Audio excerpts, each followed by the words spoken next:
Hey there, Silver Tongue Devil here, and in this live stream we're having another look at Light Brigade, because I don't think I gave the bow a fair shake of the stick. There have been some changes since last time, namely its bonus has been changed from... Its passive was quicker teleport times. We now have unlocked a critical hit bonus chance, which just basically means it's got more chance of doing more damage, which upping the damage of the bow is good. You'll see that we have the bow unlocked to maximum, which means more damage. We have the throwing knives unlocked to maximum, which means more damage, but more importantly, I haven't played with them like this at the moment, so I sell the throwing knives because they're worth decent kachunga, and hopefully a 3-star throwing knife should be worth more than a 2-star. The magic wand is going to be our little crux tonight, and the passive works. We've got the full amount of lives, we've got the full bag of money as well. The only thing that I haven't maxed out is prayer, because I don't need that quickly, and all it does is reduce the cooldown of the battle prayers, and the battle prayers basically allow you to see everybody and everything on the map for a limited time. The only time I ever use it is tracking down the last enemy or two, because I don't need it.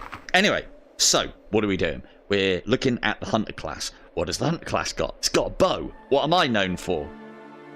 Well, it's not my accuracy with the bow, but I do believe I am known for bow games. So, pray to the table fully equips us, save us having to do it all manually. Although you do have to put... Oh, has it not done my arrows?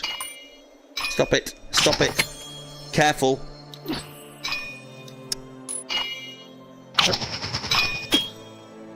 This is going well. Right, just... No.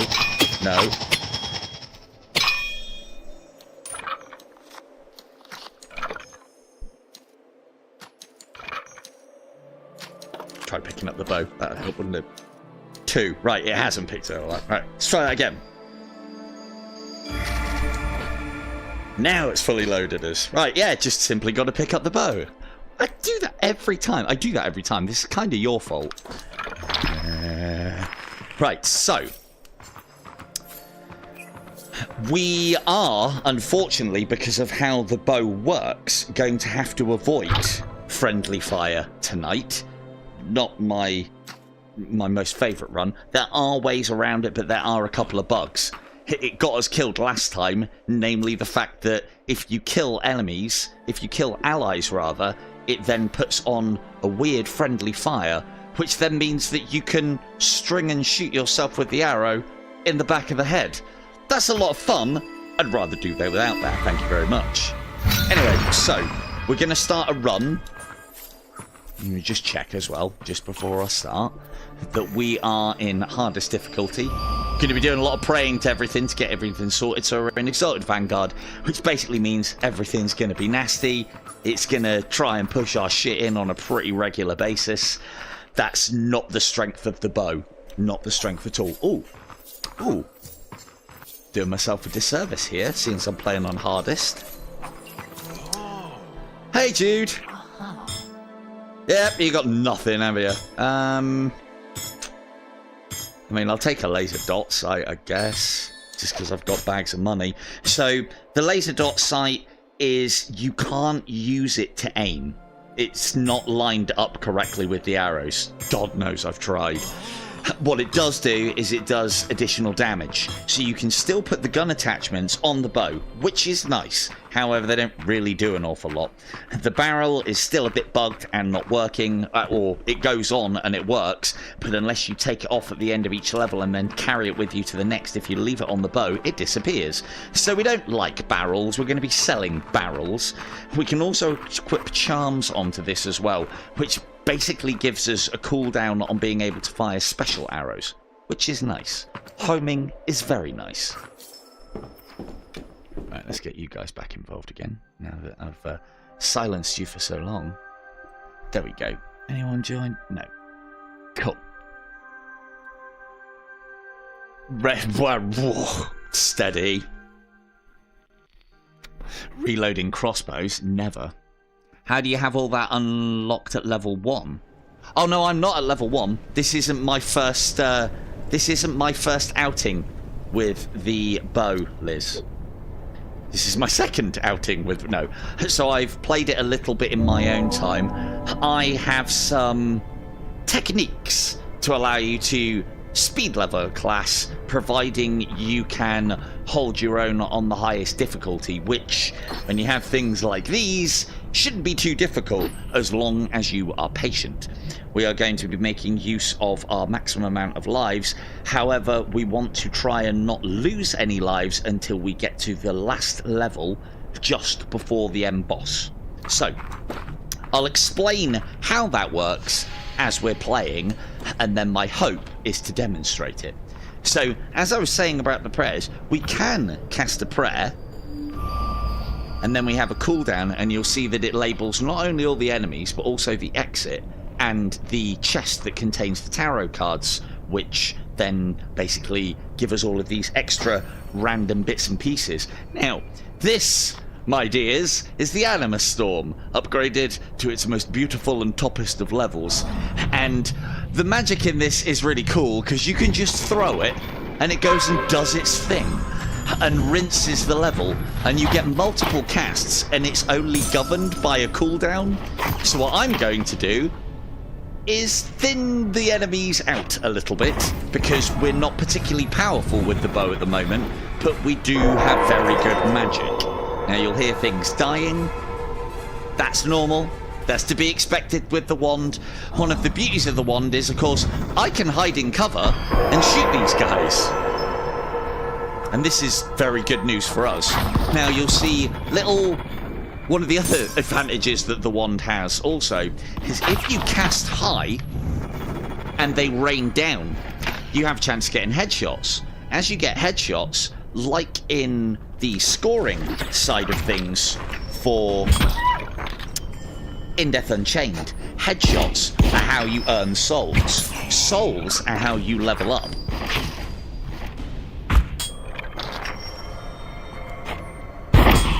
Ow!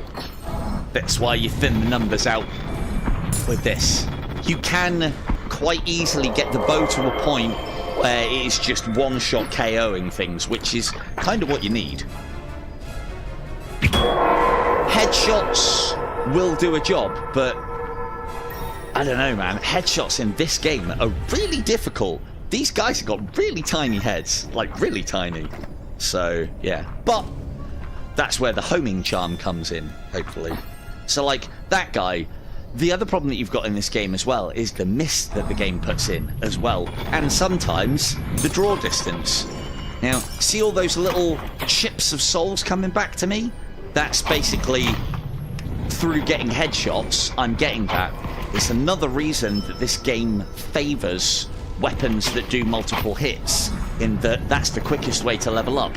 Getting lots and lots and lots of time. See all those little ones? Because that wasn't a kill. Oh, that was a kill. Basically, weapons that do very little damage are the meta within this game. Like, if you can imagine, again, you IDU scoring faithful, imagine if... Can't believe I walked into that. I even saw it. Imagine, if you will,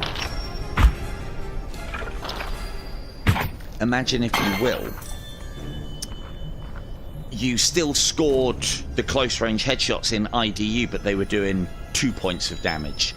Well, then even on cycle 1, you'd be able to put like 20 headshots in on the first enemy that you find, and so you get a big score. Same with this. Each headshot gives you somewhere in the region of 5 to 15 souls, depending on your level of difficulty.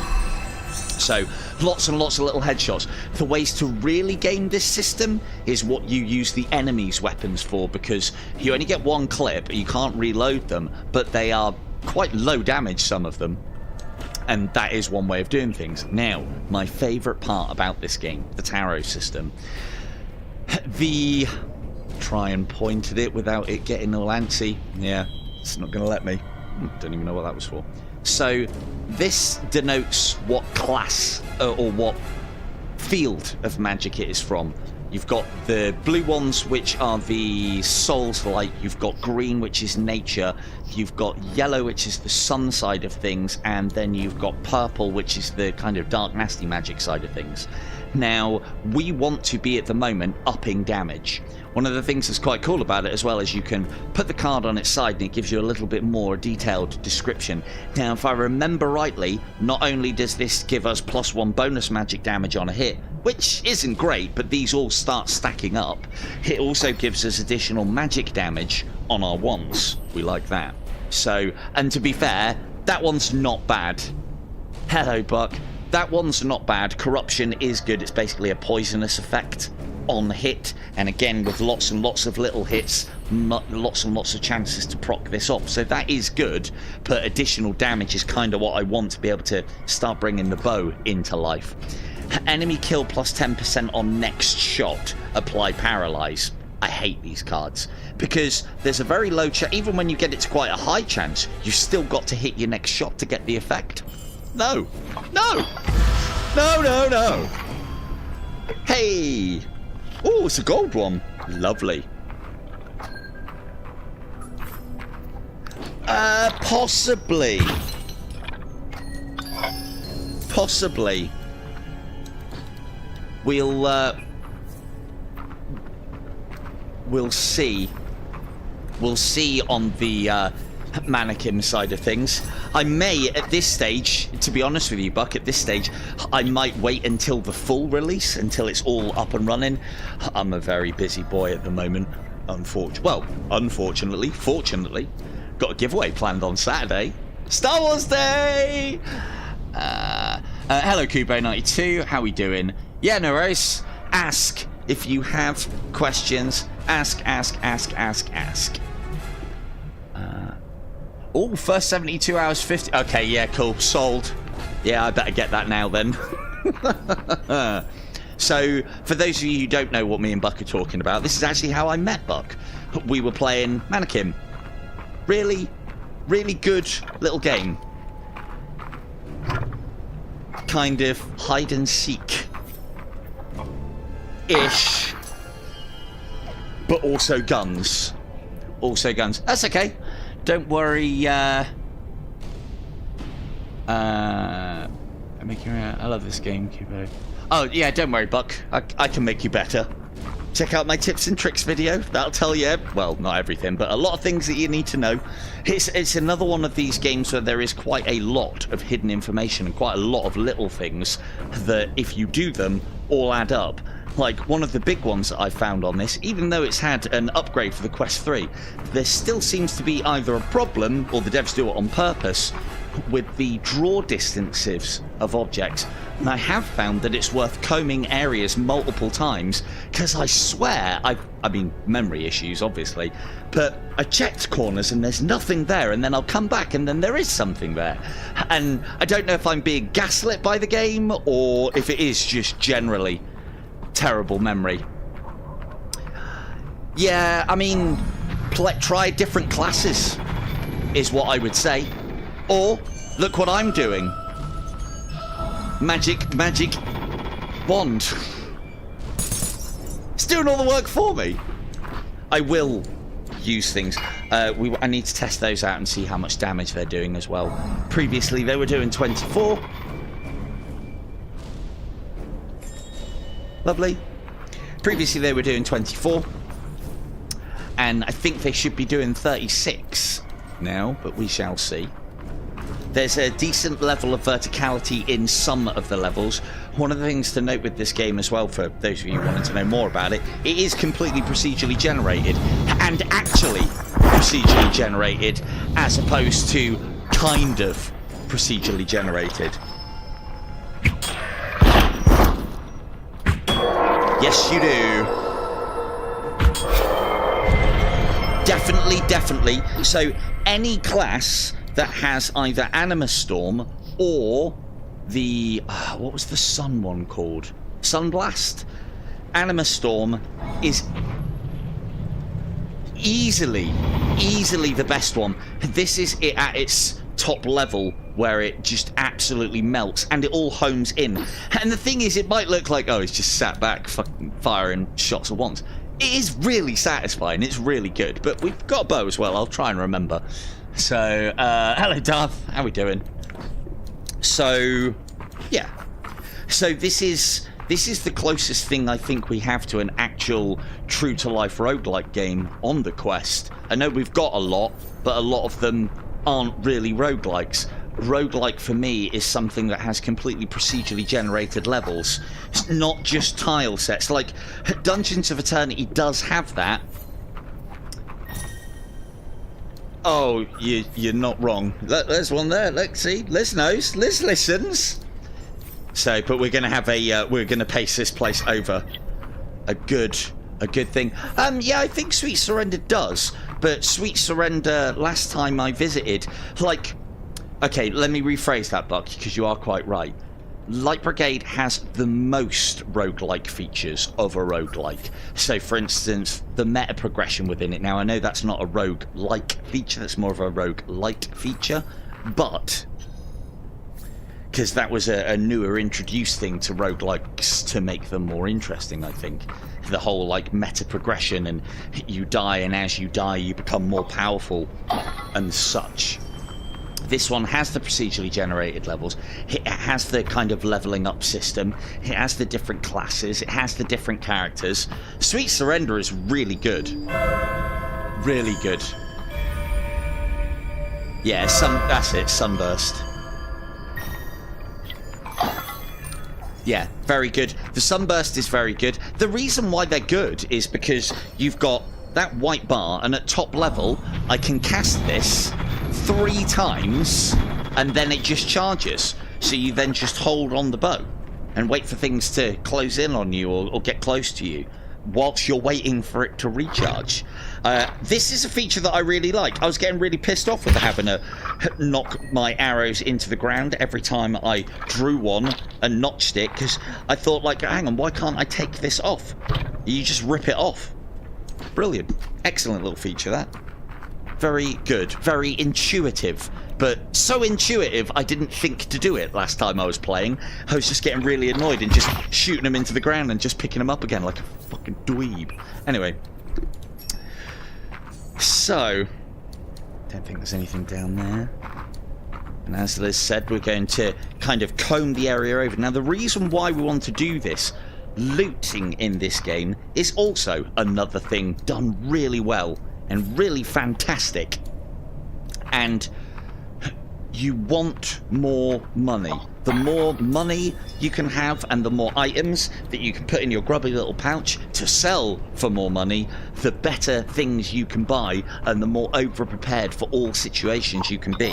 For those of you who have seen my Into the Radius videos, I'm a big advocate of making sure you have more than enough money, more than you possibly know what to do with, because then you can kind of, I've used the phrase before, where you can out-economy the game. You can buy everything. There are no choices. You can have it all and become stupidly overpowered. That's another thing that this does well, in my opinion, as a roguelike, is you can become ridiculously overpowered doing that reasonably quickly, and hopefully I'll be able to show you how. Now, where was that little side one?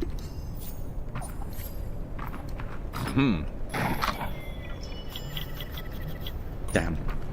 So, another thing that I found as well, I don't know if they've changed, yeah, I'll have that problem in real life also. I don't know if they've changed something in the code, but there seems to be more arrows spawning now. Oh, we need to test those.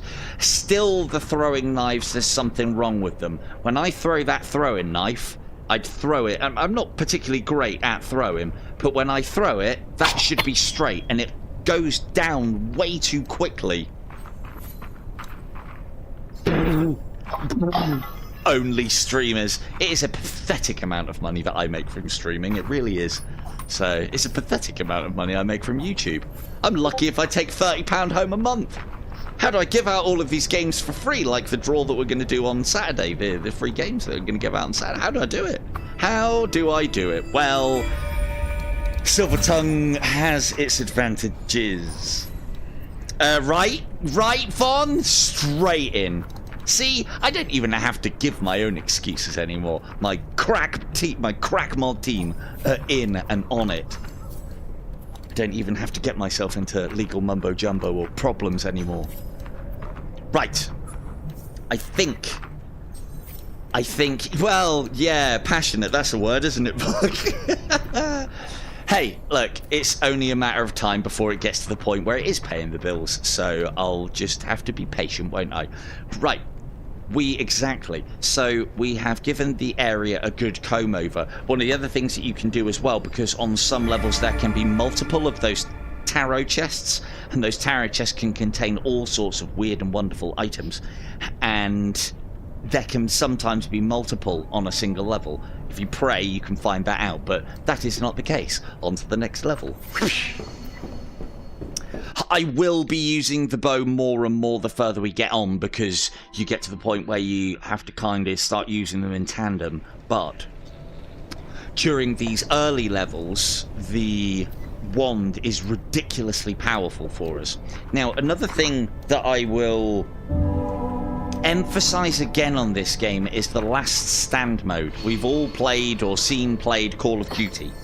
What happens in Call of Duty is, on like various zombie modes or various bits and pieces, is you get killed and then you go into like a last stand mode where you crawl around on the floor. This is similar. When you are in your last stand mode, the screen goes grey.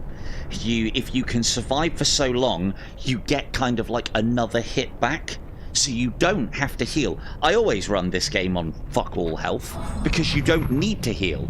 And more importantly, if you don't need to heal, all of the juicy items that you get that you could be using to heal can stay in the pouch, and we can use them to sell them for more money to get more powerful things. So we're just gonna whittle around. The other beauty of magic, especially the Animus Storm, is, you remember what I said about multiple headshots? This does multiple headshots. That's not good. This is one of the situations that the bow is not designed for, when you basically get your shit pushed in by the enemy. They charge you down, something rotten in this game from time to time. There are ways to counter it though. I know a lot of people complain about being charged. Hopefully it'll happen live whilst we're playing, but it's the way that I counter ambushes, or like being charged at, is counter charge, and you charge past them. And the reason why is because there are a lot of enemies on the level, but they don't all spawn. The ones at the back are in crystals, and they're encased in crystal until you kill enemies. Probably because Quest 2 and Quest 3 capabilities. Oh, hello, little wolf. Goodbye, little wolf. Because of Quest 2 and Quest 3 capabilities. Let's get some more of these out, and then we'll go and... You see how hyperly maneuverable we are as well. There is no excuses for it, really. So just stay out of line of sight of them. Use a bit of magic. It's a kinda. There we go. Happy days. So the way that I think about it is, I almost treat every level, for those again of you who play IDU, treat the beginning of every level kind of like a pit, in regards to the fact that once you've secured your opening gambit, you've got some room to play with, and the best way to do that is to step forth with your most powerful weapon. Now, we will be using the bow, I do promise, but not just yet.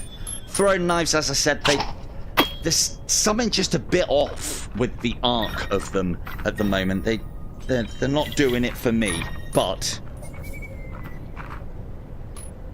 I haven't actually tested that yet.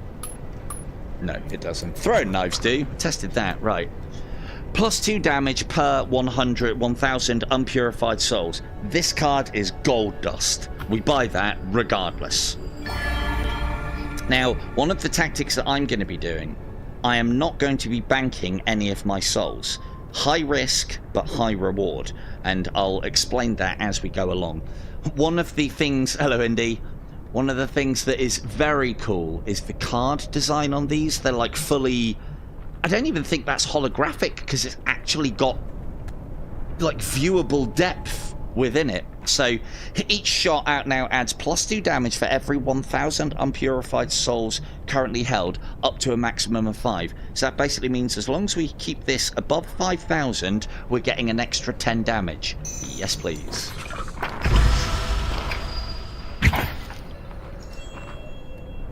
Always look up in the trees for goodies. In this game, they don't usually occur very much in real life. You might find a pair of shoes wrapped around a telegraph wire, but that's about it.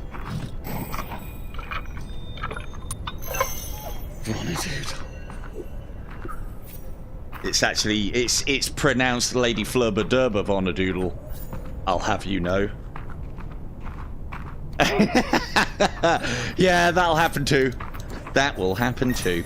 Right, let's get... So the other thing that I'm doing, you'll see most, because some enemies don't have souls, apparently.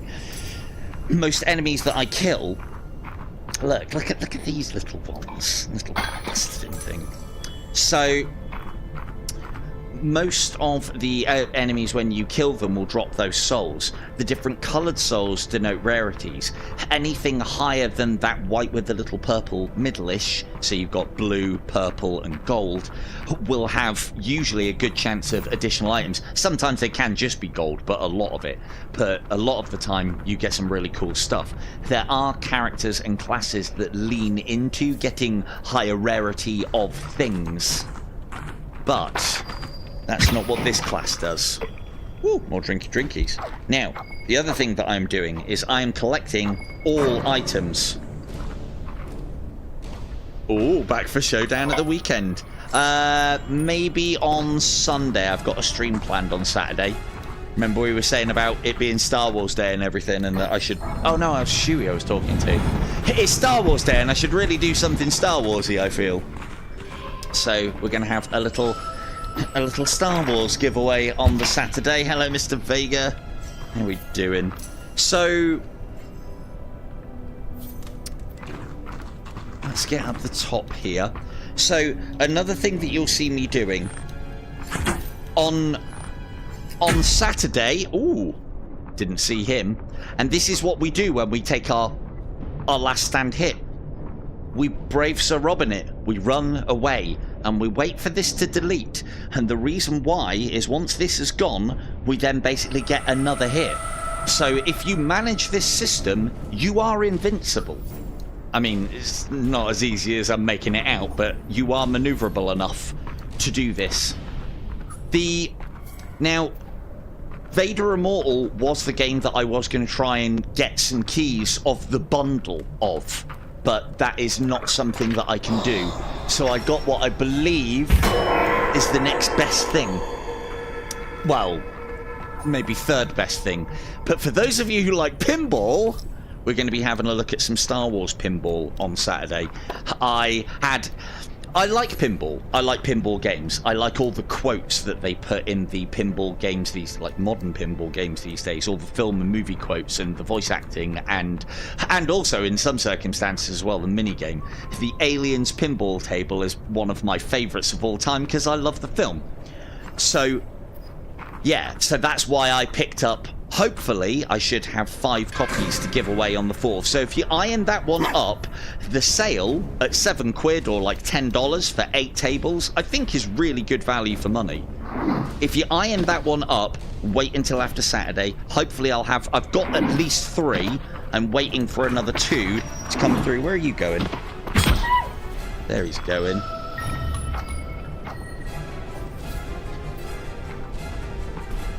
Oh... Got ya. Yeah, the rank points. The rank points are like money. They burn a hole in my pocket. Those rank points are spent before I've even earned them in most scenarios.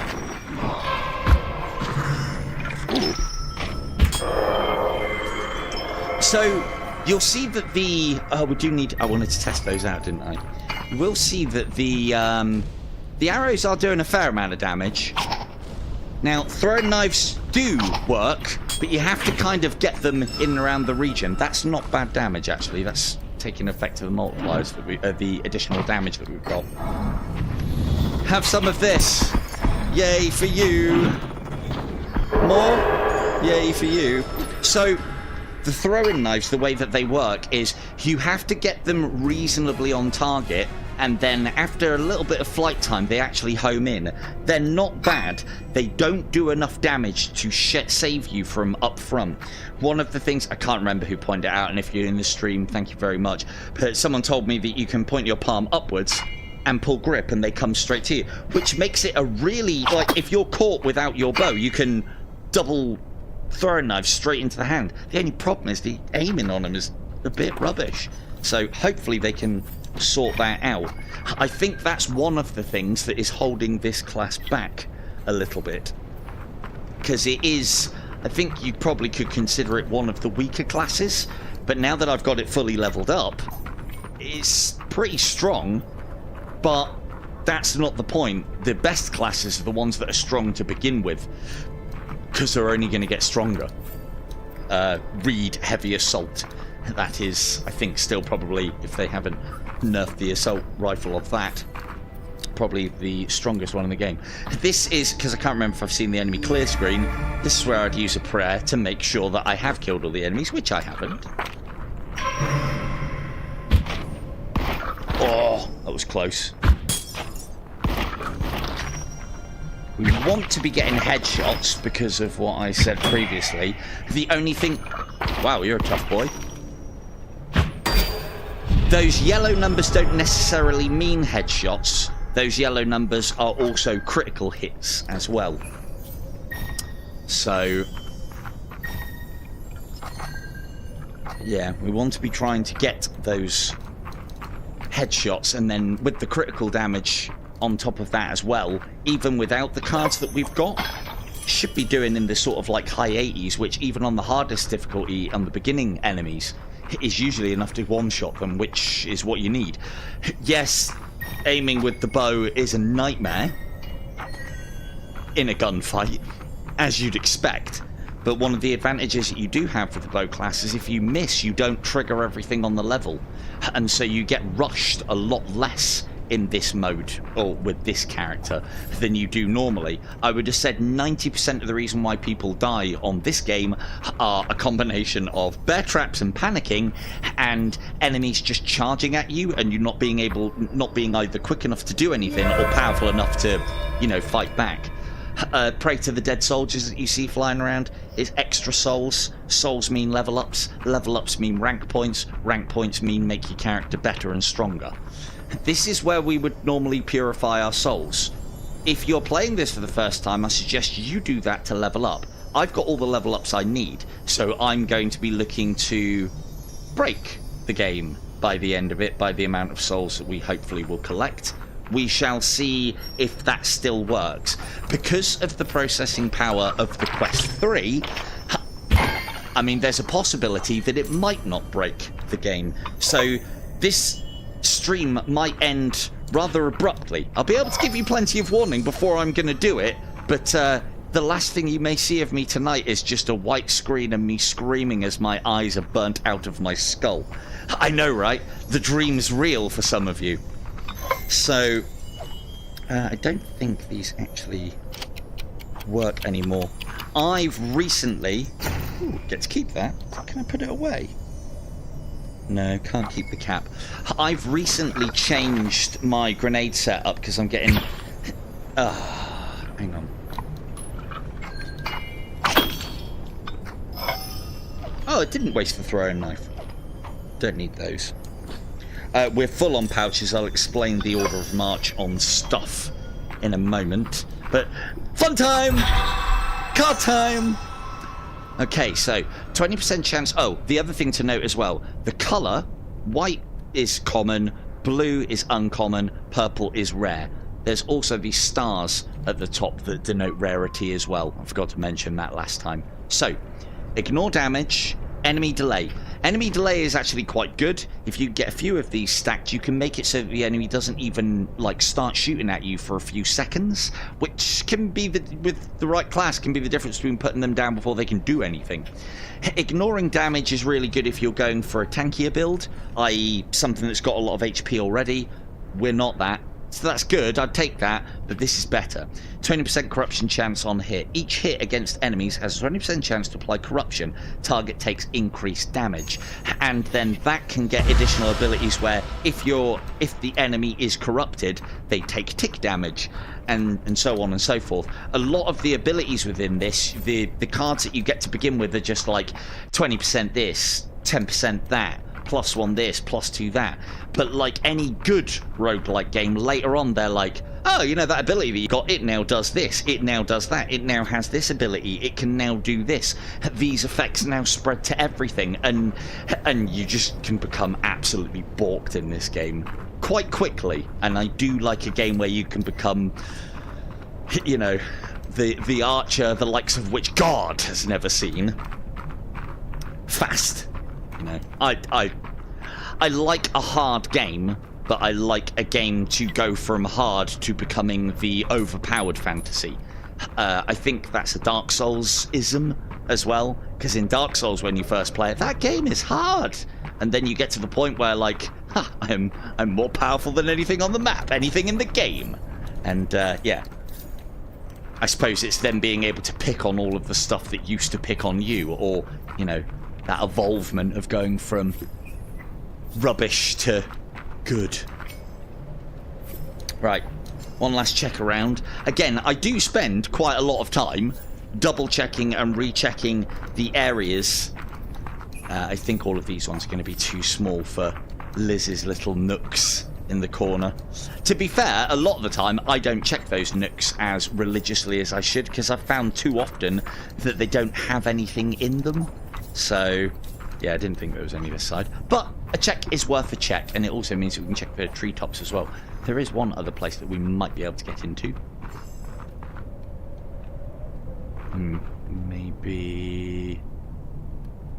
Maybe that's not on top of the tree. I don't think you're gonna let me. You can get into that cabin,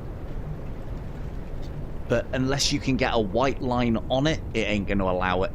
So there are some places that actually have a designated teleport marker within them, and if you can't reach it by holding the teleport, a lot of the time, and again, I don't think this is a thing, but I find if you hold your hand, as opposed to normal, if you hold your hand sideways, sometimes it gives you the option to teleport in, so it doesn't seem to be doing so. Maybe if I go through there. Hey, there we go. Hello, Onyx. My belt. Oh, that's not actually my belt, but well spotted, Onyx. What's happening is it's to do with the bow and the way that they've configured it. Again, it's another one of those things where they've launched it and there's things wrong. They're minor, but they'll get fixed. But what's happening, I think you'll be seeing, is as I skip forward, the attachments that are attached to the bow. Oop, let's not lose that. Yeah, it's the attachments that are attached to the bow that, like, skip ahead of me. So, but we're keeping that on there because extra damage. If I put it back on, you'll see it kind of flies ahead of me. I don't think there was anything wrong with the belt, but... Right. Is that everything? One last double check. It's these nooks and crannies and corners, and you still, even on the Quest 3, have to get quite tight into them for them to actually show what's there sometimes. I think it's done on purpose, because this game has, the Quest 3's got the power to render that in, and sometimes it just doesn't. So, what were we talking about? Ah, yeah, order of march on items. So I'm getting, because there's quite a lot of new items, and they're all health inclined, a lot of them, I'm getting a better idea of what's worth keeping hold of and what's not. Blue grenades are still worth keeping hold of if you haven't got anything better to fill your pockets with. Anything is better than a blue grenade, but blue grenades you'll usually get from the ammo boxes, from the bosses. Those ones are worth 500. I think they're worth 100. It does matter how much you use them. You'll see that we have charges inside there.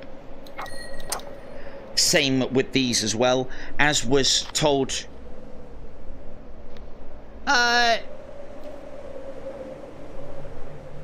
I mean, the difficulty of the Hunter class is a bit atrocious to begin with if you play it on the top difficulty level, but now that I've maxed the character out, it's not so bad. One of the things that I was told, bit of an exploit, but, you know, I mean, it is going to, actually, I'll use this because it's going to allow us to hoover through this level.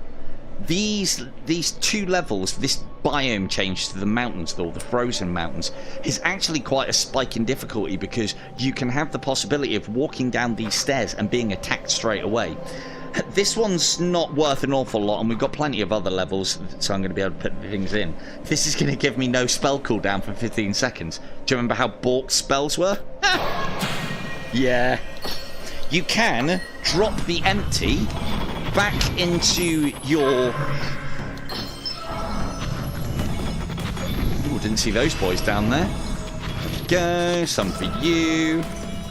It isn't infinite cooldown. It isn't like infinite use. It's just got a much quicker cooldown. Look at this. It's just destroying the level. And to be fair, I don't fancy my chances of hitting these boys, but... Hey! It doesn't do damage quickly enough or consistently enough. Or at the very least, we need to start whittling things down. See ya. Oh, this one's a bit darker. What's the brightness like on this? Can you still kind of see what's going on? Hopefully.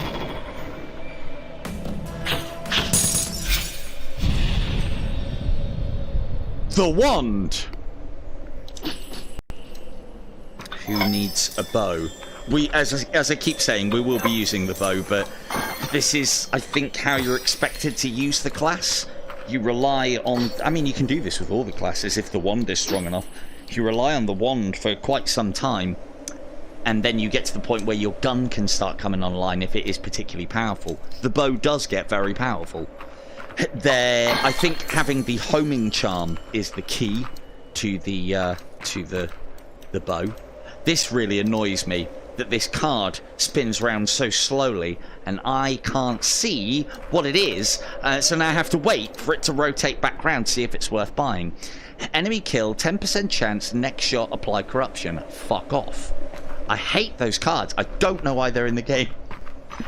Anything, so it's one of the things that I do like to talk about is my selection of cards when I get the choices. It's something I love in this game. You have to make choices. It forces you. And I always, you know, I've got a thought process, and I'll obviously say it out loud as I'm doing it, but those are the cards you avoid. Cards which are, and you've got to read them, because they try and catch you out. It's almost like they want you to take them knowing that they're garbage. Any cards that are a percentage chance for X to happen are okay, if you can meet the conditions. Anything that is a percentage chance for X to happen on the next shot you take is garbage, because you might proc it off and then miss the shot. Garbage. I mean, you could just not miss your shots and then it's not too bad. Keys. Keys we take. Keys can go in there. I'm going to show you a little trick with that in a moment, which I can't remember who it was. And that's game. So, charms work very similar to magic, in that I can... Thank you, Von. I can put the charm on and trigger it. This now gives me a homing arrow. I can fire the homing arrow. It does additional damage and homes into the closest enemy. That's the difficulty, or the only difficulty really, in using it. His closest enemy. I then wait a number of seconds. I then wait a number... How many seconds is it? And it is now ready to go again. So I can now load my next arrow with a special effect. Hello, party animal. How we doing? Hey, where's my... Oh, don't do this again. No, I'm going to need that. Come back. Bloody pro controllers. Right, so, card selection. I avoid health, threshold, and hypnosis like the plague.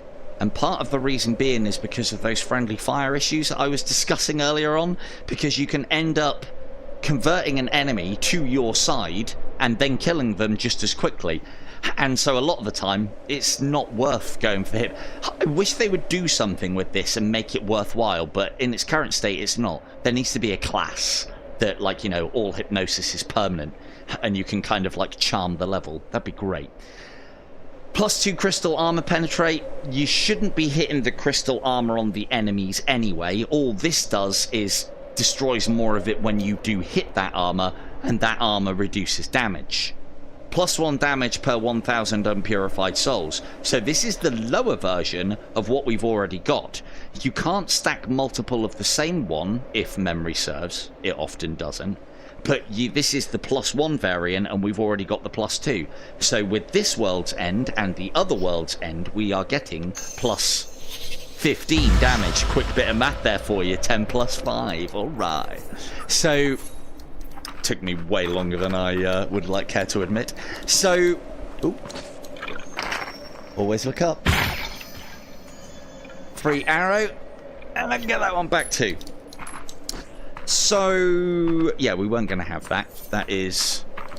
Now, another thing, like, well, you know, it's only 200. You might as well take the card. It's like, you know, that's cheap. Yeah, but it's still 200 that I could be using on buying actual good stuff or buying stuff to gift to other people online. Am I doing that out of the kindness of my heart? No, I'm not. I'm doing it because you get souls for doing that. The souls mean level ups mean ranks mean stronger character. And for me to break what I'm going to show you as far as leveling up later, we're going to need as many souls as possible before we get to the end. So I'll run through that in a minute as to how that's going to work. We don't need any of these. This level is an absolute shit for it. They hide things absolutely everywhere. And I don't know, see?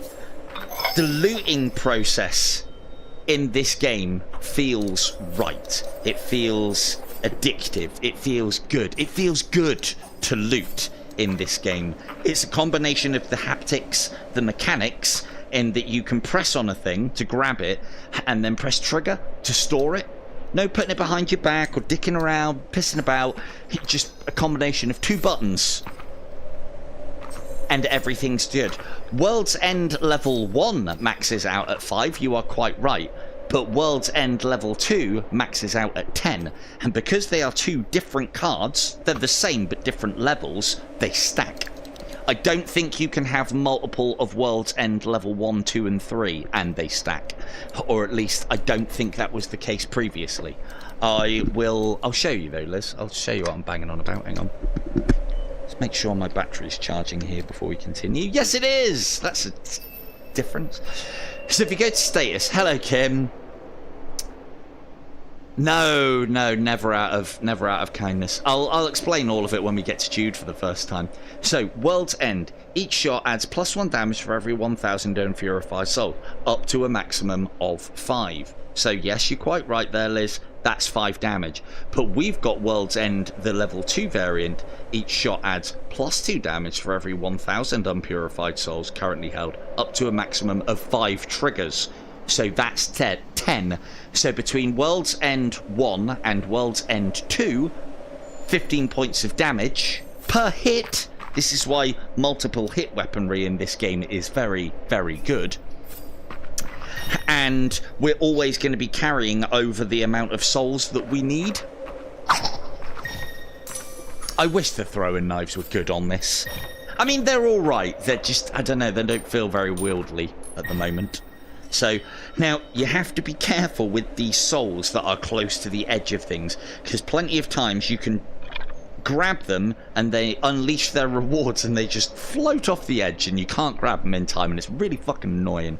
So, you've got to be careful and quick with the second grab, especially if they are over the edge. These hearts raise our maximum and give us a little bit of life back. They used to give a full heal, but they do not anymore. So in that respect, the game has been made harder, but there's so many healing items in this game now, if we get lucky, that, you know, it doesn't really make too much odds. And it's not like I'm going to use any of them anyway. Look at this down here! Look at this! It's one fucking pot, but it's mine. It's my pot. I saw it first. I'm looting it. You can't have it. It'll be something stupid like an arrow or 25 gold, but I still need it. It was even less. It's 10 gold. So, as I said, there's something very cool about being able to traverse the level quickly, the loot and mechanics being awesome, and everything being quick. So, the other thing to note as well is, again, this is how it used to work. This is when I did my testing originally, when I was doing the Tips in 30 Ticks videos for this game. It may have changed. It doesn't feel like it's changed. Things will now start feeling very powerful if they didn't look it already. There is a third level of rarity to World's End, which it used to be 1, 3, and 5. I think it's been nerfed now to 1, 2, and 4. And the top one does, I think it's 4. It used to be 5. I think it used to be 5. And then that one stacks with it as well. But if you got like 2 World's End +1 effect ones, they don't stack, i.e. you wouldn't be getting them +2.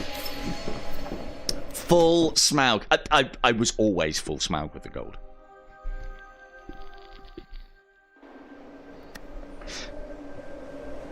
So yeah, I was talking, and yeah, for anyone who's watching, and if you have any questions about this game, or, you know, if you're looking at getting it or whatnot, the one thing that I will say is you did just miss a fantastic sale on this one. Light Brigade does go on sale pretty regularly. I think it was just at 30% off. I've got the what's it called?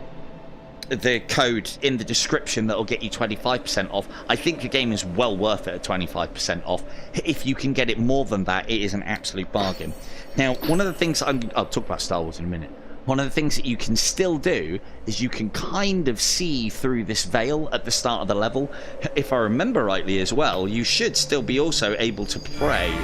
So even if you couldn't see them exactly, you can kind of get an idea of where the enemies are. So I know that there's nothing down that end of the level at the moment. So if things get sketchy and I can't kill anything, I can just run to the end of the level knowing that there is nothing there.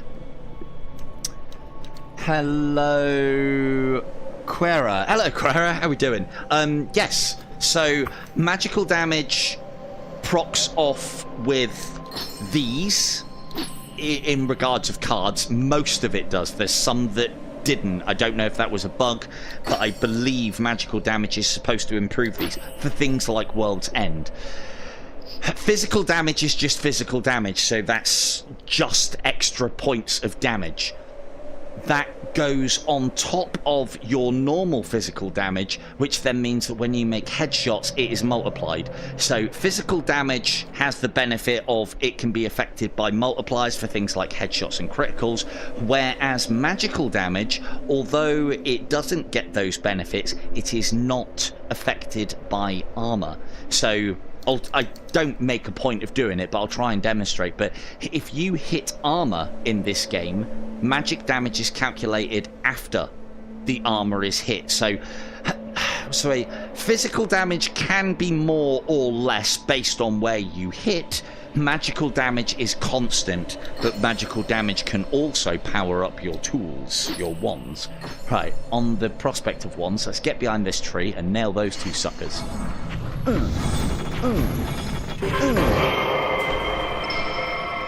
Fucking birds! Kill the birds! Kill birds! Kill birds!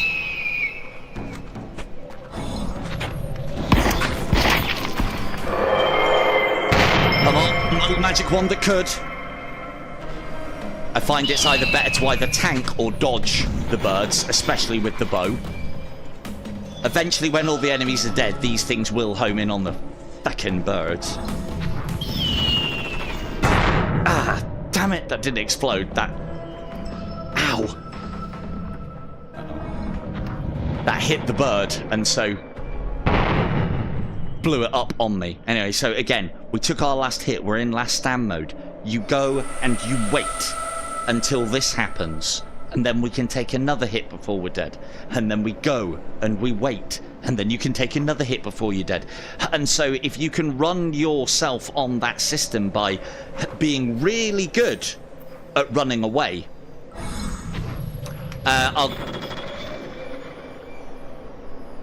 weak point armor. I probably won't be getting close enough in anything to demonstrate on this, but basically, on the enemies, you'll see like these like little clusters of purple gems, and that's where they are armored. They usually have them like on the shoulders, occasionally on the chest. It's usually on like the extremities, and as you hit them, they take damage, but the enemy doesn't take damage. And here, those little cracks, that's armor breaking. Just deal with a couple of these guys up there. So yeah, the bow class, ladies and gentlemen, isn't it great? To be fair, we have got foaming arrows. Lovely. I think that here. So the benefit of homing arrows is, as I said previously, you've got the charm. The charm, again, if you read the information, adds homing to the next shot taken with an additional +8 magic damage. So what I was saying about that, Quera, about the magical damage, so that'll do 8 damage regardless of where the arrow hits. A lot of the time with the homing shot charm, though, if you aim it right, i.e. slightly up and off, you'll get a headshot with it. And so then you get the headshot and the critical hit damage plus another magical damage. I'm not using this for the magical damage, I'm using this for the homing. So, and it then kind of means that you can kind of aim it in the general area of the enemy so you can get your shots off quickly, which is the problem that the bow has, and you can nearly always get a headshot, except times where there's enemies about that are closer than you can see, in which case then it's a bit useless. So you then revert back to magic to clear those out closer out, and then we do homing. Afro Ninja Ski, the generous. So what does this mean? This means that this person died here whilst playing the same game as us.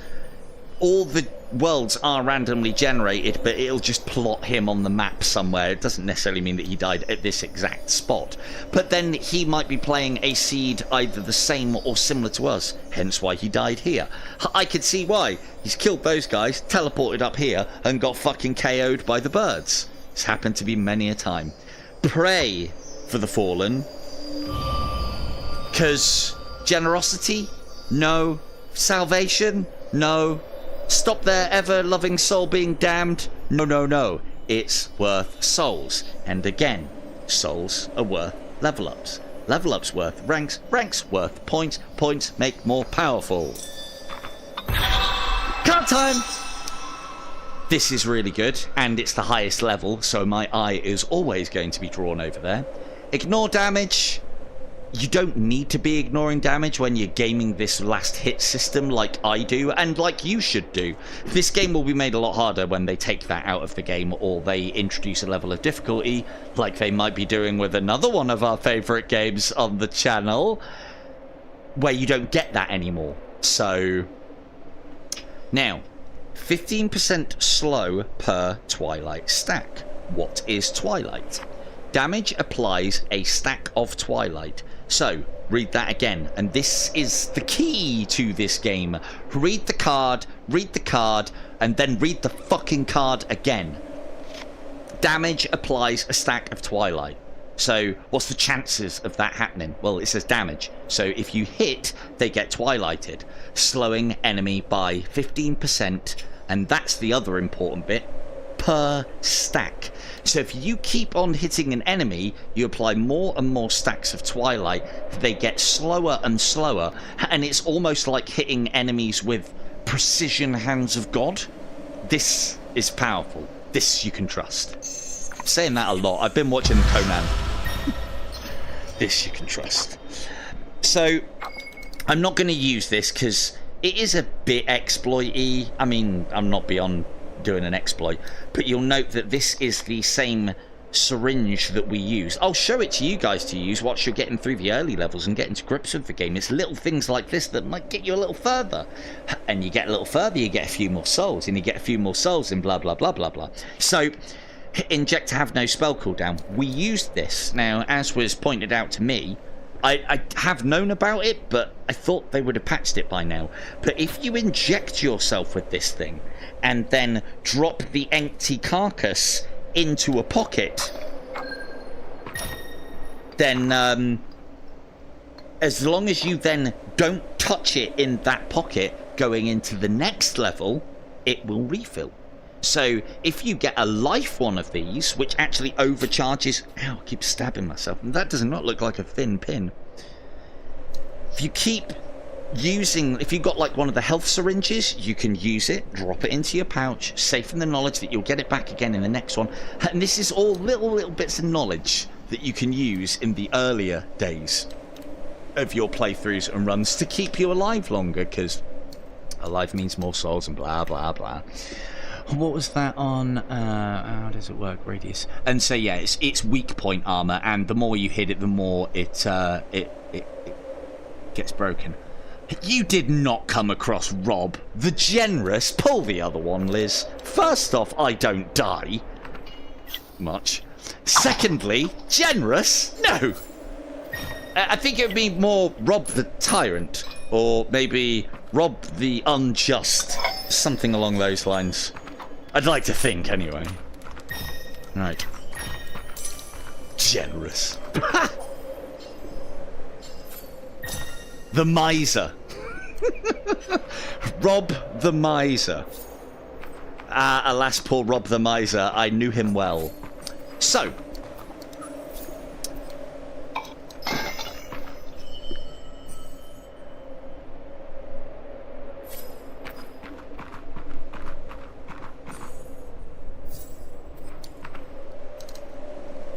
Oh, yeah. You can sell anything. You rob the greedy, maybe. I wouldn't say greedy. You know, I'll share and share alike, you know, key giveaways and such. I don't like spending money, I can tell you that much. And, yeah, if I can find a way of justifying something that I am doing for myself, but with the spin of helping others, well... I mean, you know, there is a reason why I do key giveaways, right? Right? Because I'm so generous. To be fair, that's a really bad example. Hello, Radius. I am putting... No, don't trust me with a knife. Throwing knives, you're fine. Yeah, rob the loot monster. Yeah, you'll be happy to know I am working on a little piece for my Into the Radius video. Oh, did we complete this level? I think we did, but I will check. I say I don't use this prayer very often. I don't use this prayer in a circumstance where I need it to recharge quickly, and that's what the leveling up does. That's why when you're leveling up, leave prayer till last. You do not need it. Yeah, deadly with a butter knife, mate. Deadly. Vod doesn't even need to answer that. I can jump in and tell you. So, yeah, I am I'm compiling all of the bits and pieces from the Into the Radius videos that I've been doing recently, and then I'm going to put them all into one big video, and then to make up some time within it and do some extra bits and pieces, because there's only so many videos that I can put together. I have done a little segment on Into the Radius home improvements, and yeah. And I've even tried to be a bit funny. You'll see. Oh, you'll see. So yeah, nothing majors, probably nothing that you don't already know. Oh, actually, oh, there is one probably thing that you don't know. Probably. Right? Not wrong. Oh, this sounds like... Is that Jude I hear? Or is that a lost memory? Oh, I don't like that. It's a lost memory. So, the Lost Memories are not a recent addition to the game. They were in the last update. Oh, that's not good. Uh-oh. Panic on. Move. Alright, we got to attack. Otherwise, we're going to get our shit pushed in. Now, that sounds like we've got an ally. That's why those lasers are going off. There's an ally fighting somebody. Now, I would like to rescue him.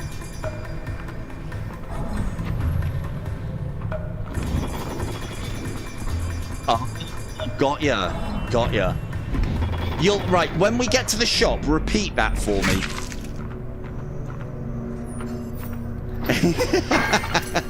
Yeah, they did, yeah.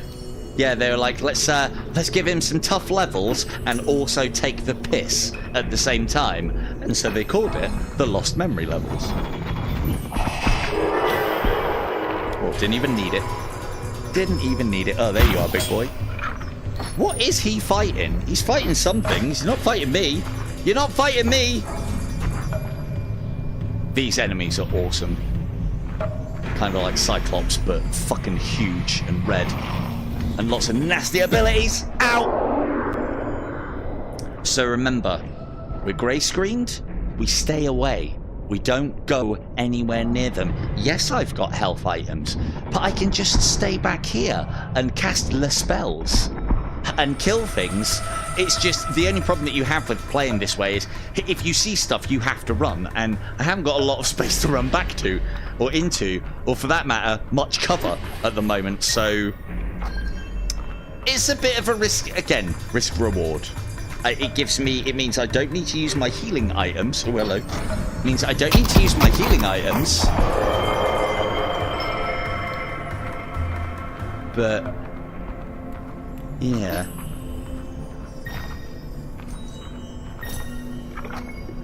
I mean, hang on. So let me have a read of that. It sounds like the kind of exploit. You can sell the card you don't want and the game will give you the money while still letting you keep the card you would have picked. Interesting. Sounds like an exploit that needs to be fixed.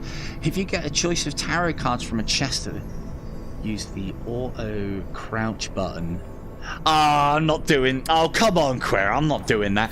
To be honest with you, it sounds like my kind of thing, but I've always got so much money in this game, I don't know what to do with it at the best of times anyway, so...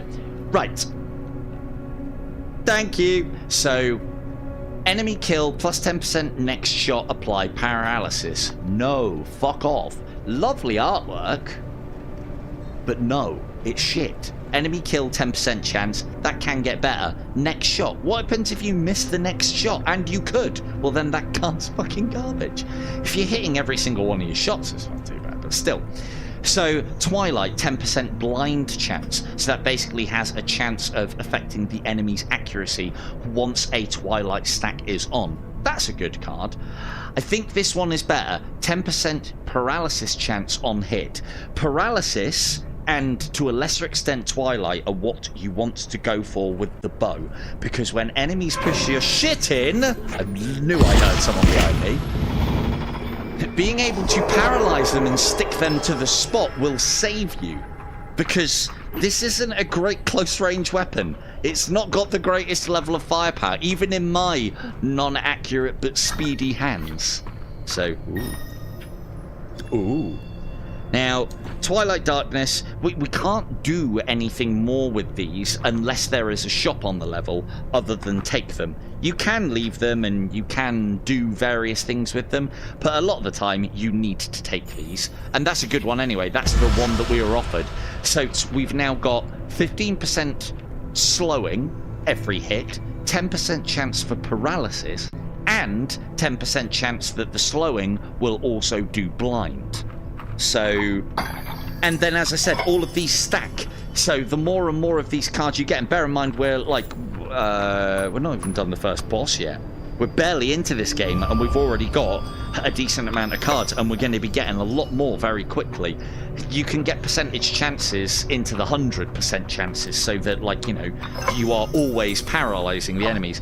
You know, another thing that I like on this game as well, all of these effects work on the bosses. So good. I love it when a game does that.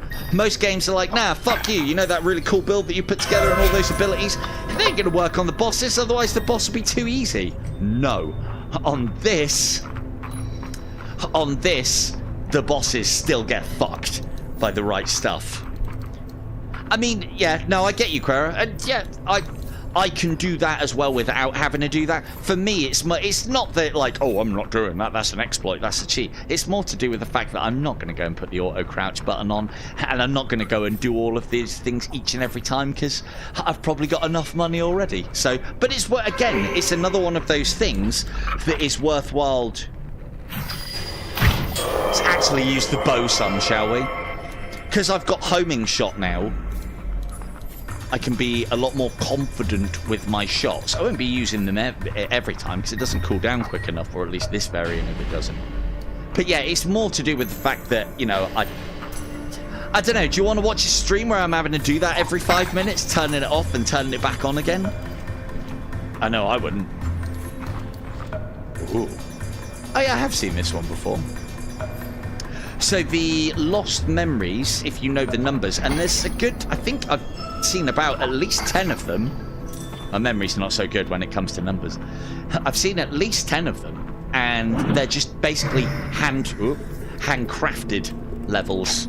Right, this guy is cheating. He's shooting through the wall. We have a problem. We have a solution, though. Or we might not have a solution. Nope. Damn you, cheaty man. I'm getting through the wall. No. Okay. So, this does happen occasionally. I find it happens more often in these levels. If you get enemies stuck in the wall that insist on being able to shoot you, your options are restart the level, because, oh sorry, quit the game, come back in, you'll start at the beginning of the level, but none of your progress within the level will be saved. That is exploitable massively. If we do get killed by a bug tonight, I'll show you how that works. I might show you how it works anyway. So, I try not to use it, but when I'm going for these min-max runs where there's a purpose behind them, I do use it on occasion.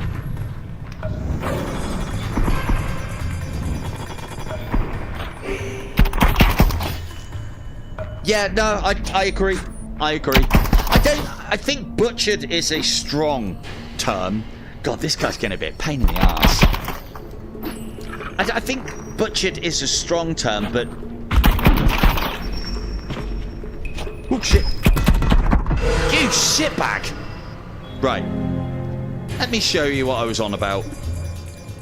Don't actually have to do that. So, as far as I'm concerned, I just died then because of a bug. That guy's stuck in the fucking wall. That ain't happening this run. Do not end run, quit game.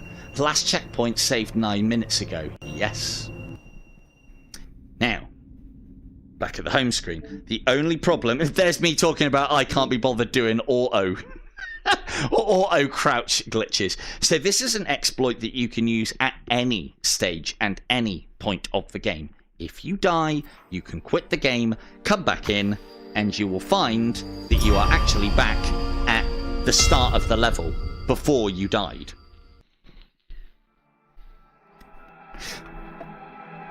Now that I've got a lot of my classes unlocked, I'm making a point of only using that if I die to something shit like that. Because that guy being able to hit me through the wall, I should have just reloaded the level anyway, but I thought I might be able to get past him. And then his, his mate come and push my shit in. That was fun. Right, so you will now see... Come on! Give me a break! No? Okay. I have no idea what hit me then. I believe it was a bullet of some description.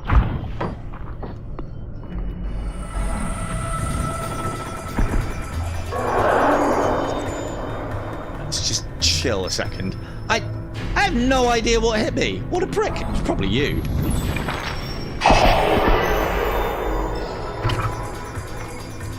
Just in case.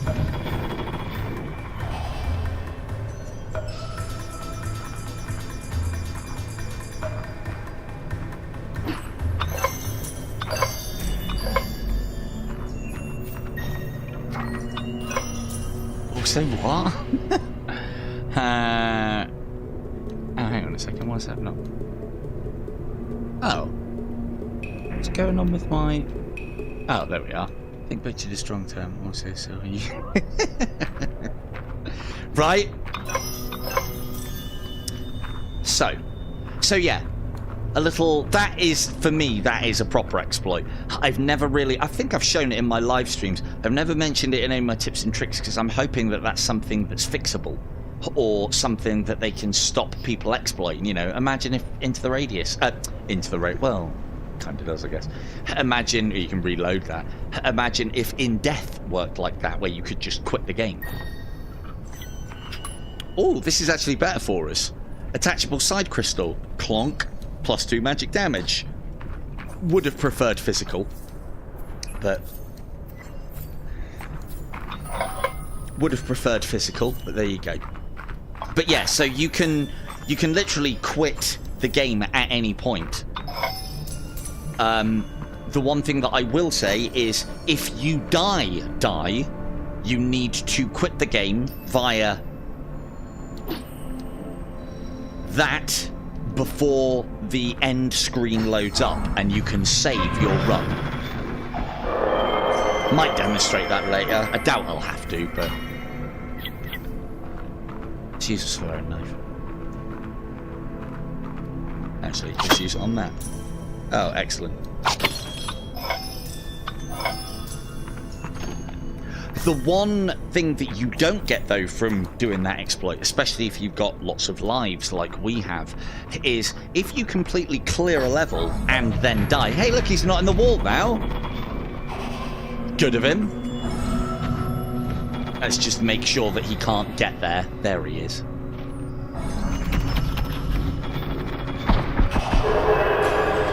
Yeah, how do you like those apples?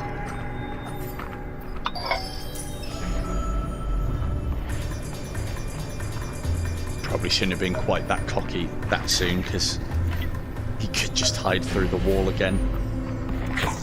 Hello, Mel. How we doing?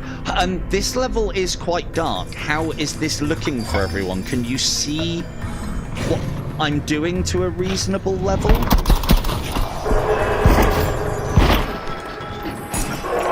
Oh, I was going to show it off then. I saw that guy had armor. I was going to show Quera what I was banging on about with the crystal armor side of things. But yeah, as I said, for me, it's completely serviceable. When I was watching the stream back, like playing the game rather, when I was watching the giveaway stream back, it was looking quite dark and dingy, and I think that's just something. I think that's just something that the way that I am casting now does. So right, so 10% chance, paralysis chance. Hey, whoa, I'm trying to pick a card here. Oh, he's fighting Jude. I mean, it's homing. Oh, that wasn't headshot.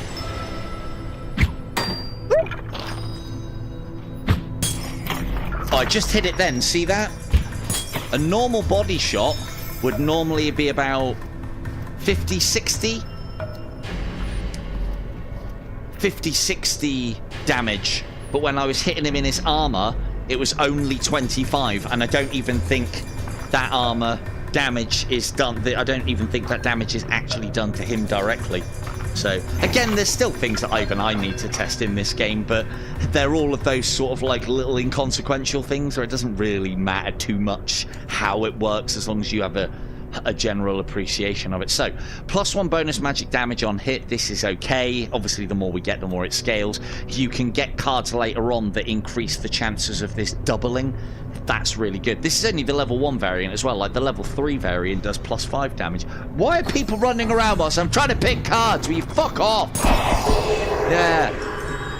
The one thing that I will say is the audio seems to have kind of improved on this.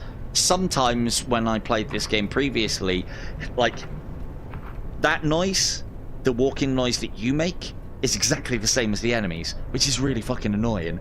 But directional audio wise, I could hear that guy coming. Kinda. I mean, I am wearing earphones, so +1 bonus magic damage. This is okay. +10% chance on hit for paralysis. We've already got one of these. A second one will take it up to 20% chance. That's 1 in 5 shots. That's pretty good. +1 bonus damage per 1,000 unpurified souls. This is great, but we already have one, and I don't think this stacks, and I don't want to test this stream. So 10% paralysis chance. I also do want to actually keep the damage that we're doing down a little bit, because then we get more headshots. More headshots, more souls. Blah, blah, blah, blah, blah, blah, blah, blah, blah, blah, blah. So, yeah. Oh, did he kill Jude? Fuck. So, the shopkeeper is called Jude. And to be fair, if the enemy didn't kill him, I probably would have anyway. However, it looks like he's bought it. Oh! Well, hello, my friend. Please ignore everything that I just said about killing you. I meant... We know I meant another dude, not you. I'd never do anything to you.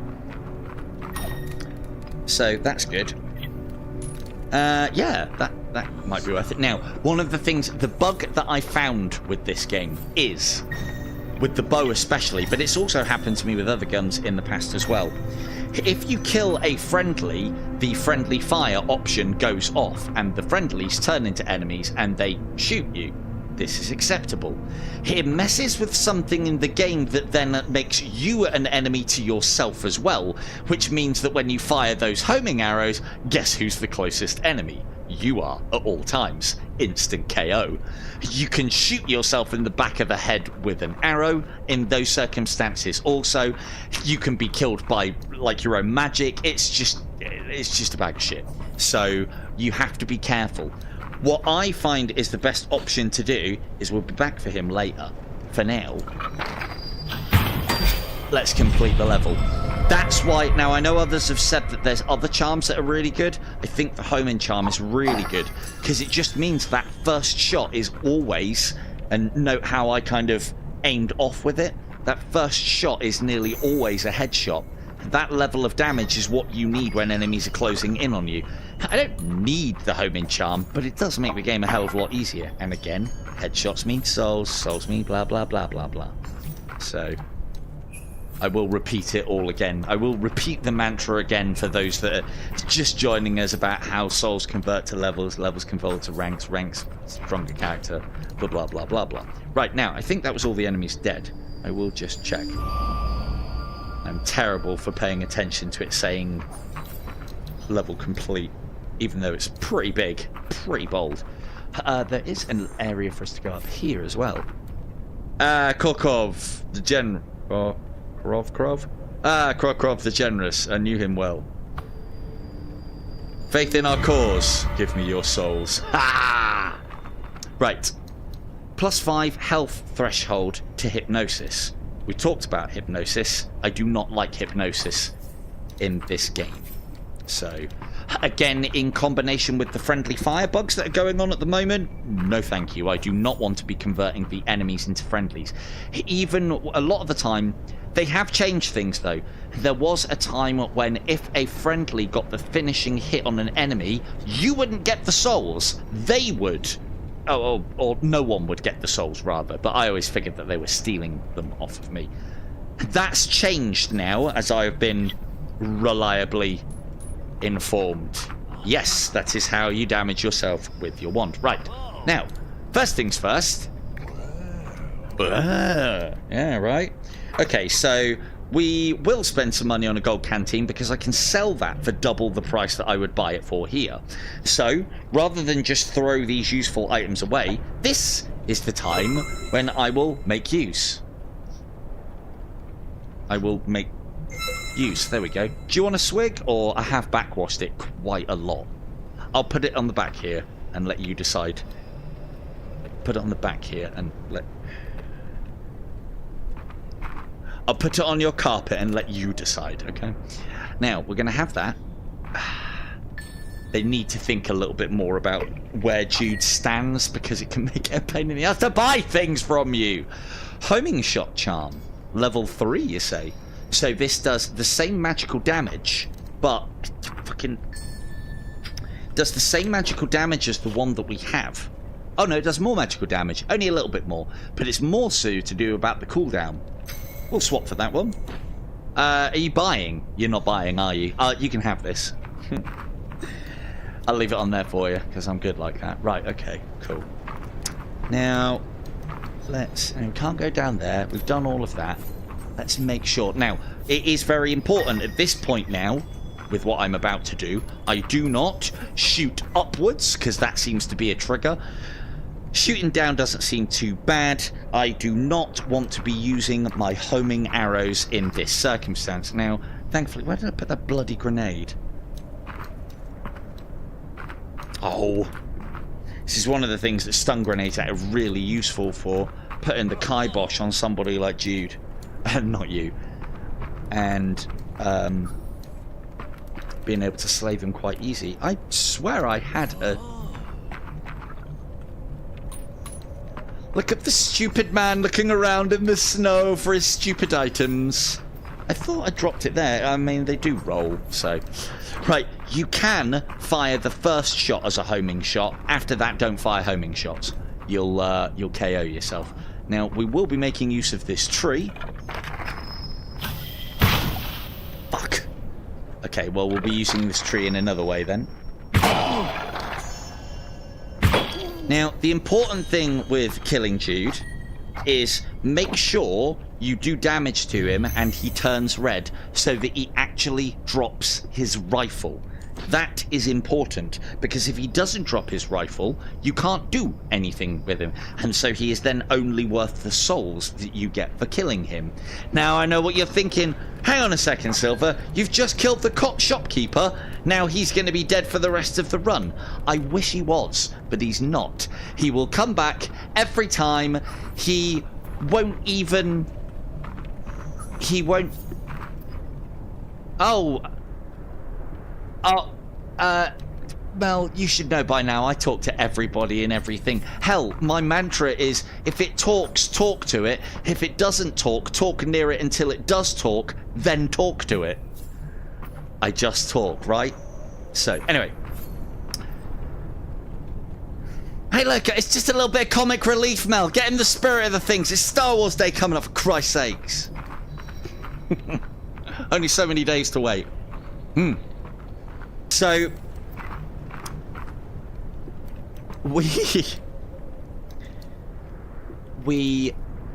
I can't remember what level we're on. Now, one of the things,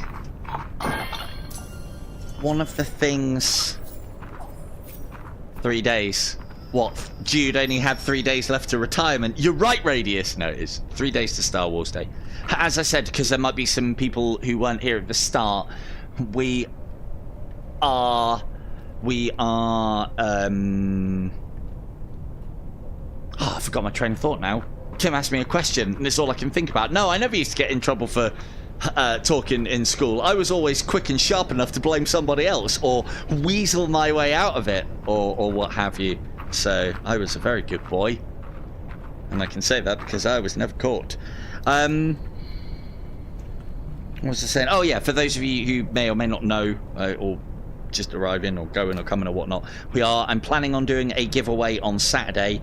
It's going to be for the Star Wars pinball game. I'm going to be playing that on Saturday. I like pinball. I like modern pinball games. I don't think they're fantastically amazing bit of entertainment, but, you know, they talk a lot of the film lines at you as you're making the table work, which is good. A lot of the tables have some good mini games. I like the tables in there, actually, the pinball tables. The main thing about it for me is all the collectible stuff that you get to put in your Star Wars man/woman cave. So, yeah, that should be a bit of fun, watching me geek out. Now, I think Yoda's got a couple of years on me. So notice how we were in a lost memory. Ooh, let's just deal with our immediate first. How are we going to do that? Oh, oh, oh, it's magic. Everything's dead. I know, I'll stick to my day job. There's only one singing archer that I know, and I ain't gonna try and fill his boots. So,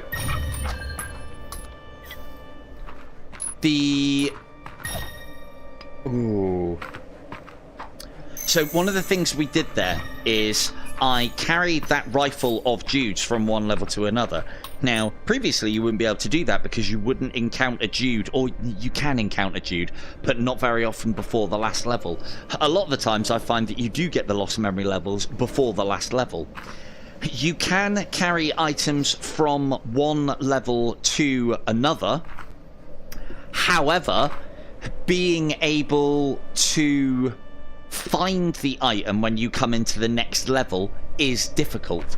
Now, on the bosses, I think it's easier to find the items on the level. I don't know where the guns go.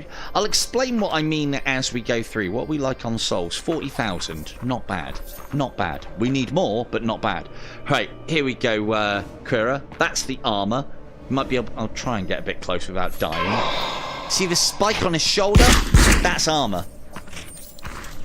That's the crystalline armor.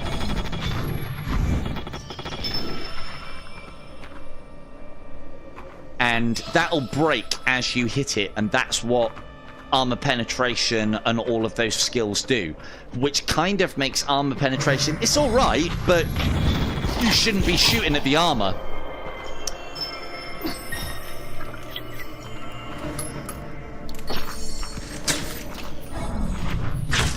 Yeah, he also keeps on threatening to come back as well. If he does it again, I'm gonna rib him so hard. So hard once more. I feel like if he says he's gonna come back, I need to poke him even worse than I did last time until he either comes back or doesn't. One of the two. To be fair, we need the next game. Need the next game. Right. I mean, to be fair, I think we already have the next game. Good old dungeons. Right, so here is where the homing arrow is not very good. So note how the arrow goes directly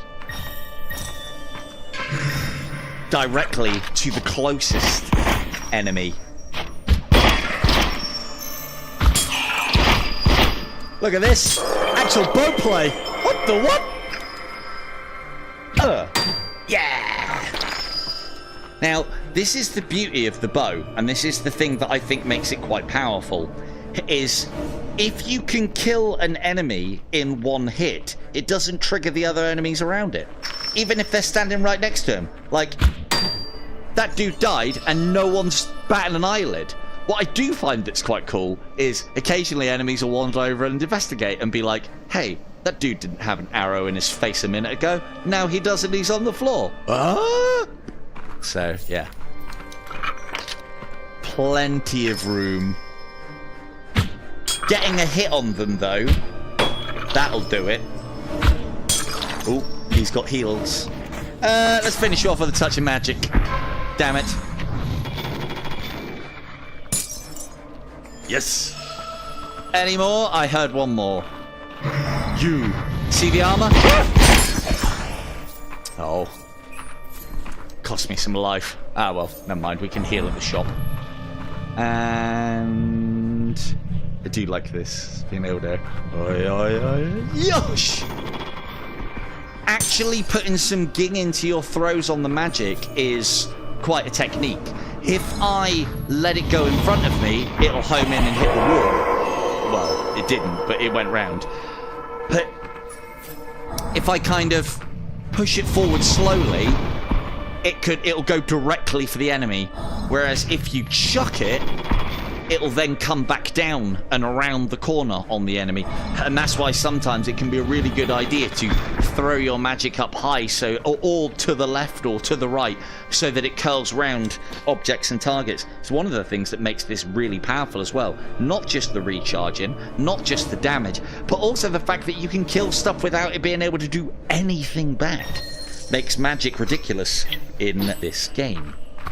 Now, again, I know I haven't used throwing knives a lot, but I am making a point of having a full bag of throwing knives, because these are were worth 30 per knife, which actually means that we're carrying on us at all times 160 extra money.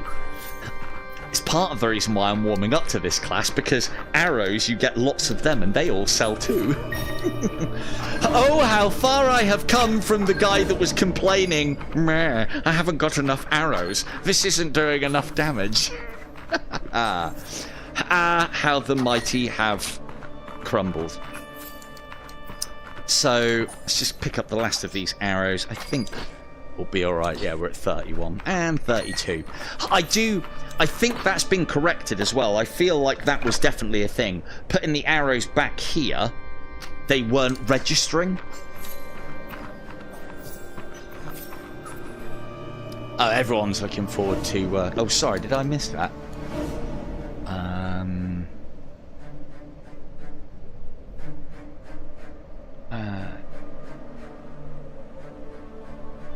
Yes, Into the Radius. Is it? Sorry, I've completely missed that, Radius. Yes, you're quite right. That is a good game to play. But what are we going to play now? This is a nice little secret area. Again, someone in the chat that plays this, can't remember who it was, told me that they added this. I didn't go looking for it. You're supposed to jump off of the side onto here, but I always jump. I knew you were going to say that. I set you up for that. I always jump from here, and there's a little bit of gold there as well. That I knew about. This is much better. There's often, or quite often, a key in here as well for chests. Yeah, we will get back on Onward, but I kind of wanted to do something Star Warsy for Star Wars Day, and as I said, I couldn't get Vader Immortal keys. I was going to stream that instead. I still might if the pinball game... I don't know. I looked at the pinball game and I was like a child in a toy shop of some description. Well, for me, I was like a child in a games workshop. But just like the music's there, the feel's there, you get to play the pinball and all the cool stuff. It's... yeah, I'm going to really enjoy geeking out on Saturday. And hopefully I'll have 5 keys to give away as well. So, yeah. There's a thing. Right. Now then. Here's another thing that's very powerful about magic. I said that you can get 3 casts out of this. That's not technically true if you prepare. As you'll note, my magic gauge is recharging whilst I have one in the spout. That's important. Why is that important? Lots of damage. Make sure that this cat takes off, Gabriel style, before you start shooting.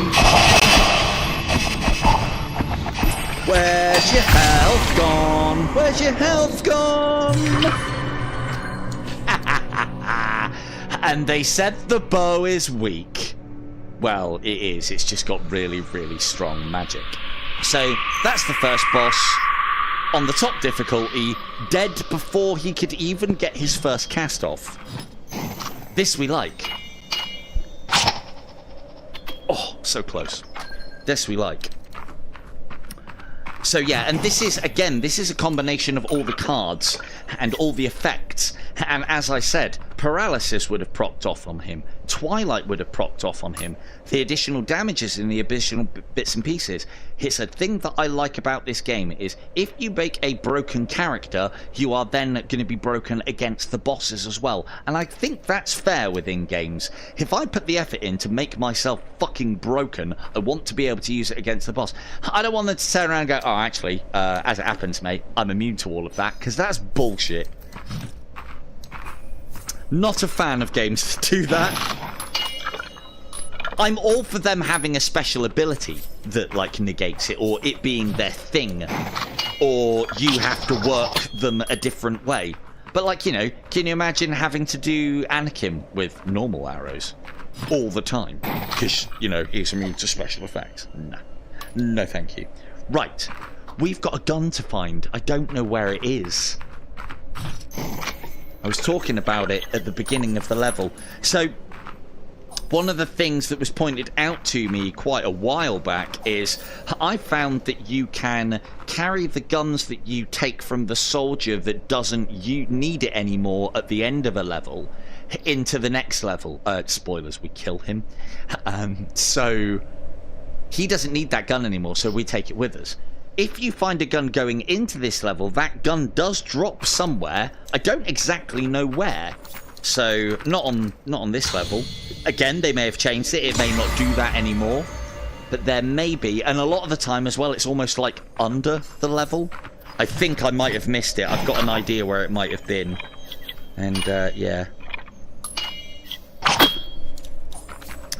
Always make sure, whether you need the ammunition or not, that you break each of these crates. Why? Souls. souls, right, they mean level ups, okay? And level ups, the way you get your rank points, right? And then rank points, they mean you get more powerful, okay? So, yeah. Also, though, on a more serious note, you'll always get grenades out of these. You're supposed to use them against the boss, but against somebody who's flying, grenades are only useful in Von's hands. She can time it. I'm not even going to try. So, but the blue grenades sell for, I think it's 37 gold, whereas the red grenades sell for 12 or 25 or somewhere along those lines. So they're good items to fill your pouches up with at the end. Now, if I had various charms and attachments in my pouches, not the ones that are on my weapon, and they were extras, one of the things that you can do when you pick up this Gavir, I don't know if you can tell or not, there's a Gavir just lying around on the floor, just nearby to this guy. No one's using it. Yeah, see, there, look, there it is. So there's this Gavir, like 43, just lying around on the floor. No one's using it. And what you could do is you could take the attachments and place them onto this weapon, freeing up pouch slots, which then allows you to go back and fill up on those blue grenades. Not a lot of money, but everything counts. And also when you sell it, you also get souls. Did I tell you all what souls do in this game? They get you the level ups, right? Okay, now here's another good thing as well, is sometimes you'll get attachments. Now, that one, +2, +2, +2, okay. But normally we would have to sacrifice one of the items in our inventory.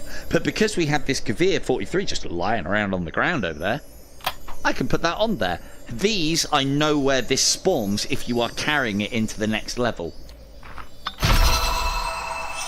Tarot cards! So, that's the sun... What's it called? Can't remember. Sunburst? Something like those lines, along those lines. This one... Sun's Embrace, these ones are. And they do damage and also enemy damage reduction. Nature's Spite. These are the new cards. I haven't really experimented with these much. On hit, 5% chance to apply Nature's Spite poison for 5 seconds. That's a good amount of damage. Seconds. That is a shit percentage. Everything on the Nature's cards, I mean, they look cool. But everything on the Nature's cards, this is like a new class of cards that have been added. And I haven't even seen where these go yet. But everything that's been added to them seems to be lower percentage chances in class with everything else. And so I'm kind of shy away from them, to be honest with you. These ones are actually really good, though. There is one of these cards basically makes it so that you gain life back per level you complete. It's quite good for that, so I can see it being a nice starter. But instant kill below 10% health? Yeah. Dealing damage that leaves an enemy below 10% health will kill them instantly. That wouldn't affect the bosses, would it? You're fucking right it does.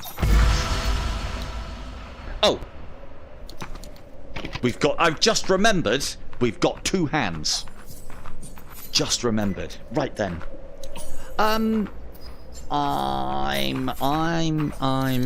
didn't pick up any of the blue grenades, and they've probably rolled away by now. They don't actually despawn. They do roll away. Hey, this has got an actual laser on it. Look at that. Awesome. Shame my bow doesn't do the same, isn't it? Not that it would line up, but anyway. Right, I can't find any of the grenades, so we're going to experiment. I reckon throwing knives will now be worth more than a blue grenade, because they were worth 30 already. So I got high hopes. High hopes. So we'll plop those down there. Pray to this. Pick them back up again. Again, this does work from one level to another. Hello, Mo. Yes, they do. Oh, you better believe they do. You better believe they do. Yeah, no worries, K2. Oh, shh. Not supposed to say that. No, it's a public beta. You're fine.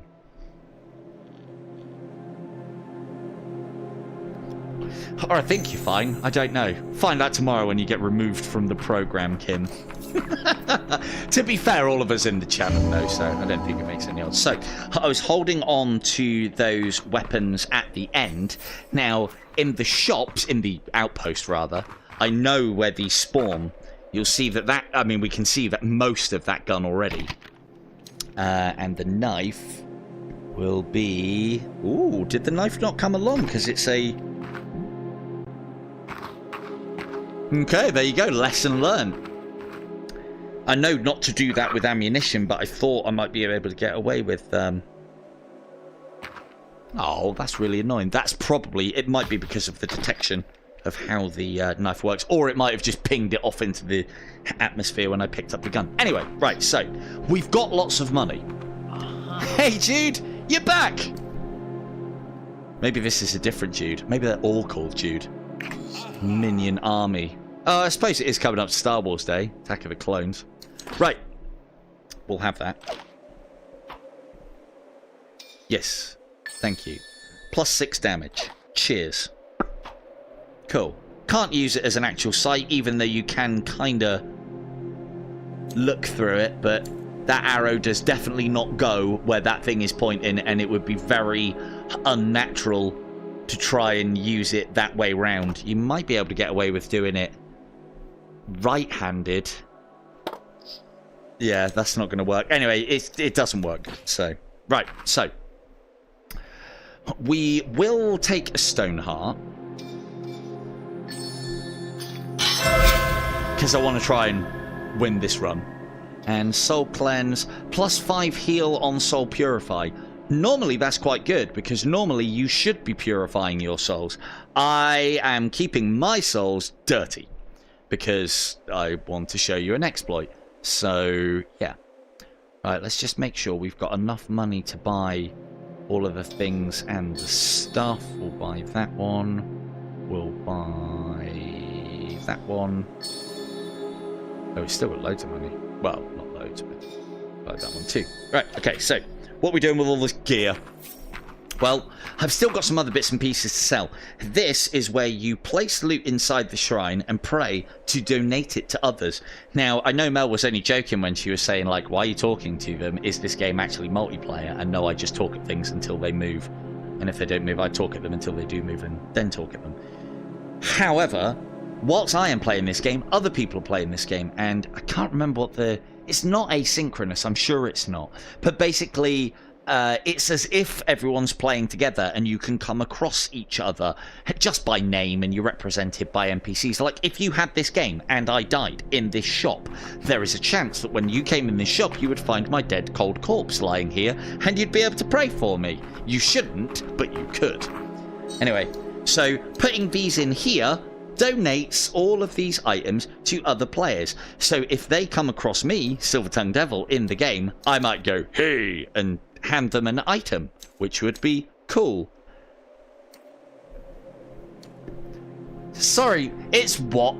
It's what, Fee? Erogenous, did you just say? Oh, asynchronous. Hi, Fee! No, erogenous is definitely something different. That's another kind of play. Right.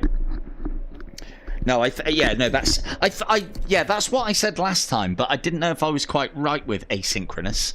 So I always thought that meant that, like, you know, an asynchronous multiplayer would be like, what can I think of? Like, versus where everyone has the same, so it comes down to skill as opposed to loot or weaponry or what have you. But yeah, maybe I'm thinking of the wrong one. Right, so drink your drinks. Worth 500. I think they're worth the same amount as gold as they are value in here as well.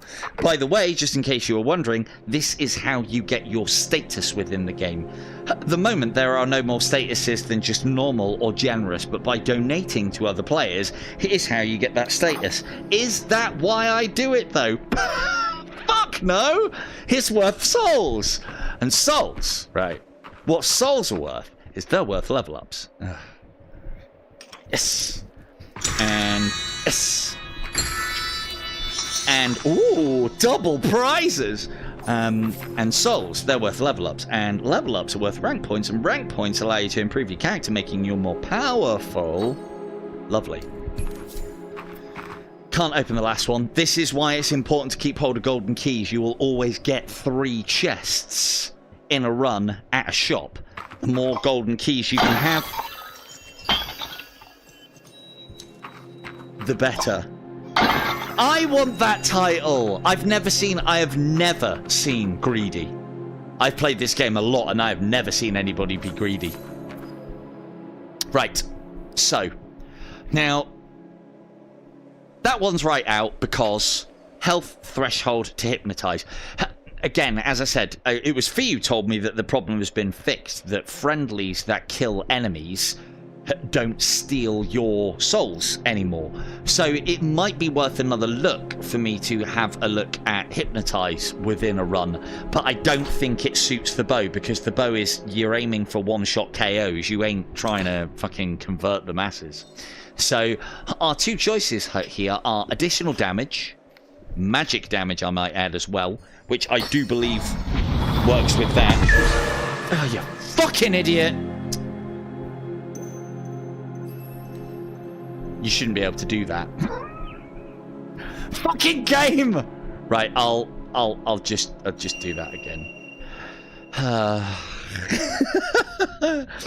Because I haven't got friendly fire on, so you should not be able to do that. So that is a bug. I don't know why it does that.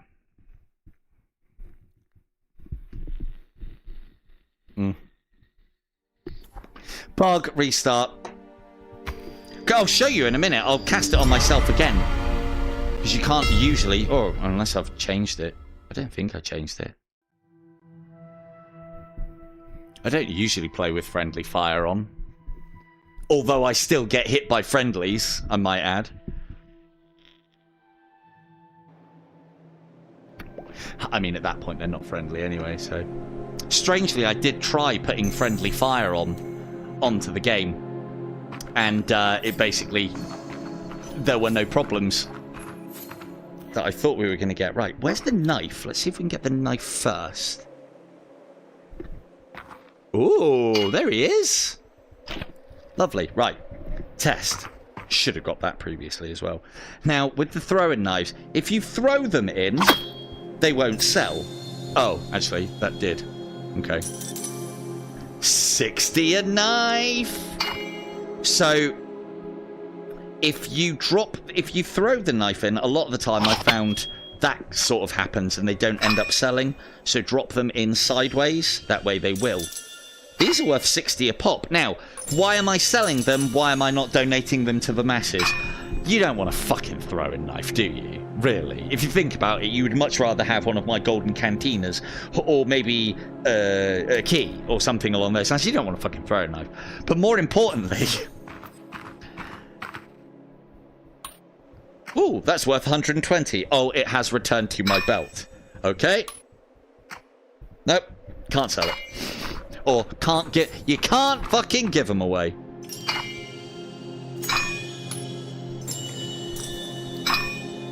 So they're worth 60 a pop.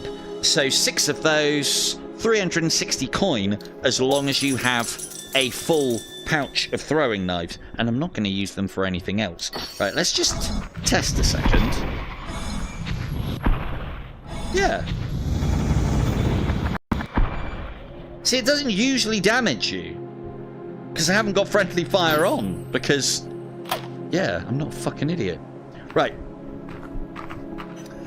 So, again, that's been in the game since the start, so I assume that that's quite a complicated issue that they are having with the game.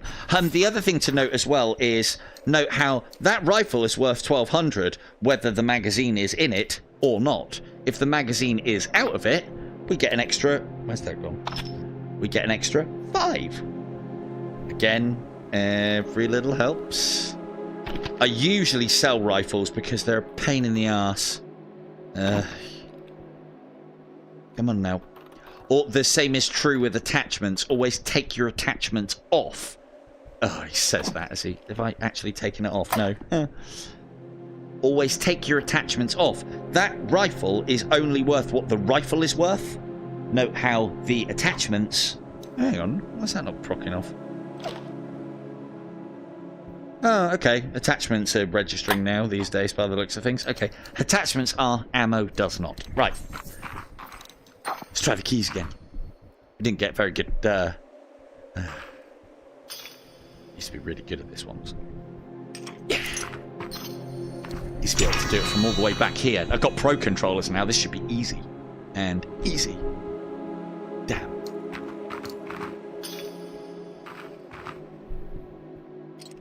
Yes. Right.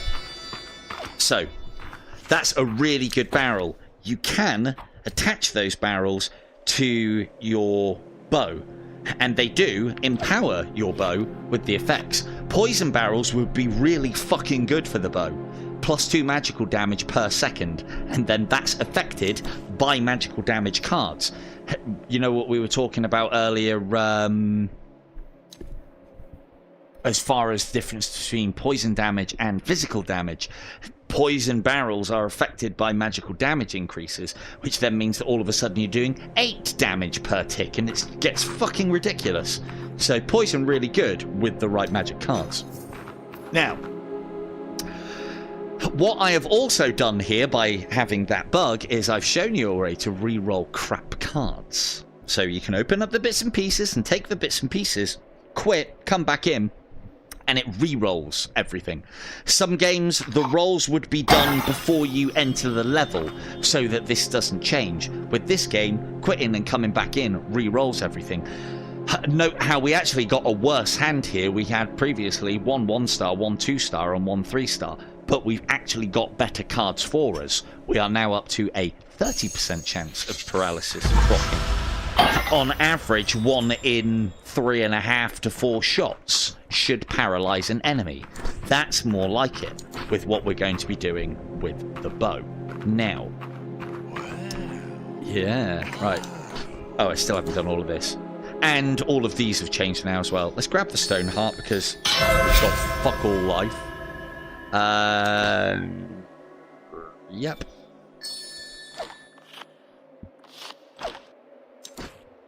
In the pouch. Oh yeah, we've got these. Oh, hang on. Yep. There you are. Hey! 1 health drain on paralyzed enemies. So now my paralysis is starting to poison. Yay! I'll take that one. And what crystal have I got? +2. What crystal are you offering? +4 physical damage. Good. Very good. Cool.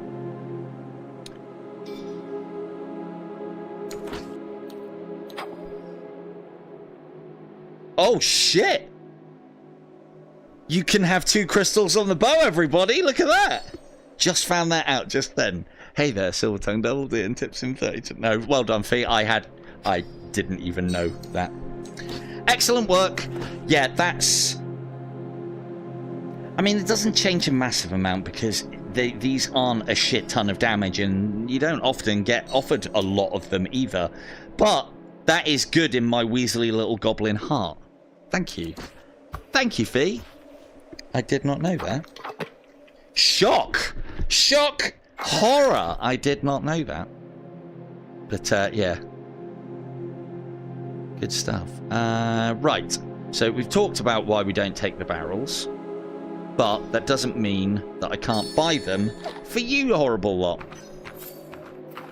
There you go, and you can stick your barrel and all. Right, that goes in there, that goes in there. That goes in there. Dun dun dun. Always smash these pots as well. There be souls in them. We've had the souls discussion, I believe. Have I told you about what souls do? Yeah, that wide-eyed look says you don't want to know. Wow, you're not sleepy at all, are you? Right, so... what else, what else, what else? Done that, done that, done that, done that, done that, done that. Done that, done that. Cool, I think... You might be ready to die. One of the things I have found out as well, I don't know if it's a bug. I think it's more of a, if you are not a careful player, this will affect you, is there is an item in the game which overcharges your health. Oh, I'm sure someone better check the old battery.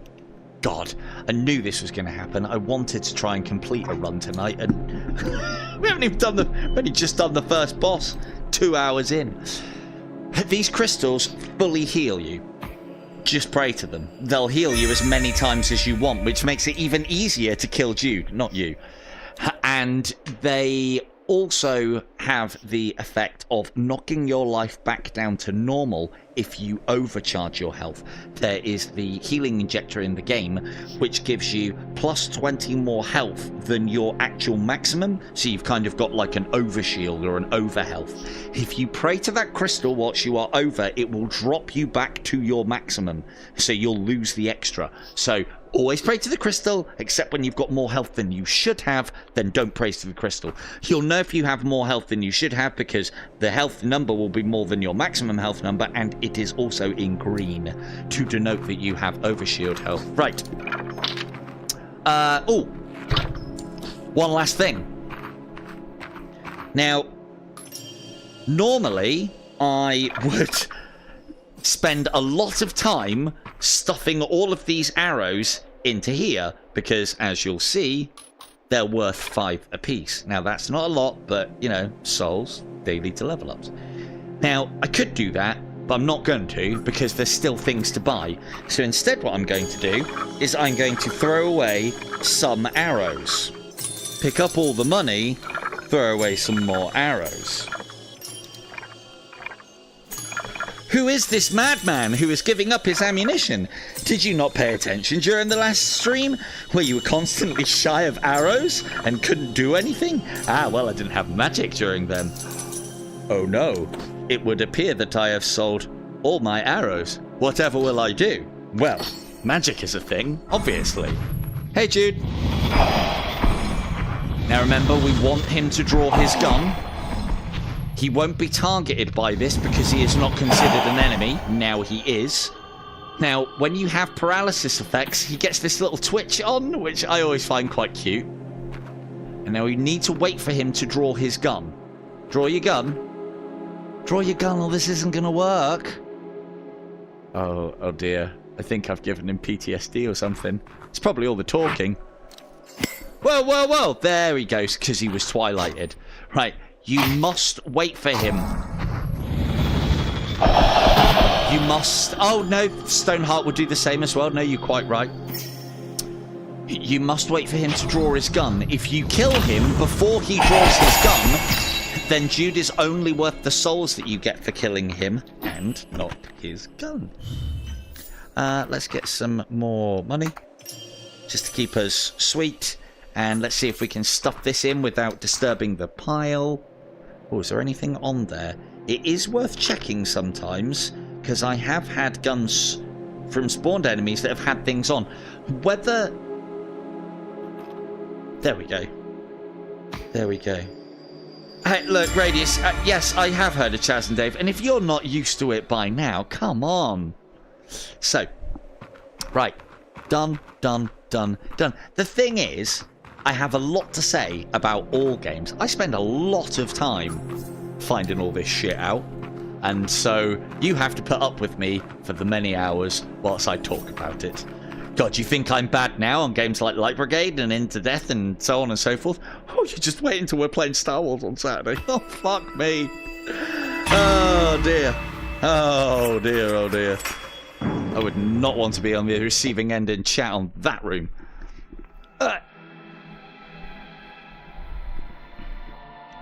That's right. I tell you what I'll do, Radius, is how's about I do an Into the Radius?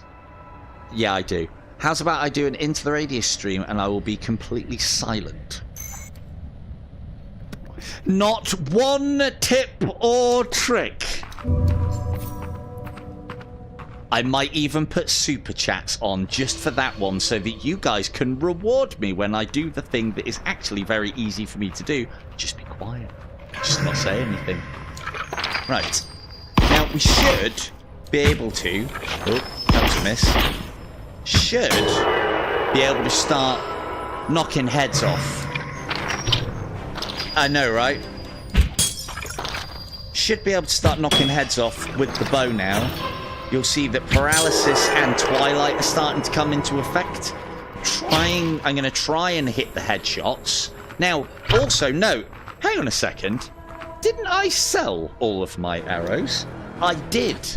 But the guys at Funkatronic Labs are particularly generous when it comes to people who don't have anything when you leave from one area into another.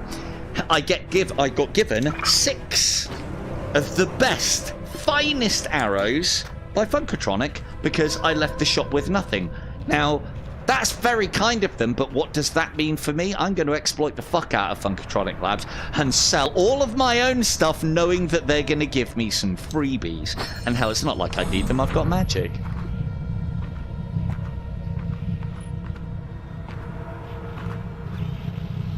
Hear that noise as well?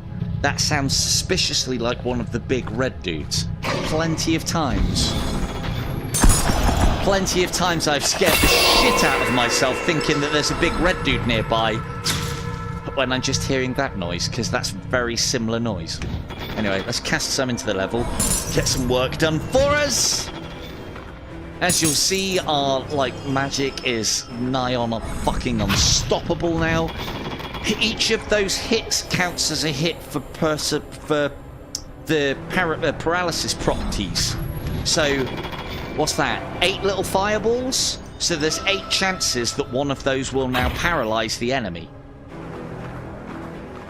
And what, there was a 1 in 3.5% chance?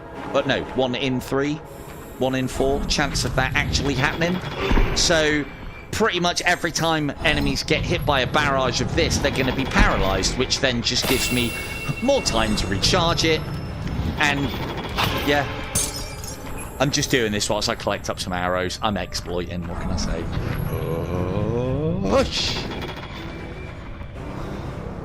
And that is very much, especially in these areas, there's one place that you will struggle to use magic, which is in the sewers, because it is very tight confines on that level. But there's other things that we can do.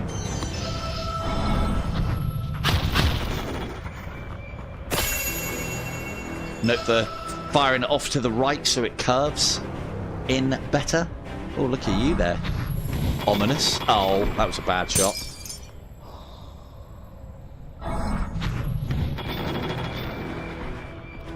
That was better. So, yes, I know it's supposed to be a bow class, but we'll make use of all the tools. This is the thing that I didn't do last time because I was trying to put the bow through its paces, thinking that it would be good. The truth of the matter with the bow is it isn't all that great. What is all of that? Is that following me? That's not so great. Oh, I'm out of arrows. Oh well, back to magic. That was a rubbish shot.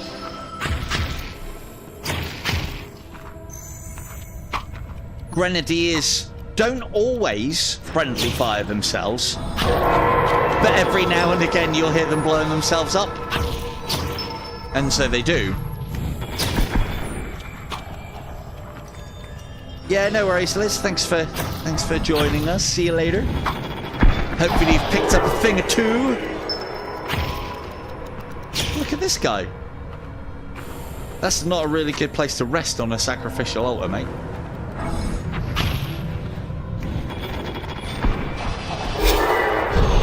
I mean, even I think that magic is way too powerful in this game, even when you haven't got it powered up.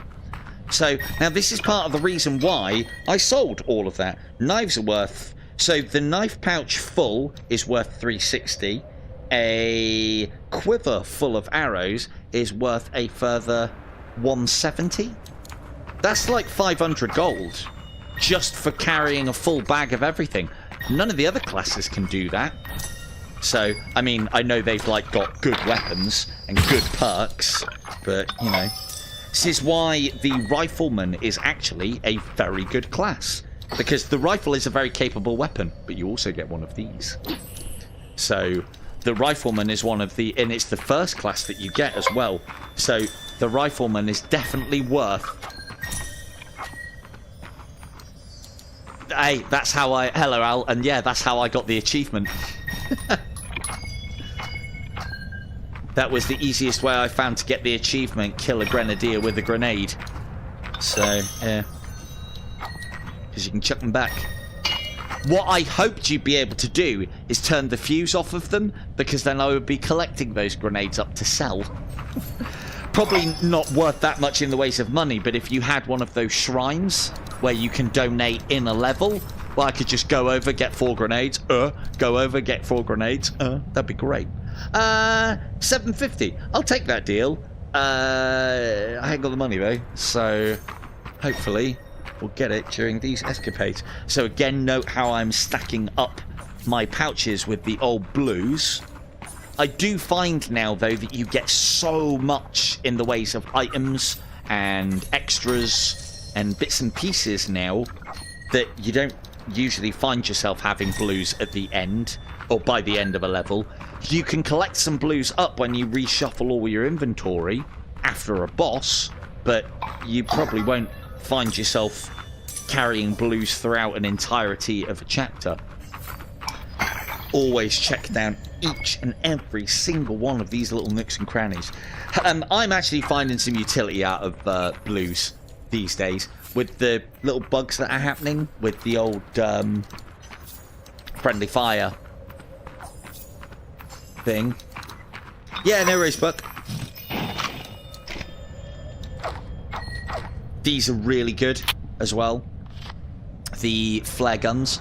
Now, one of the reasons I have died, but only down to bugs. So I've done the little exploity thing, as I said I was going to, which, if you missed it, it is literally a case of, if I was to quit now, if I like died and went into my ghost form, if I was to quit now, it will actually reload me to when I entered this room. And you can do that as often as you like. If you die, as in actually die, and the death screen comes up, if you actually quit the game at that point, you can still save your run. So, I mean, if there was leaderboards... Oh, I actually did check that earlier, Al, and they weren't. That was this morning, though, when I was just putting the finishing touches onto this class. So I don't know if it's been done or not yet. I test it, but there hasn't been any updates come through for me, unless they happened whilst I was whilst the headset was off. I do have that feature on them, so maybe. +1 bonus magic damage. Yeah, it's not great, but it's all stacking up. Enemy kill, +20%. Next shot, apply paralysis. Just fucking no. Why are you even in the game? +2 crystal armor penetration. With magic, it's quite indiscriminate, and it will just hit armor anyway, so that's not too bad. But you don't want to be shooting for armor or bowing for armor, so it's not a great card, but we'll take it. Now, what I was saying about the flare gun, one of the things that's really good about the flare gun is A, it's like Meals on Wheels, because you fire this and it summons an ally. Kill that ally, you get souls from him. More importantly, this is a extra gun on demand, because when that soldier comes in and then things happen to him, he won't need his gun anymore, which then means that we can put all of our attachments that we have in our that are taking up precious bag space on his gun. It's such a good trade-off, and all it takes is the life and soul of one of our allies. I think it's perfect. It's like the perfect trade. And again, as a big advocate of destruction of anything that is, you know, on my side or not, even I think there should be consequences to the actions of that in this game. But you know what? Fucking hats off to Funkatronic to allow me, that's the creators of the game, by the way, to allow me to make those mistakes and make those decisions and make those choices. I know they don't like the fact that everybody kills the, or people do kill the Light Brigade soldiers, but hey, it's nice that we can. It would annoy me if you couldn't. One of my first and favourite games of all time was Kingsfield. You used to be able to do it in Kingsfield. That was one of what are they called again? Fuck, creators of Dark Souls. I can't remember the name off the top of my head now. But yeah, Kingsfield, that was one of their first games. Had similar graphics. I mean, you know, that's doing this a disservice, but the graphics were in this kind of style, I guess. Hey, look, we made the money.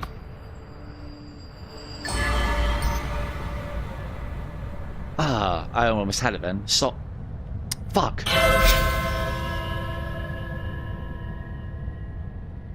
I can't remember. Ah, well, it doesn't matter.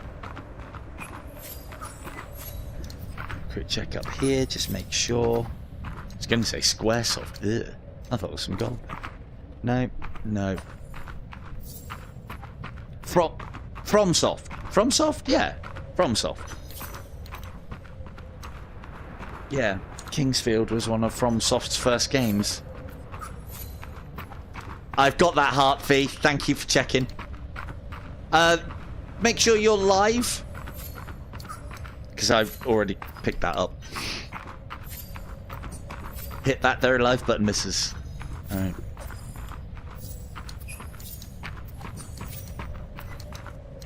One of the things... Oh, actually, that's a point. Oh, don't need to ask you guys. I can test myself. Have a look.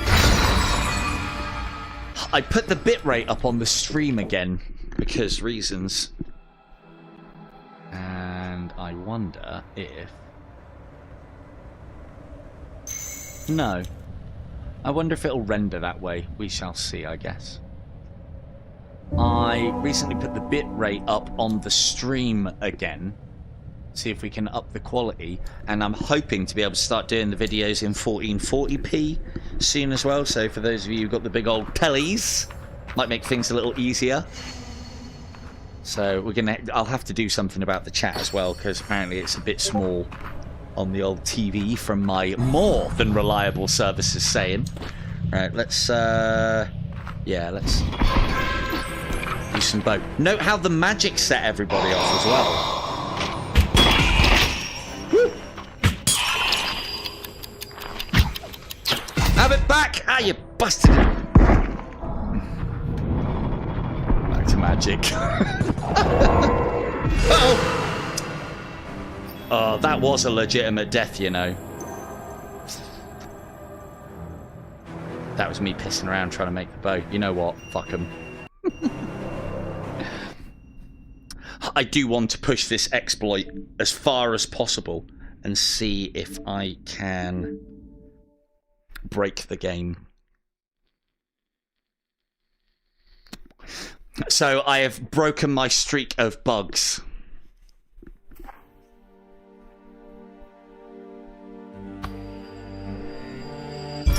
No worries, Fee. Thank you very much. Most appreciated, Prey Hands. So yeah, just so you can see what happened there. That's why I did it. Is like if you die, you can quit and restart the run. Now, yes, it's an exploit. Should you be using it? Well, it's a single player and there are no leaderboards, so does it really fucking matter? No. No. The only person you're cheating is yourself. I'm trying to entertain, so I'm just cheating you lot, I guess. Maybe we'll just yeah, maybe we'll just use some magic at the start. Although that was pretty rough. I was in cover and it like pushed me out of the cover and he kind of shot me through this. Hey weebs.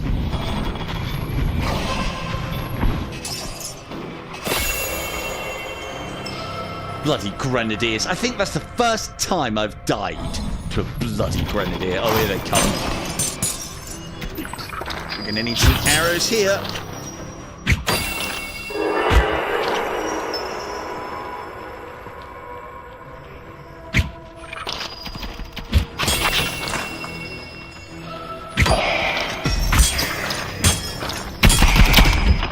Ooh, that was a lot of damage.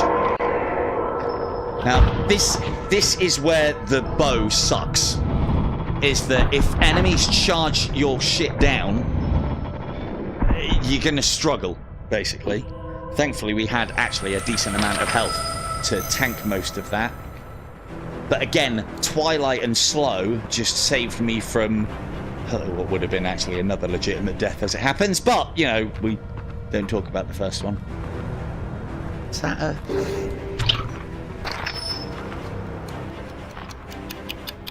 Hey!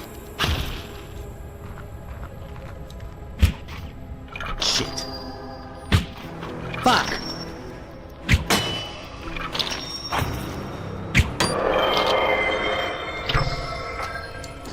Right. See if we recover here a little bit.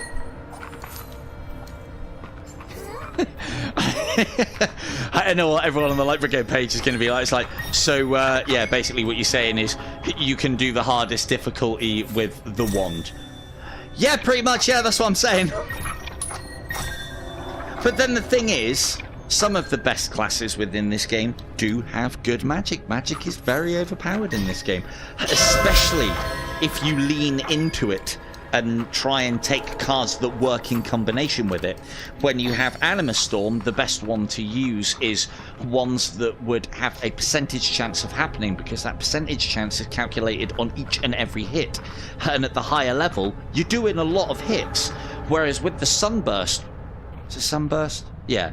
With the Sunburst one, because it is one single big hit that does like a bit of an explosion, then you want to be going for ones that just do more first hit damage, or just more, like, yeah, first hot shot damage. There are Sun's Embrace does quite a lot of that. Right, I think we've cleared our immediate. Now it's a little bit different. We've got places to retreat to if we don't land our shots. But it's fine, we'll just land our shots. I am trying to make a point of going for headshots, because this is the other problem with the bow, though, is that by not landing headshots, you're not getting the additional souls that you get for headshots, and so then you're not getting as many souls, which then means to you not getting as many level ups, which then means that you don't get as many rank points, which then means that you can't balk your character and make him overpowered. Down to the meta progression. Don't know if I've mentioned that or not. Just did it the other way around that time. Here, look, here's an example of my terrible grenading. Actually, that's pretty good. Need to be using those homing shots. Oh, come on. Fuck.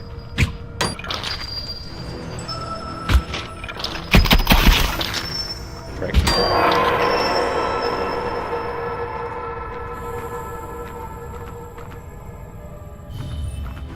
Just hearing the sound of my own feet again there. Hey, donation shrine, that's good. Right.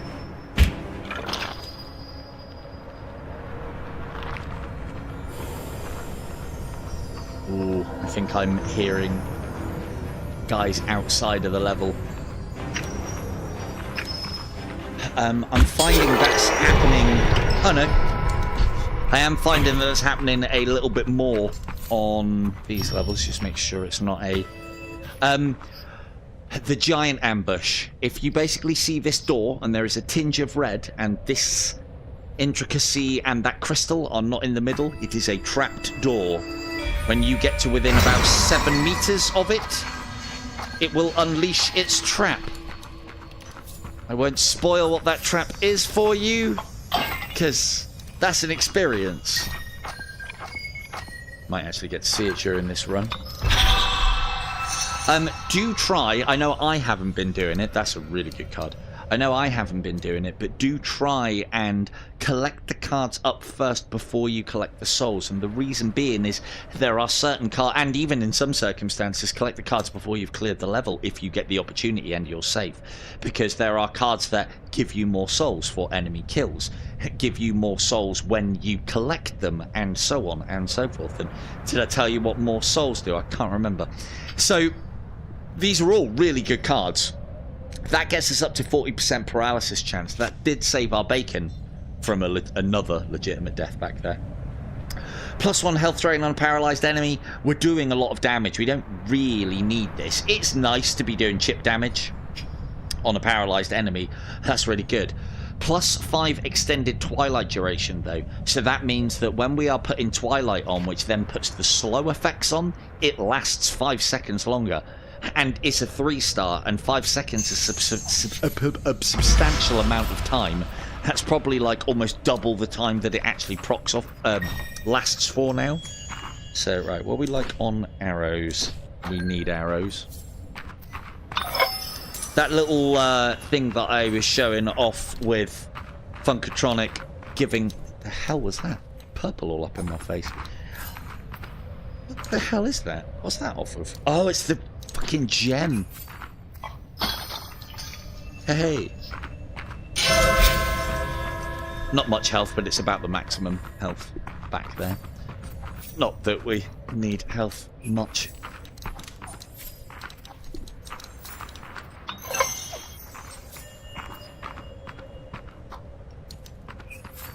Oh, what am I doing? No, idiot. No, I regret everything. I need it back. Right, okay. If you get to... I'll show you that now anyway. I do need that because I can do something with it.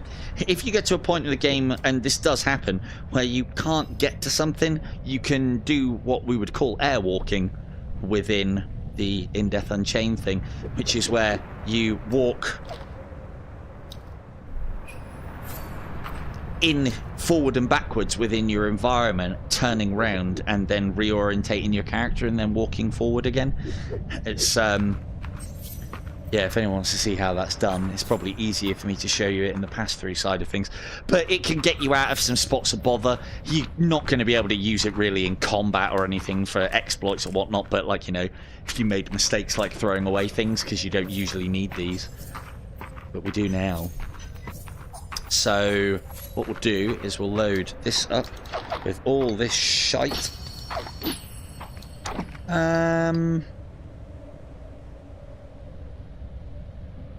It's only worth 100. His gun's worth more than that. But see, I'm worried because I don't want to be firing that off. These are usually really good. The other thing that these allow you to do as well is, if you are playing as, say, a class that you're not particularly good with, a sniper, then you could... Or, it's not that I can't play the sniper, I'm just not a fan of the sniper rifle in this game. Probably because of the same reason the bow is not quite as great as it could be. But summon this guy, kill him, take his rifle, and you can replace whatever gun you have with what he has. So in this circumstance, a rifleman. But if you got a flare gun for a assaultman, or assault rifleman, or a scout, they will have the appropriate weaponry that they would normally have for that class, and you can take it and you can use it. And if you take your weapon off your back and put theirs on, it will replace it as the weapon in your slot. You will have a problem with the ammunition that you are then carrying at that point, but at that point then you just use magic until you can pick up more ammunition for that weapon. The game will give you ammunition based on the weapon that you have in your holster, or in some circumstances in your hand, I have found. So,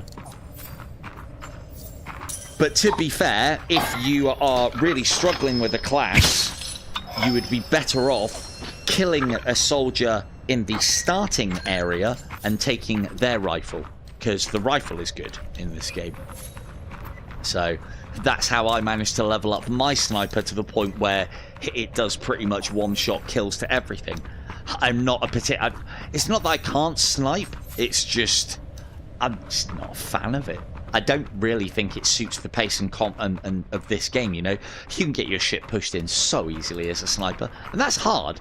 But when you have got it leveled up, kind of like with the bow, it then becomes a serviceable weapon.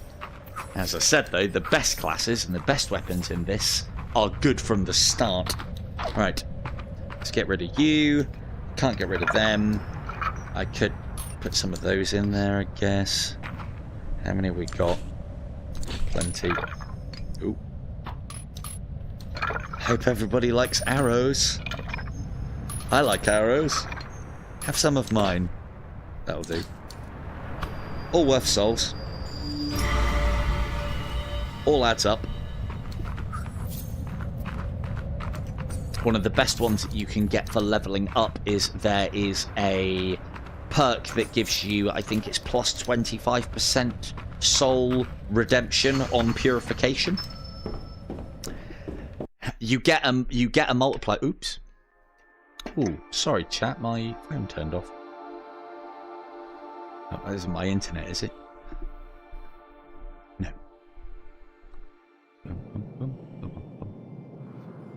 The width.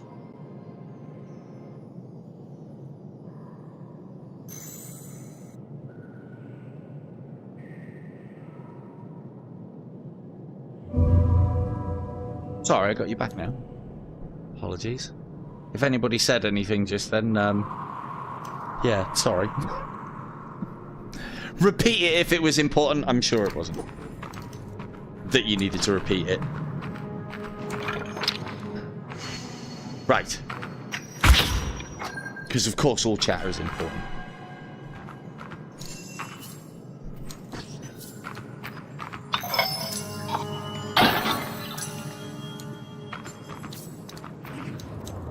Right, so now we're in the sewers. Hey, dude. What weapon you got?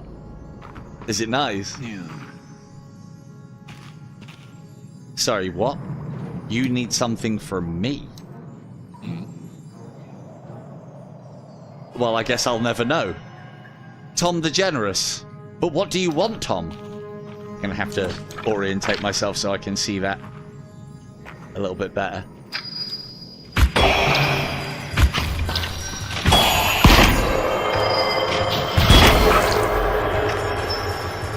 Now, this is where we're going to have to rely a little bit more on our bow work, because as you can tell, this level's a little different. This one is tight, like a tiger, with some slightly different, funkier enemies. Oh, fuck's sake, I couldn't hit that bar if I tried. Right. It's not that you can't use magic down here. It's just a lot more difficult. Let's see if we can get some around that corner. Yeah, it's going all over the show. Tom, help me! They're coming, Tom! Save yourself! They're coming, Tom! Tom will fight them. Tom will make an excellent distraction. Oh, if only you could close that door.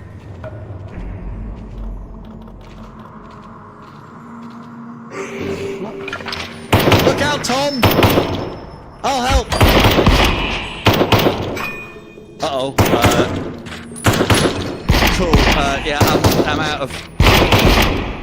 Go, Tom, go! Go, Tom, go! Go, Tom, go! Try not to hit Tom. Well done, Tom. Excellent work. I have every trust and faith in you. Now we're actually back to... Ooh, we're actually back to magic because we're out of arrows. Get in there, Tom! There was a time when this would drive me absolutely bananas. I just punched him, look. There was a time when this would drive me absolutely bananas because Tom here would steal my experience. Now that is not the case anymore. What's up there, Tom? What you see? What you found? What do you smell? Man flesh, is it? There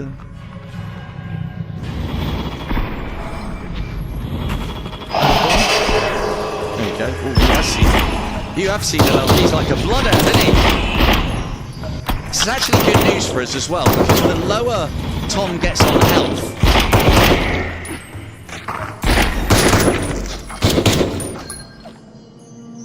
oh yeah, changed that recently. The lower Tom gets on health, the easier it will be to kill him.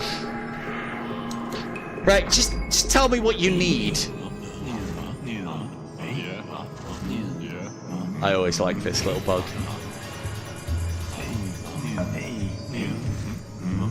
Goes through every line of dialogue that a soldier can possibly say all at the same time. Just chill out, man. You're worse than I am, dude. That's impossible. Yeah, no worries, Von. What, God, if Von's off to bed, it must be late. Shit. Nowhere in this game. bomb charm. That comes with us. Oh, there it is, look. +4 bonus damage per 1,000 unpurified souls. World end top level. Boom. So, that should mean we're doing even more damage.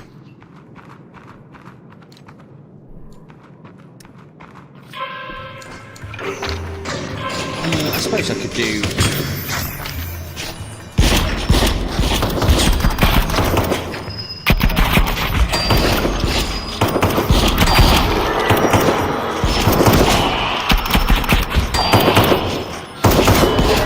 Hang on, Buck, I'll have a look at that in a second. There's a lot of guys with machine guns and they're very loud. Look how much damage that magic's doing. It's getting redonkulous now.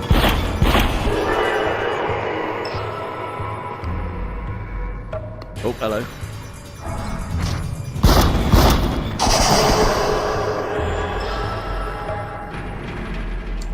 Lovely jubbly. Oh, look at that, right between the fucking four eyes.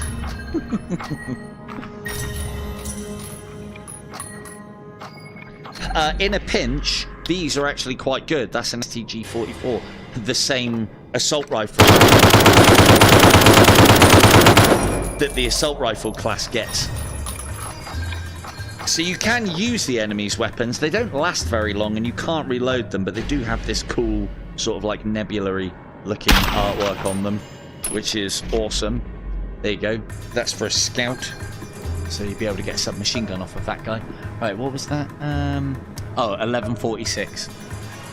10 for... Oh, it's not even 11 o'clock yet. Oh, we got bags of time. Got like 10 minutes. Easy. Be aware...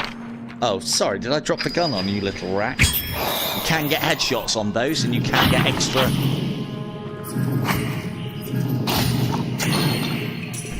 I'm calling that a bug if you shoot me through the wall.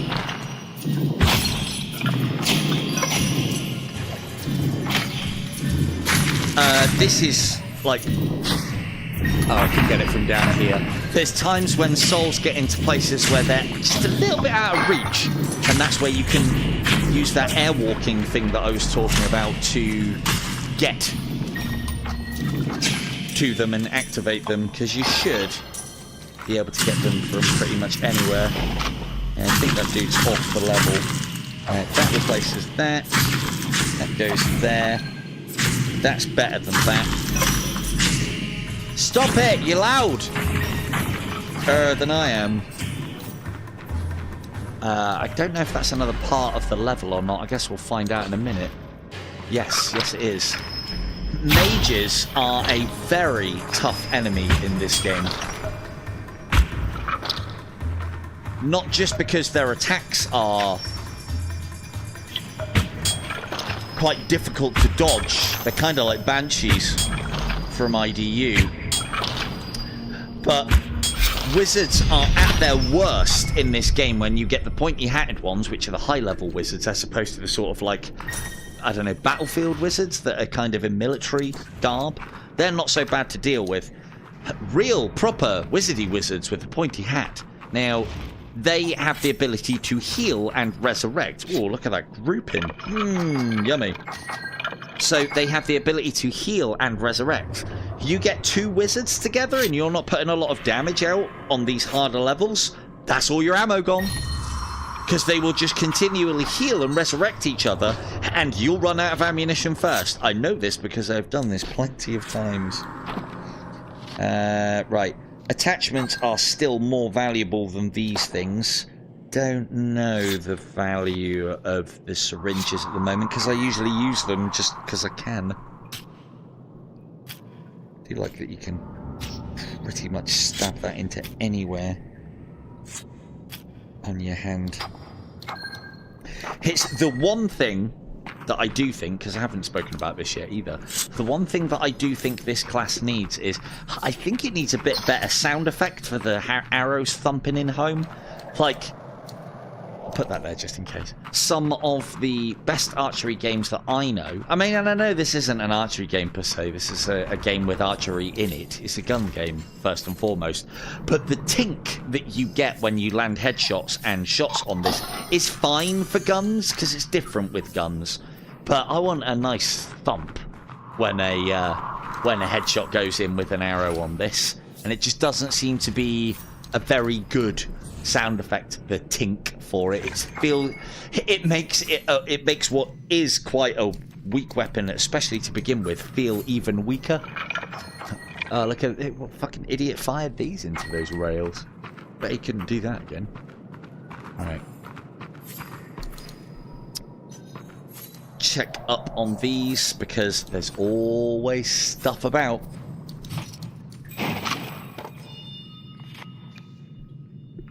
Hey Radius, you'll like this one. Can't remember if I showed you or not. I'll show you in a minute. That's a decent. Oh, it's only 100. I thought it was going to be more than that. Right, we won't take these with us because I think that's worth more. But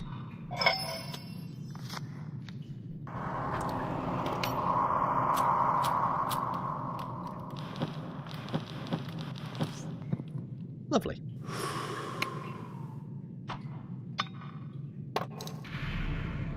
We'll take them with us in our hand. And so this actually had the cigars in this actually have practical effect as well. As I'm puffing away on this, it will restore my health to maximum. I think it's maximum. Let me have a look.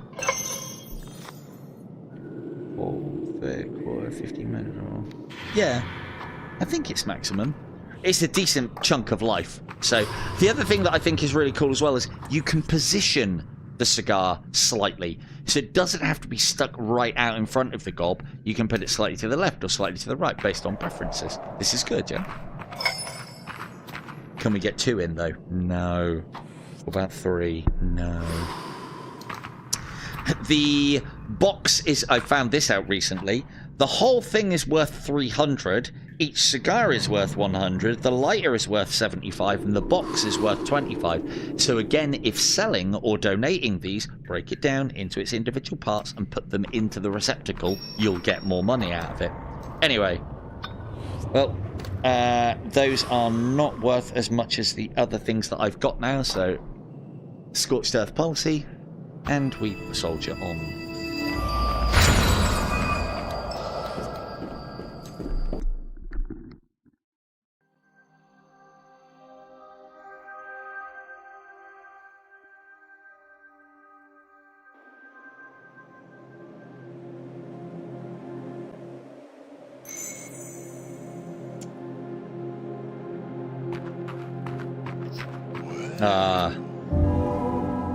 Forget about that. Oh, you can. I didn't realise you can just tap the ash off of it. Your cigar goes out between levels. Do you want a cigar? That's landed in an unfortunate position, hasn't it, really? Right, what you got for me? Hey, Jude! How we doing? Right, is that one better than what I have? No. Twilight. Twilight plus 10% blind chance. Yes. Yes, please.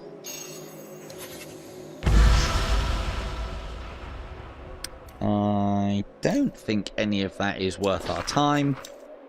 Now, at this stage, it doesn't matter whether I kill Jude with a weapon out or not, unless we were going into the boss level, in which case I would be able to, because I think I know where the location is that you can pick a gun travelled from one area to another in the second boss. I just haven't looked on the first. But the thing is, I've never looked really because I don't often do it because it doesn't always come up. Apparently you can, or you used to be able to, carry weapons that you find from one level to another just by holding them and going from one level to another. I mean, I like my exploits and I like being min-maxing, but I ain't doing that on every fucking level. I already find that I've got plenty of money at the best of times to do all of the things that I want to do anyway, so, I mean, I'll always have more, but I don't want to have to put effort in for it. Thank you, dude. Your service was appreciated. So, here's the thing, because the sewers are a hard level. Norb told me that you can do this. Another little exploit. You can teleport through here.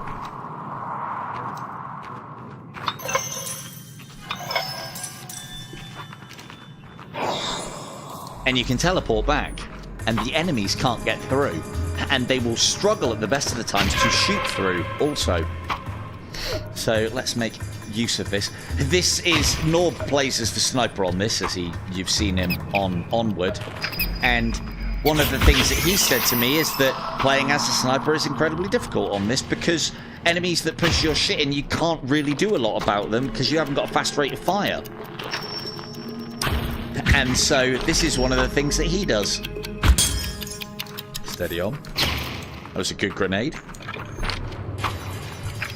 So you can teleport through.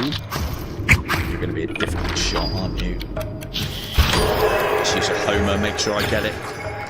You can teleport through, safe in the knowledge that you can then teleport back and can't be pushed, as long as you keep that door closed. Notice how these grenadiers are hurting themselves each time for some reason. Normally they don't, but sometimes it happens. Hey look, they've got little hats on. Great. You can get headshots on those rats. For some reason the ones with the hats on absorb your arrows. So I don't think normal rats do that. I have to test that now, because I can't remember. The ones with hats definitely do. Ooh. I think shooting that quite high in the little eye thing counts as a headshot for the purposes of souls. Hello. Ow. Dick. Fucking run up and thump me. And now we wait. Careful of traps. This looks a doozy for him. There we go, and we're back.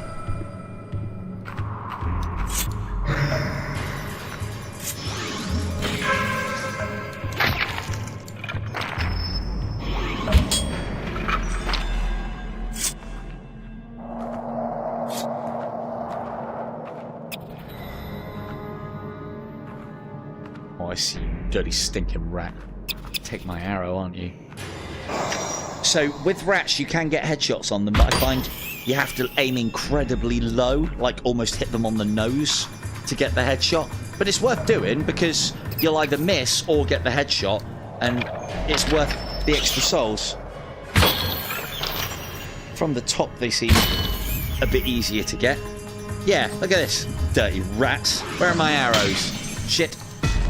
Ah, you prick. That's my own fault for not looking. But we retreat and we wait. The only time that you can be caught out with this tactic as well is when the enemies fire multiple shots, because they can then hit you with one shot and put you into like last stand mode and then hit you with another and you're dead. So again, massive risk reward. Not when I'm using that exploit though, but you know, I do want to try and show off the breaking of this game as far as soul collection is concerned, and the way to do that is to have a load of lives left at the end. Basically, I have covered it on the channel before, and it's known, and I think it is a good feature because it allows you to get a huge amount of level ups very, not quickly. There is a massive element of risk-reward to it, because if you die during this run, that's it, you lose all those souls. And then, yeah, we'll clear that out a little bit, I think.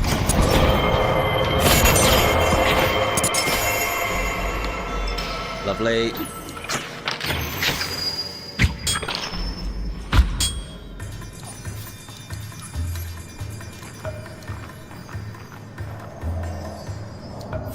What you got in here for me? I hate this. I wish it would just shimmer left and right instead of full turn. Or if it's going to do a full turn, go fucking quicker.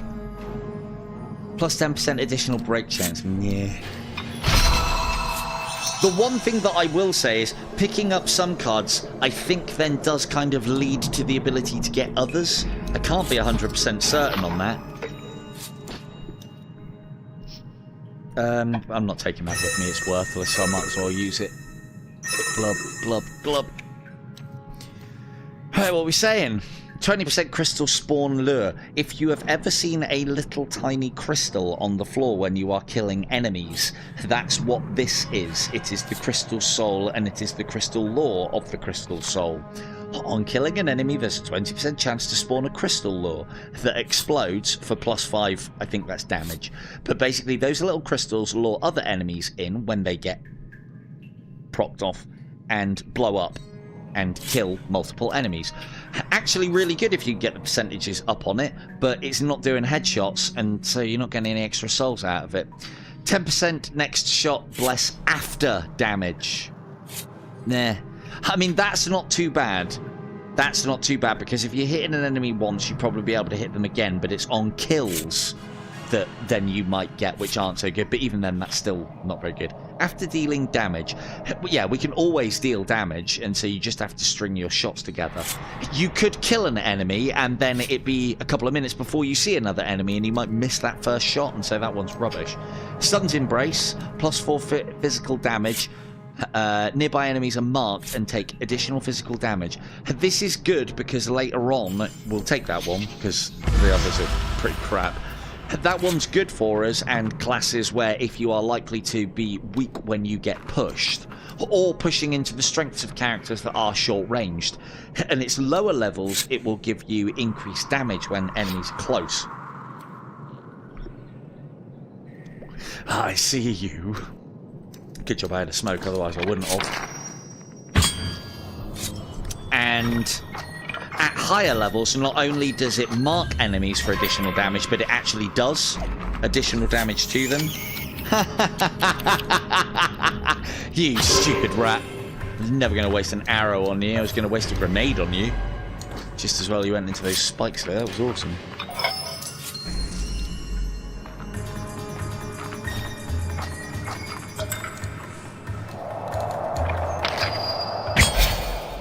Oh. Just you left them.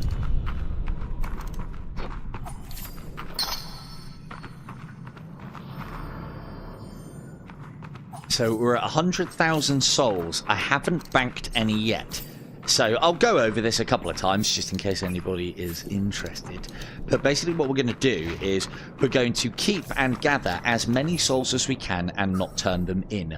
Now, I originally started doing this because of the World's End perk, basically, and you need to keep a certain amount of souls on you to make sure that you are doing all of that extra damage for holding extra souls on you. You only could get up to 5,000 though, but it was just easier to keep them all on you as opposed to having to pass them in and then get back up to 5,000 before you were doing your full damage. It was just easier to keep all my souls on me and guarantee that you always have that extra damage hitting off.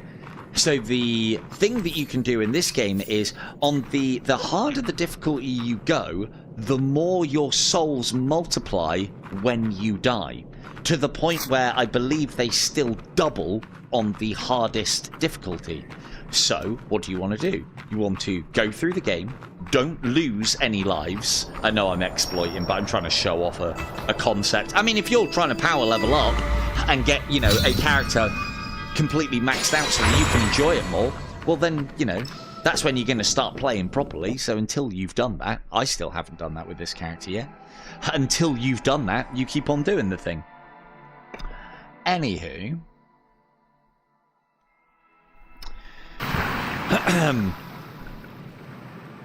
So you get all, basically what you then want to do in that circumstance, get all the way to the very last level before the end boss and then die.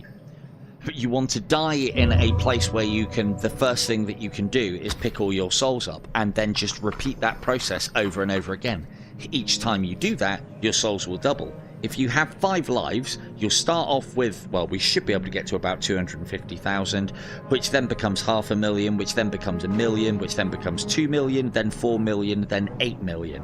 If you then get on top of cards that give you additional souls when you trade them in, you can get that up to ridiculous levels. I think I've had 16 million, and I didn't even have that good a run either. I think I got one of the cards that I mentioned.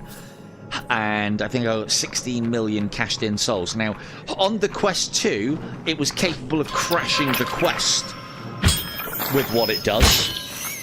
The problem is, if it crashes it, you then have to start the level again and repeat the live, die, live, die, live, die thing over and over again. I'm tempted to try it on the Quest 2 to see if it crashes the quest on the Quest 3, to see if it crashes it when I trade them all in. Ooh, we've got a choice there. Here's the one. +5 bonus soul collection. So each time we are collecting those souls, we get an additional +5%. Remember that these can stack. The best I've had of that is about 75%. That was on the militiaman is actually the best class to do all of what I'm talking about on, because he has an increased rarity of drop, a very weak rapid firing weapon for all those headshots, and then his perk that you can upgrade is increased rarity of item drop. So you then end up with so many awesome, cool items to compensate for the fact that your gun is shit. And you can sell them all for loads of cash. You can then use that cash to buy the things that you need, which you can then give to other players for souls, and the cycle continues. So, but I'll I don't know, we've got a little bit of time before I'm going to be getting to that stage, so I might finish this run off. Who am I kidding? I need to get this run finished off because I want to max out this character. Okay, second boss, nice and easy. They have changed how this boss works slightly. It's a bit easier now. So we first off have to stand here to activate her. See those green pipes? They tell us where we're going. So we're going up top. There are 4 levers in the game. 2 up top, in the boss. 2 up top, 2 down below. This one is green and lit. We need to pull it. When we pull it, a rat will spawn. We need to kill that rat and head to the next green lit pipe. Pull that lever, kill that rat. Now the boss is available for damage. Ow, ow, ow. What the fuck was that?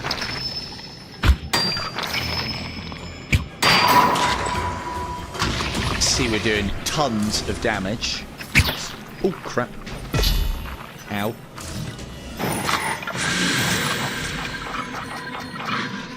Need some of those. Now, when she is, and it is a she, let yourself go a little bit there, love. Oh, fuck. I hate this game like that. The teleporting mechanics can sometimes be a bit dodgy.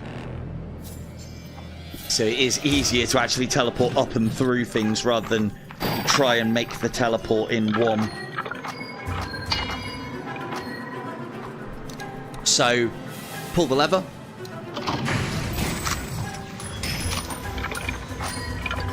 Kill the rat in a second. So we've got space for that. Nope, but let's leave it on the side because we'll need that later. Kill the rat. Ooh. Kill the rat. Next green pipe. Basically what these green pipes are doing is they are feeding her shield. If I was to shoot her right now...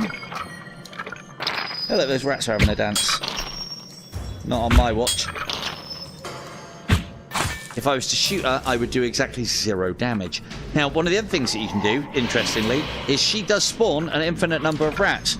And although those rats for a kill are not worth anything, they are worth souls for a headshot. Not much, but this is another way that you can get a lot of souls together for the exploit. Now, she will eat it as well, you disgusting fiend, to get her health back. So you can farm those rats to get your souls up. Now, I know 50 odd souls for a headshot isn't a lot of souls, but if you then know that you are going to be doubling that, then doubling it and doubling it and doubling it and doubling it, 50 souls all of a sudden becomes 500 souls.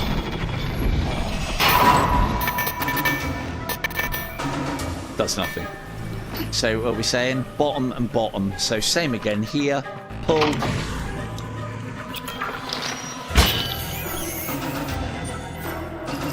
And I'd always recommend going over the top Because it's good form, because you might have to push these levers. And the reason why I always go over the top is then you don't run the possibility... Forgot about that rat. You don't run the possibility...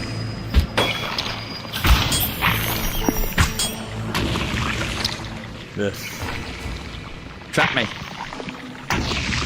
Ow. Oh, come on! Oh, you shit.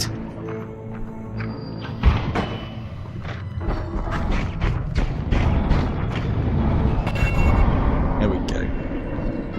Thought she would have died sooner than that. She has loads of health and we've got like 15% insta-kill. So, bit risky. I shouldn't just pissed around in the green. I should have gone up there. The reason why I say about going up and over it is it's good form because then every time you are moving, you are used to hitting where all 4 locations of the levers are. In addition to that as well, it's what's the I don't know what it is, fucking sewage, acid, whatever it is. What's that up? That is up. Trying to make that jump sometimes just puts you there, or puts you on here, and then you end up taking damage whilst you're just trying to traverse the level. That's what gets people killed on this level. So that's why I'd always recommend going up and over, because then you can't do that. I mean, I almost still did. Right. Like up the arrows.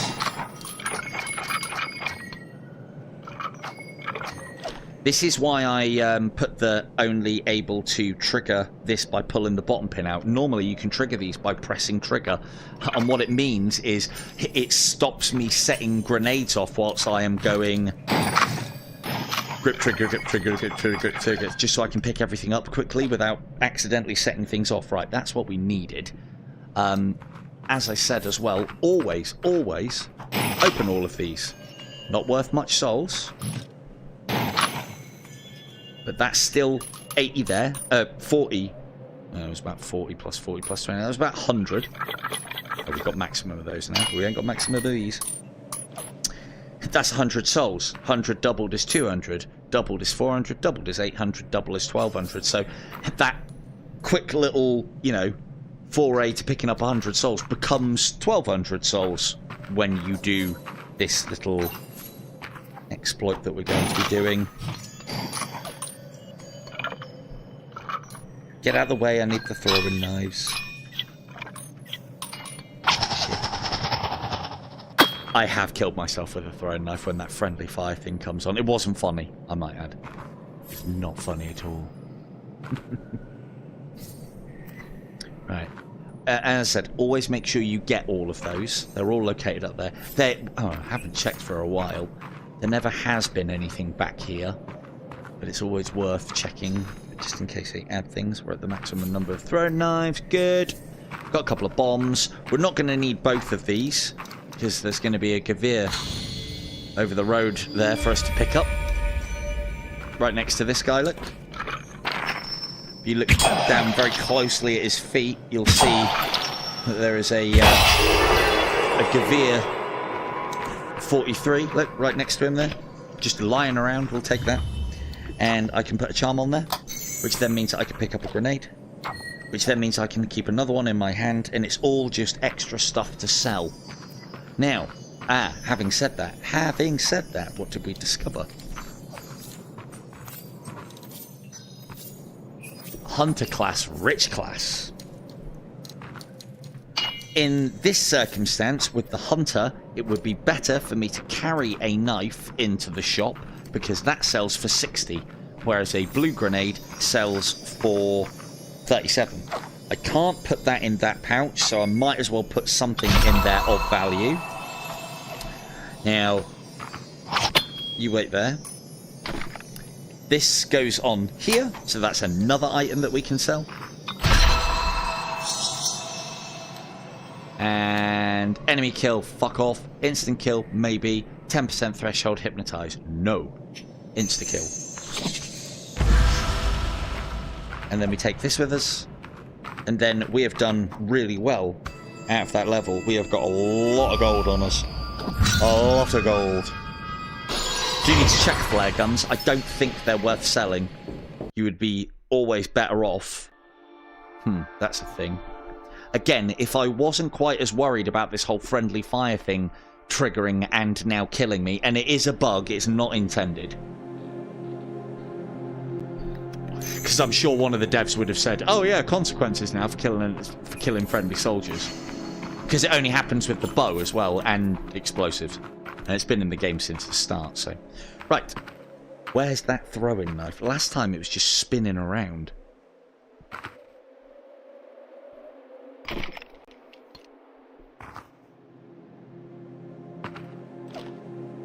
Oh, right. Huh. Hang on, I took a... did I pick the grenade up? A force of habit, that is. Yeah, it's definitely a bug. I wish it wasn't. I wish they had made consequences. Like, I think if you... The moment that you start being offensive with your allies, you know, they should view you as enemy and shoot you on sight. That's how I think the game should work.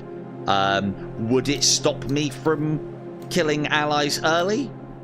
I mean, it might make me reconsider. I doubt it, but, you know. So, yeah, they're not worth much. They're not worth much either. Have we got lots of cash, though? Yeah, got plenty.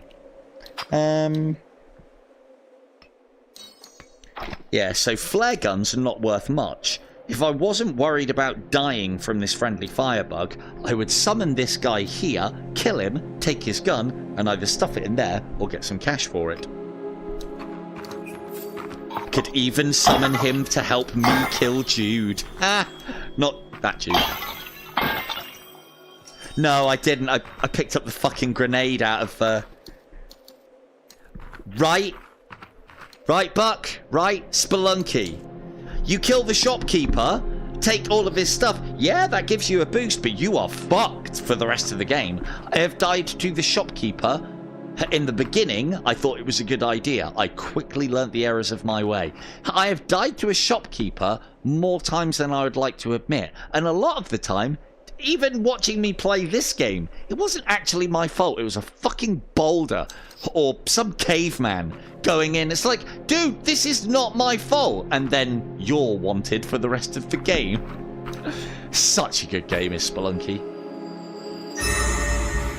I bought that. I didn't like the look of that game. I bought that game on the promise of multiplayer, and then we found out that it was local multiplayer only, which was a shame.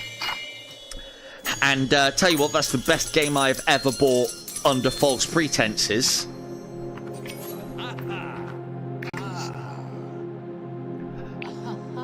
Yeah, I know. You can shoot the rope up into the top of the shop and then bomb them, can't you?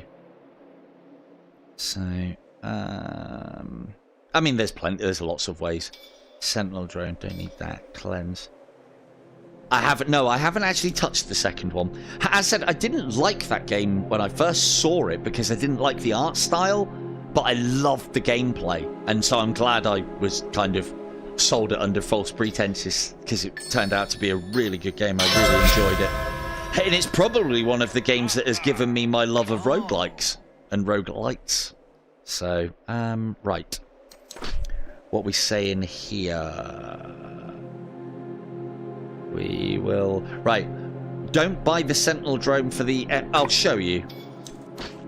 Sentinel drones are only good for one thing, and that's selling. The reason being is because if you put them in here, they fly.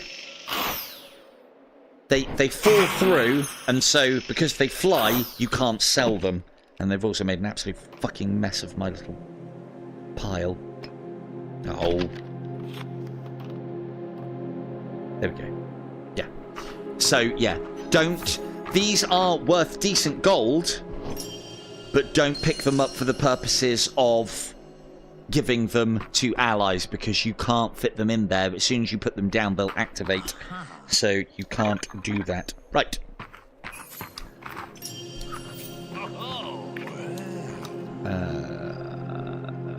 Yes. Yes. Yes. Yes. 10% chance for a +1 second stun on kill. 10% chance, +1 second stun. That's not bad. That's not bad. but it's still... Oh, that didn't actually register. Oh, wait. Oh, it's knocked the gun. Ugh. I was going to be careful with that. Oh, I'll put the gun in last so I know it's being counted. I did pick up contractors, yes. Contractors is... I was lucky enough to get one of the people I work with to get it for me. So I'm hopefully going to be doing some coverage on that. It'll probably just start out with me doing what I have been doing and playing the game with Indy. He said that he's back soon. How addicted is he? He's cancelled his trip to wherever it was that he was going just so he can get back to play some more contractors. I'll be honest, I haven't touched it since I got it though. Part of the thing that I'm waiting for is when I played the beta, the graphics were looking a lot fucking better than they are at the moment, even on the Quest. So I was kind of hoping that they're going to sort that out before I start playing. Right, looks like it's magic time for you. At least with magic, as long as I stay plenty far away from it, then the explosion won't be able to give me. At the moment, we'll see. We'll see. I don't know yet. I don't know what the plans are. Has that taken that? Oh, no, it hasn't. This is something I don't want to do. It is worthwhile keeping a little bit of money on you, but trying to get both of these to fit with... Ooh. I think that's picked one up. Yeah, it's picked one up from here. I didn't have it on there. And Jenga. No. And Jenga. Damn it. I wish there was a solo mode. Hopefully enough people... I would imagine enough people will ask for it. And, oh, for fuck's sake. I think that's counting, though, so I don't think it matters.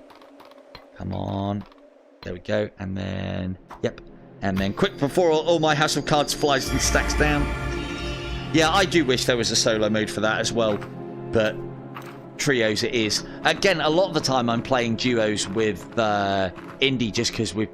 I will not stop that. I'm playing duos even though we could play trios and just get a random in. Just because I'm used to playing with Indy and we work well together, and the third person can usually be more of a spare wheel, especially if it's a random. But one of my plans... Yeah, no worries, Weebs. Are you welcome? Saturday, I've got a game giveaway, Weebs. I'm giving away Star Wars Pinball, if that's your thing. We've got 5 copies to win, hopefully. I thought I'd let you know. Not like you'll spread the word, though, is it?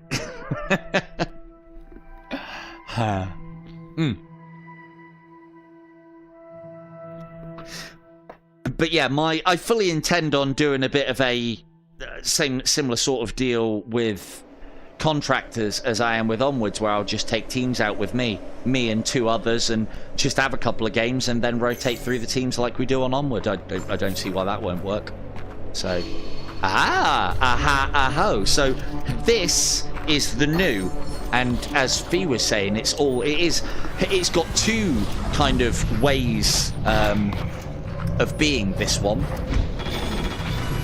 It can be very light, or it can be like normal darkness levels, and so we've got the light integer.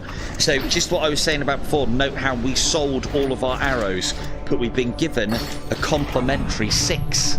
So, you know, it's like free money. Why would you not want free money? He's taking a good position behind that cauldron. Let me support you, ally. Kind of need some arrows before we start using the bow. Oh, hello. Yeah, you've got to die, and you've got to die quick. Those are the pointy hat wizards. Thankfully, this one's been paralysed and twilighted up the wazoo, so there's no chance he's going to be able to cast anything. Wizards are not only a dangerous adversary, but they also reward quite well. You'll usually get at least something better than common. Oh, shit. Oh, well, that's what I get for using homing arrows. You'll usually always get something better than common, which are the white ones. And even if you do get common, the rewards that you get from them are usually quite higher, so you'll get a much larger amount of gold from them, or more ammunition, or whatnot.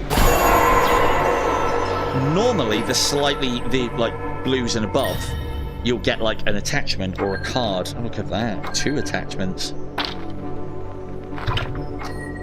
Right, let's go see how our allies doing. I need some arrows.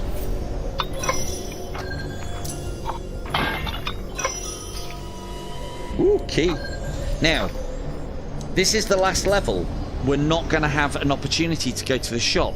So previously, at this point, keys were fucking worthless unless you could, like, deposit them to give to other players in the game. In this iteration... Oh, look, he's got a beat going there. Nice one. Oh, no, he's stopped now. Lost it. So...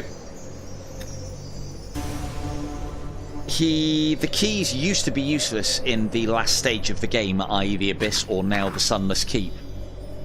Oh, you just want some airtime, don't you? You're so going to get shot in your stupid... What is wrong with your face? Have you had a stroke or something? Anyway, so... the keys used to be useless at this stage of the game. You might as well just throw them away. They have added 2 unlockable chests at the end of the game just before you go into the boss. So keys are back to being useful once more in this last stage of the game. Even though there are no shops between now and the end, there are a couple of chests. So collect 2 keys as priority, and then stop collecting keys, because then they're useless again.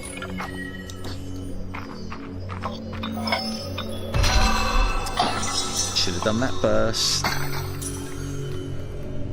Nope. Yep. Possibly. Cool. We'll take corruption. So I think we're on like a 20% chance. It's funny how I can remember statistics, yet I can't remember what I had for dinner this evening, you know? Fucking weird. Weird how my memory works. I can remember how much money somebody owes me. That's never been a problem. The exact amount, the date, length, so on. But, you know, kids' birthdays? Don't have a clue.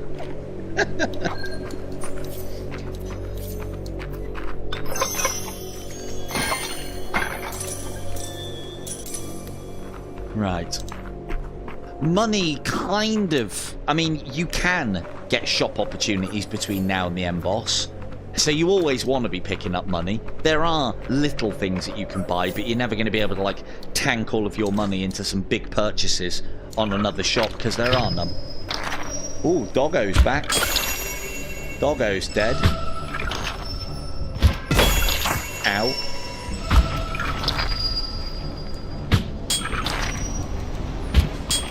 One of the things that doesn't make this game ideal for the bow player is that the enemies make quite big movements as far as like ducking and taking cover and such, and that is not good for the precision of single shot.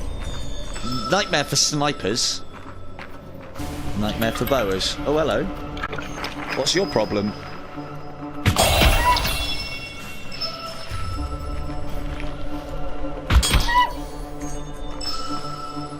These are not headshots. Oh look, dogs that do have souls.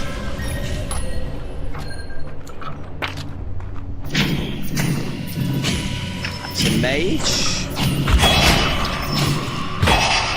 Kill you quickly. Oh, I thought I heard you.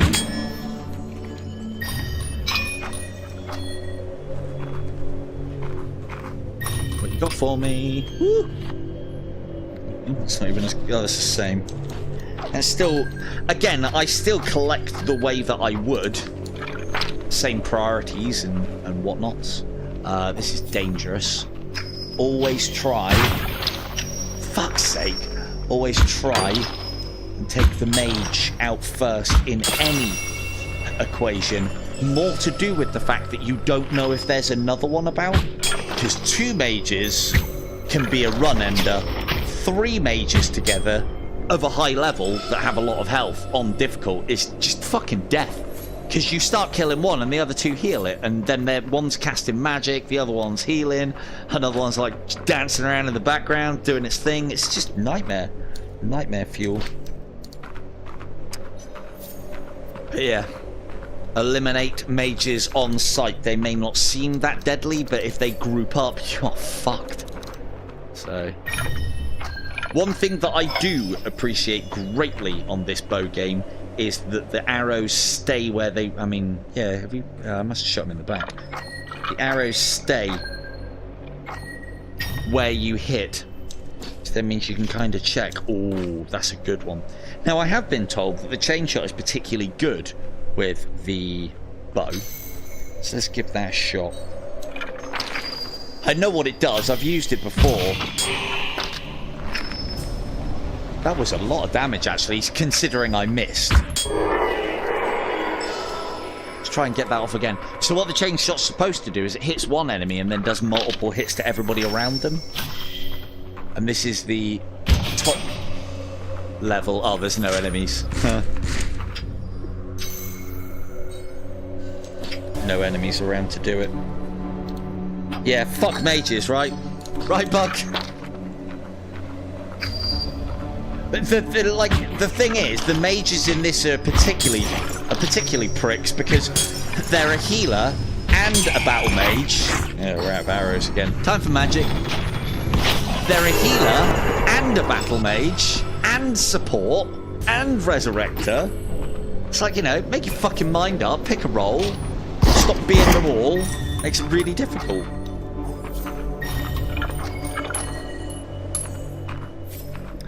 And again, if I wasn't really pushing for souls here, I probably wouldn't sell my arrows. If I've been short of arrows in this game, it has actually been of my own making. But it's because the magic is so strong that I don't really need the bow, if I'm honest. But I don't know, maybe, if it's of interest, if I ever do another giveaway on this game, maybe, just maybe, I'll do a bow-only run. But, oh yeah, he's still alive. How much life you got left? I'm not going to chance it. It's getting late, I need to get finished up.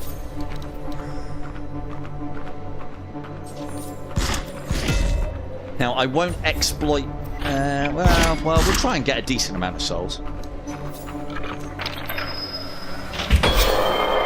That's always a good angle for you to have. I've spoken previously about when you are attacking enemies, be to the right of cover and make sure they're either that is in the line of sight of their rifle or they're peeking you and they're peeking from their left, because then their gun is through the wall and a lot of the times it either doesn't fire or hits the wall. So that is always the most favourable engagement that you can have. Right, let's have a quick look around. We don't need to pay too much attention, but just in case there's any decent items. So it's at this stage now where I haven't really got to sell anything, that if I start collecting healing items, there isn't really any chance. Can you go up here? I've never tried. I mean, to be fair, I haven't seen this little config. Woo! Free stuff! I love it when you get... Ooh.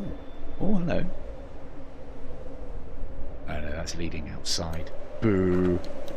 Well, there might have been a little roof part. Now I've got to see if there is a roof part. Can I get up there? No. No.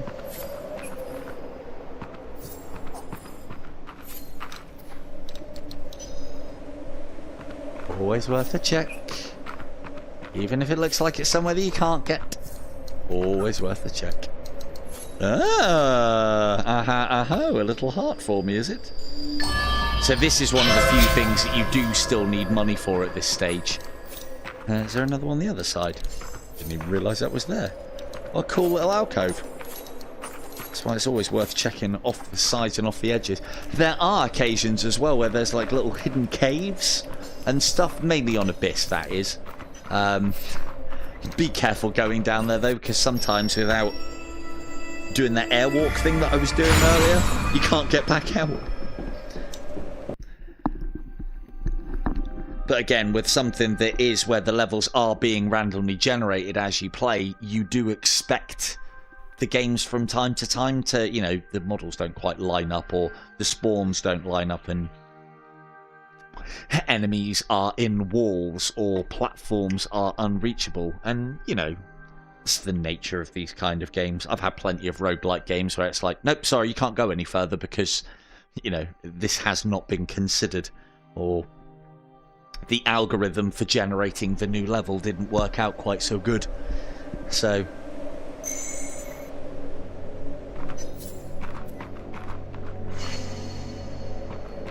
ooh, another bright one. Lovely. How many arrows have we got? We've got plenty of arrows, but why not open the account with some magic?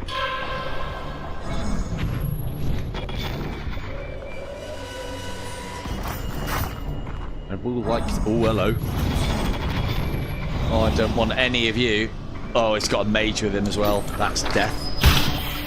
Shit. Mages don't heal themselves.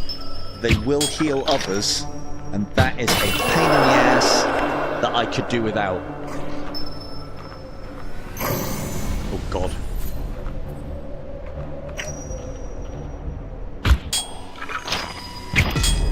Shit.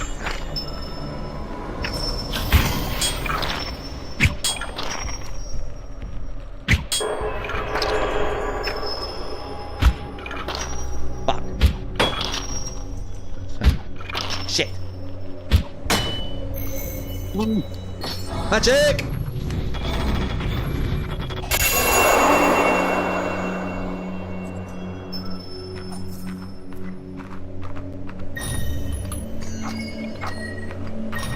So, there is a Facebook group for Light Brigade, for those of you not in the know or not aware. Is that a good one? Oh, that is a good one.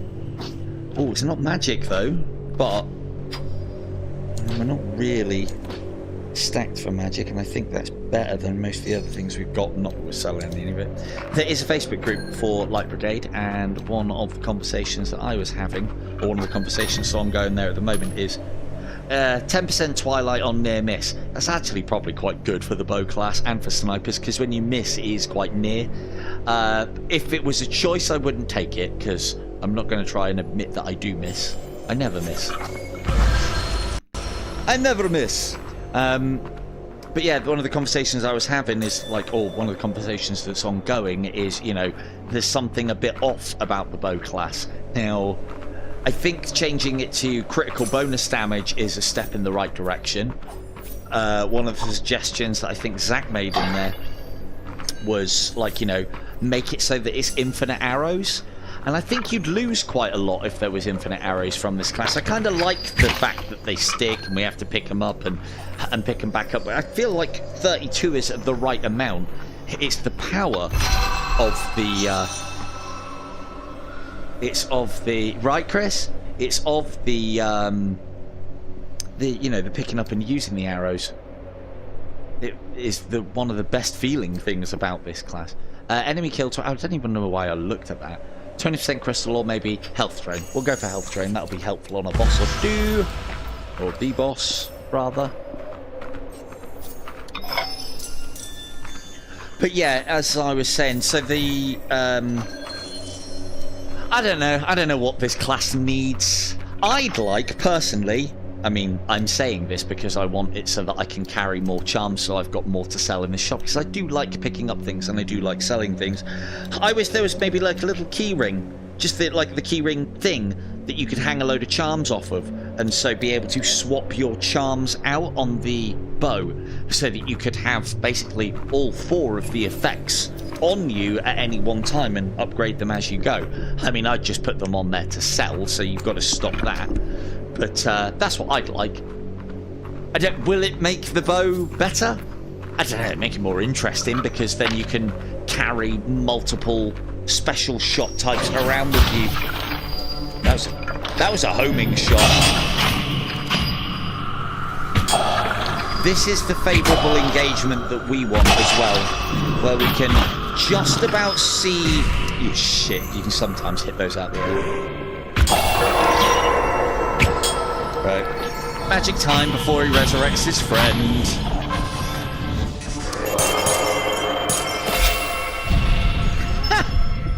Oh, that was good. Yeah, that's the against gunmen. That's the another favourable advantage that you want. You want to be able to just about see their head and nothing else, because then A, you can only hit their head, which souls, level ups, marks and points and powering up, and also they can't hit you with their return fire as well. Very similar to a lot of games of this kind of ilk. Positioning is key. I didn't do a particularly good job of it though, because this guy was a mage, and mages kind of get around that because they throw their magic quite high. Nom nom nom nom nom.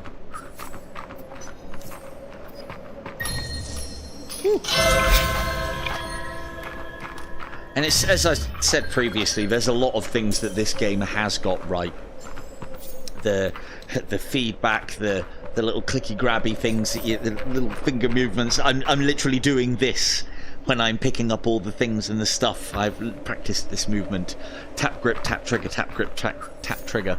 You can pick up so many things so quickly. And yeah. As a professional loot goblin, this pleases me greatly.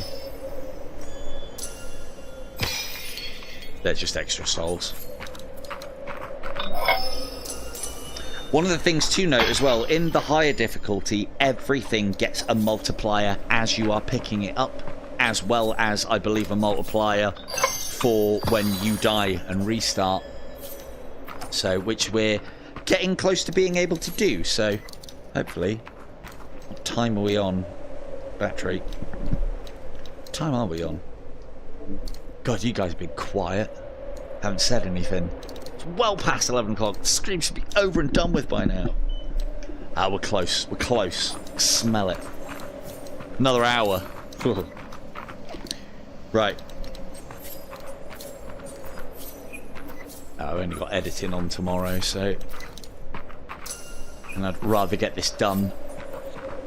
And I probably won't look at this class again until they make some changes to it or bring out some more content, I'd imagine. The one thing, again, the one thing that I will say is this game is very good value for money. It's fantastic value for money, even at full price for what is now in the game, even for what was in the game at the beginning.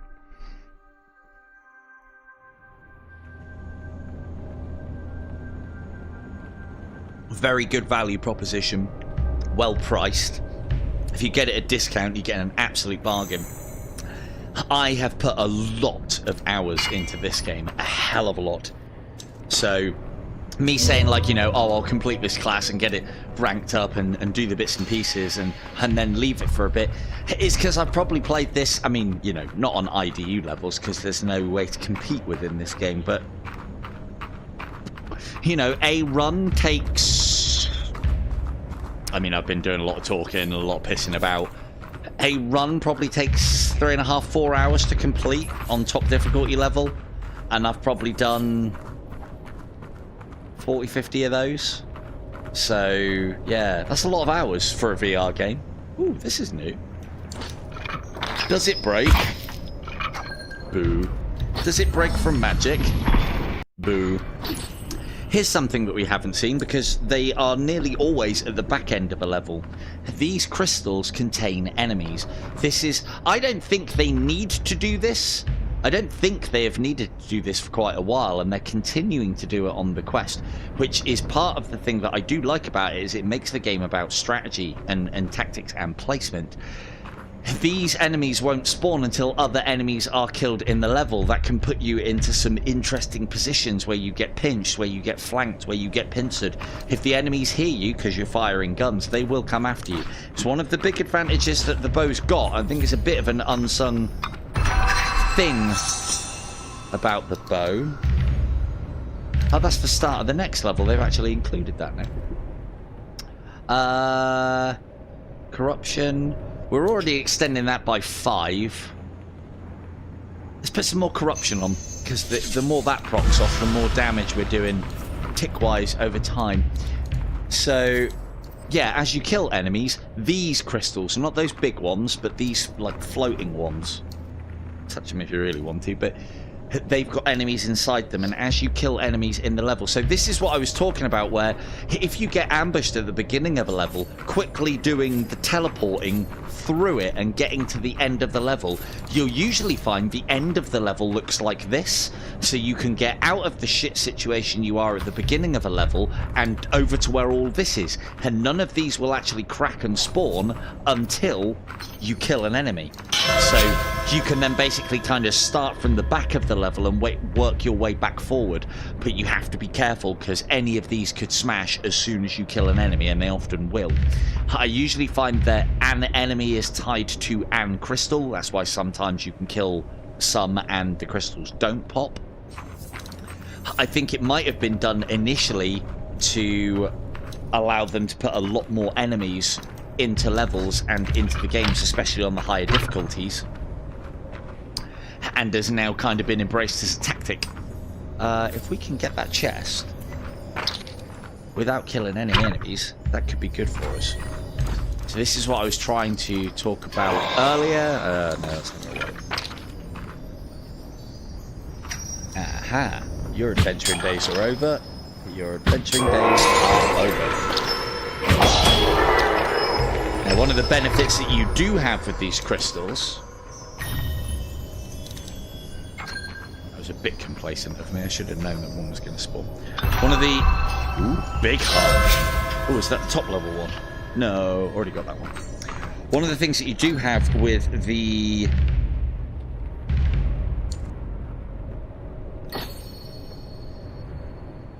Nope, gone. Fuck, must be getting late. Ah well. Magic for all.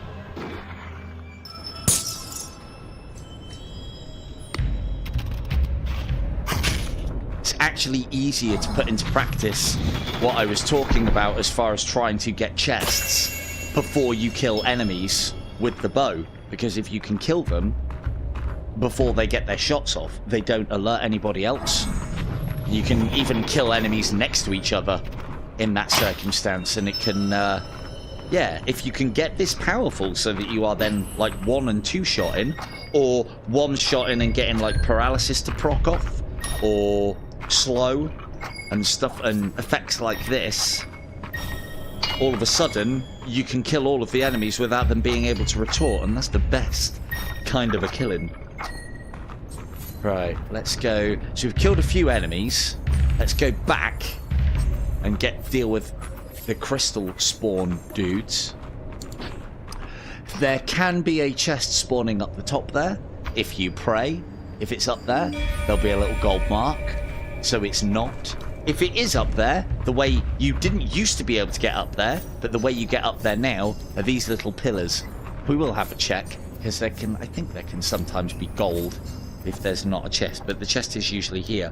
It's not a bad place. I was going to use my bow, but magic. This will definitely get headshots. Juicy. Oh, look at him with his stupid little shield. Come on. There we go. Oh, he's got a lot of health. Come on. God, if it was a headshot, he'd be dead 5 times over. Because it's a knee shot. Oh. Right, let's get some more magic in the mix. Oh, for fuck's sake! Why does it bring a shield to work day today, of all days? Okay, let's kill this one. Lovely.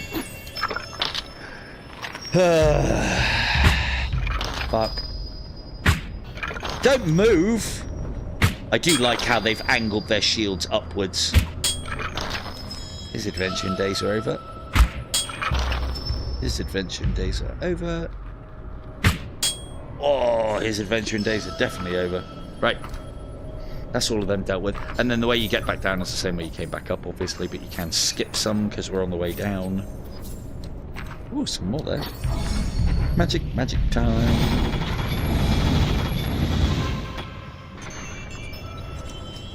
Fucking devastating. It really is. Do love it. So this is that circumstance where if you now sling the ball, you can sometimes get it to curve around that corner. So there's a little I mean, I say skill. You get like infinite shots with the thing. And it homes. So yeah, skill's probably a strong word. But there is finesse. Let's call it finesse.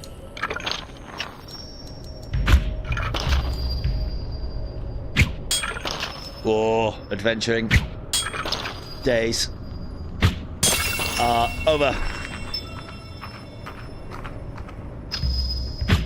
Fuck. If I can hit him before he's ready with the shield. Got it.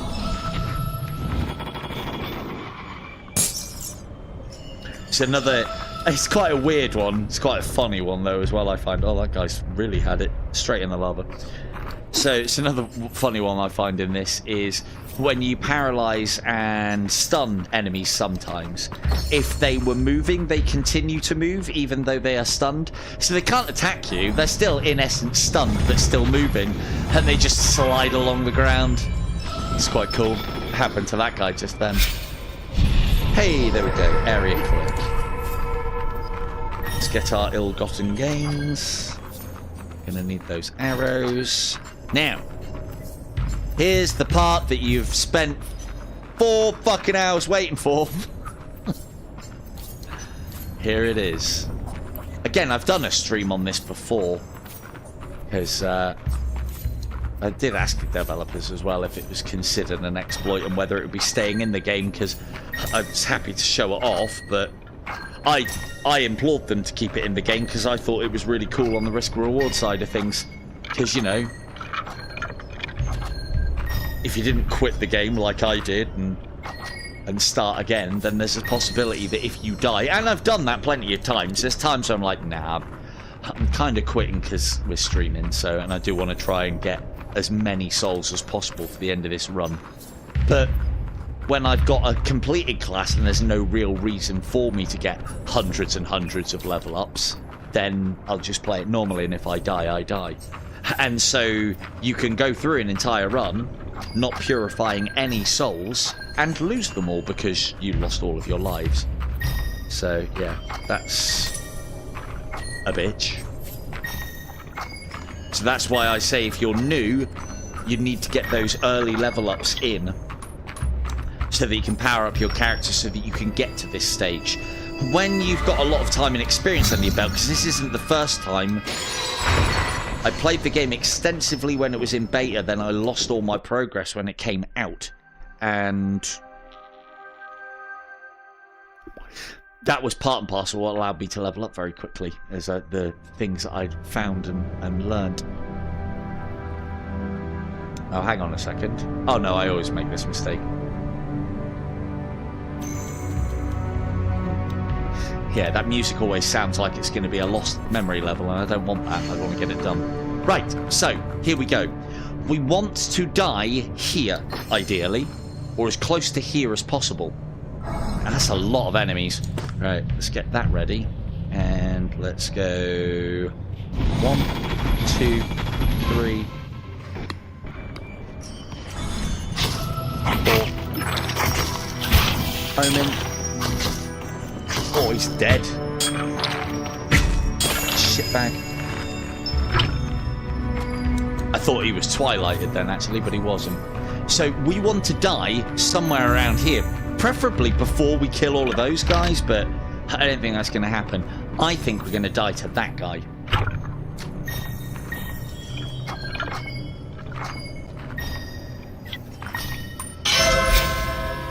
Another thing to note as well, if you pick up a max health pluser and die on a level, when you restart the level, you'll get given it again. So if you come to a level, this is more for longevity than soul side of things.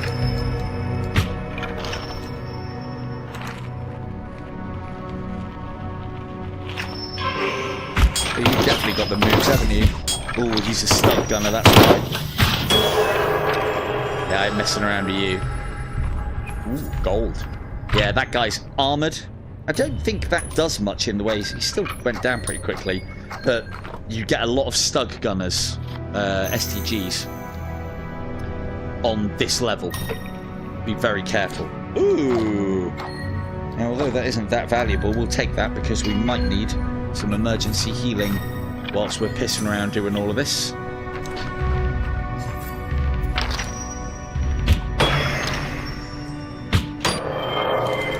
Now, the way that I usually like to do this, is there one left up there? Yes, good. We'll come back for him. Go down the super fun happy slide. Woohoo!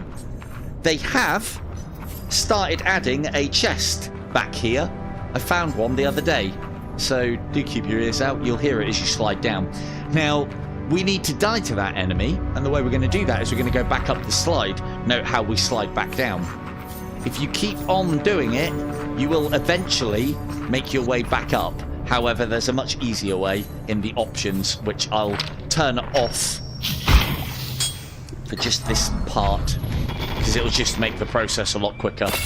And to be fair, that's not easy at the best of times.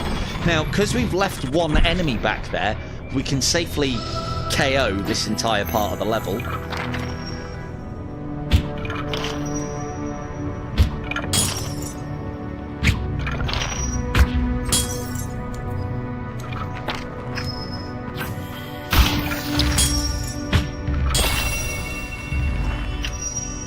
He's a wizard, I think, or is he a grenadier? No, he's a stug gunner.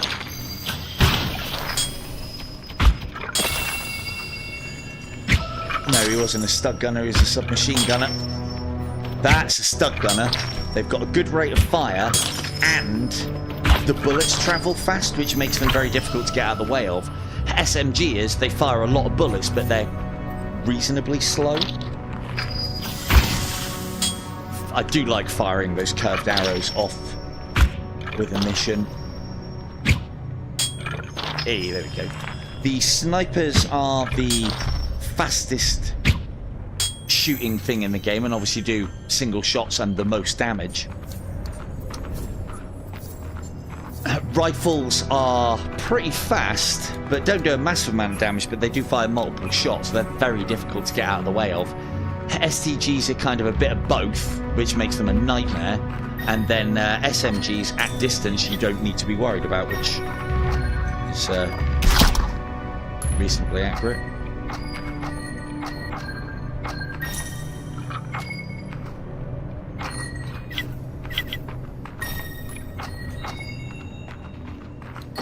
Let's make it easy.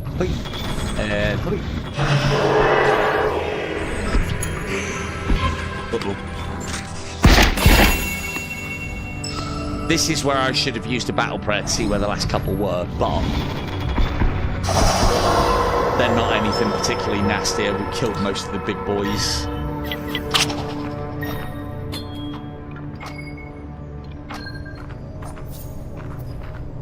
Now, I wonder if these added chests are exploitable, because I haven't been able to interact with these since they added them. So, we'll get this. Health drain or bonus magic. I think the health drain is probably going to be better for us, although that 5% kill was pretty tempting. Key, lock. You can also get these chests now on the chance meetings with Jude, which is good. Oh, they're all shit. That doesn't help us. In fact, that hinders... Excuse me. I don't want to start playing with that now. We will do a hypnotise run at some point. That's not ideal. That's not very good at all, but it's enemy kill, chance next shot, apply corruption. Fuck off. Always check to see if this is a trapped door before you go any further. Now, what we like... 185,000. That's not bad. Now we begin the doubling up process. So, we have, through various cheaty methods, managed to keep all of our lives. We didn't need all of our lives. I've done this previously with like 3 or 4 lives before. But the way I'm playing, you know, it's, yeah, if I want to exploit it to the maximum. Now, how do we get up this? Because you can't walk up it. Teleporting up it is quite difficult, and I don't think you can get onto those side platforms. But if you go into the options, settings, well, I just turn this off for this bit, So you only have to turn it off once, and then you just have to remember to turn it back on again the next time you don't slide down a hill. If you go to... it's under XR. Movement, no. Turning, hands. Preferences, no. Comfort, no. Yeah, comfort. Allow sliding. Nope, we don't want sliding, because very, very bad VR legs for us. Hey, now we can just walk up it. Lovely. This allows us to get back to the top. And as I said, you do damage, sir. I want to die. Oh, there's 2.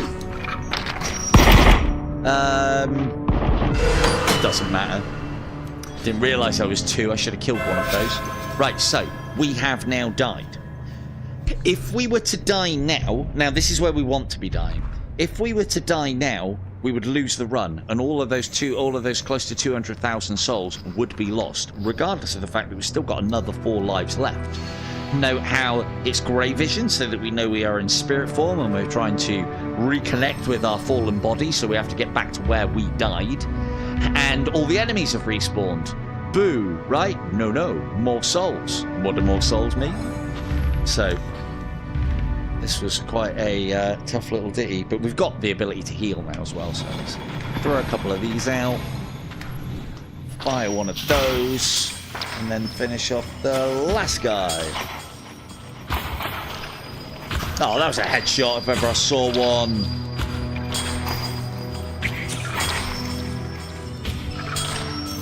Oh god, you've got a lot of life.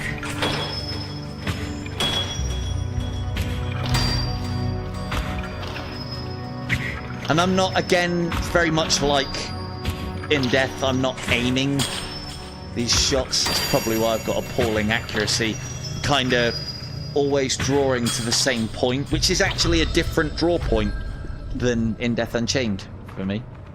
I have found that it doesn't really matter.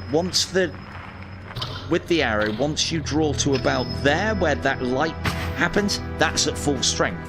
So anything past there is kind of wasted. But having a consistent draw is part of the way that you can start placing your arrows. Right, we can kill a little bit more of the guys up here. But so it's basically now same again, but another. Look at you guys bringing your shields to work, pricks. There's our soul thing. Now we want to kill, as I said, as few of these as possible, because I want to get my souls back. Actually, think on. Hang on, let's think on. Does it matter? The sooner I get that, they're all going to go into the next one anyway. I don't think it would make much odds.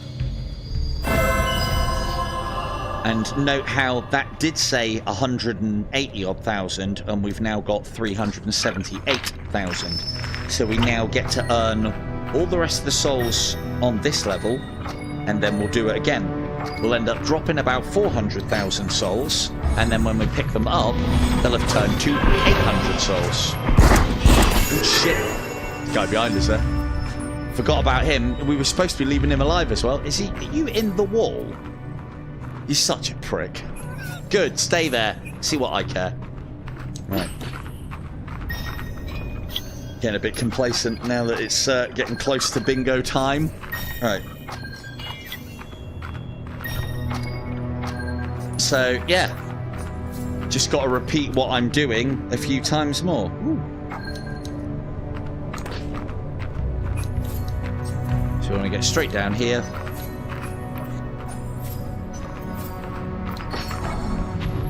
Indiscriminately kill all of these guys. No.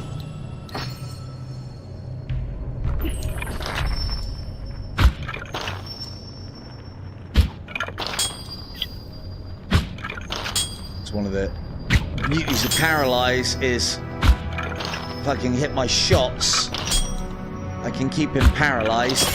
He's taking continual tick damage. Is that guy there?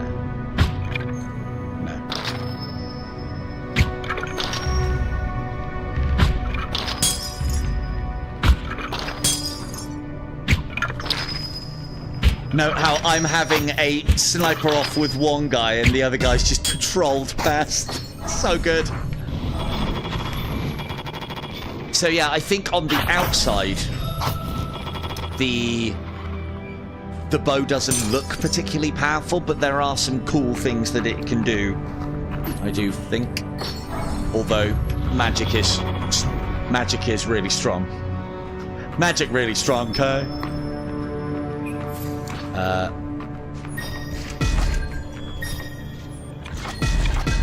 Yeah, let's not die yet.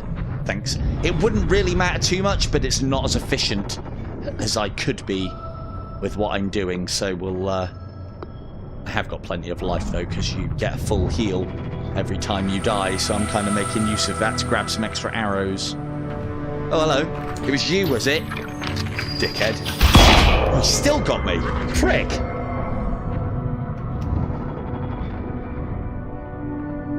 Hello, Orange. 2 seconds. Just trying not to die. Let's just make sure that doesn't happen. So this is the Light Brigade. It is a roguelike World War II-ish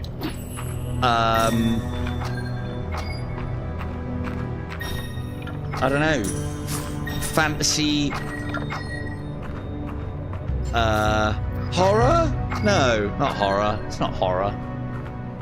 Don't know. It's a very good game. It's a lot of genres.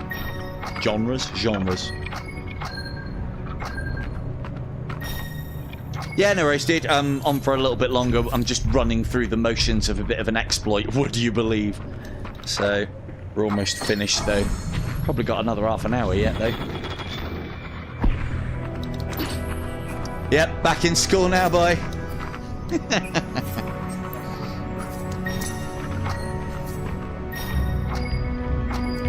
So, yeah. And the reason I played this game quite extensively, Orange, but part of the reason why I'm back playing it is because they have bow class now, and it works. I'm glad to hear that, Orange, but you won't learn much from me that's useful. Just learning stuff for the humdrum of life. So, nowhere near as cool as algebra or a decent history lesson. So, yeah, I've played this game quite extensively. They've dropped a bow in this game now. I think the bow is catching a bit of flack.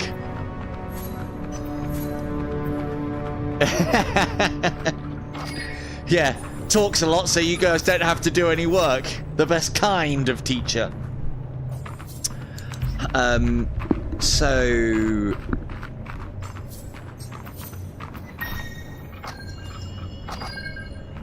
Well, hey, that's where you gotta learn them, isn't it? Oh, right, we're dying now, aren't we? See, now it won't kill me, guaranteed. It won't kill me now that I need to actually die. So, where was that? I'm sure I saw a soul here. Oh, there it is. Every little counts. So, 391. So now we die. As close to the top as possible. I do like the time to kill is good in this game when you're powered up, and the time to die is also quite fast as well. So, right, so that's 2 of our 5 lives down. Note again how our max health has gone up, so because we picked up a heart during the level that we respawned on. And like with Dark Souls, if I died before I got to my corpse, that's it, run over, and I lose everything that I've gained in this, or everything that I've done in this run, because I haven't purified any of my souls. So, in some regards, it's worse than, or even more punishing than Dark Souls, because in Dark Souls, you just lose your souls, not your progress. My magic one. Ooh.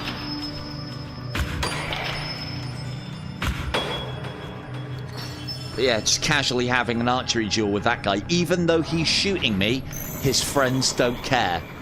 My kind of sniping. Finesse some of those around the corner. Nope. Not so finesse. Oops.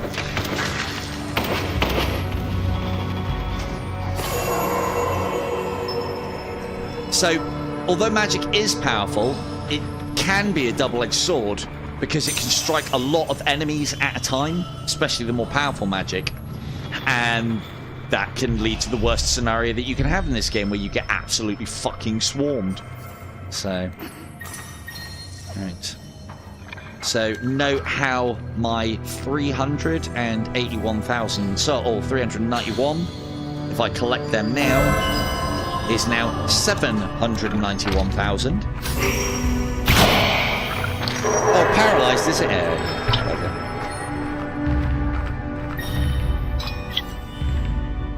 Yeah. Yeah.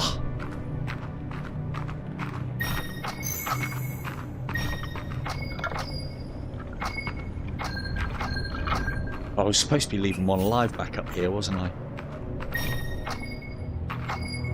I'm trying to work out the math of it. If it is doubling, well, it's not doubling, it's like 1.8 times multiplier at the moment, I think it is, or something like that. So I think it's been lowered, but it's still significant enough that you can like completely finish off a class. Or what's more useful, we're gonna have to run past you. Oh, there's two. Shit.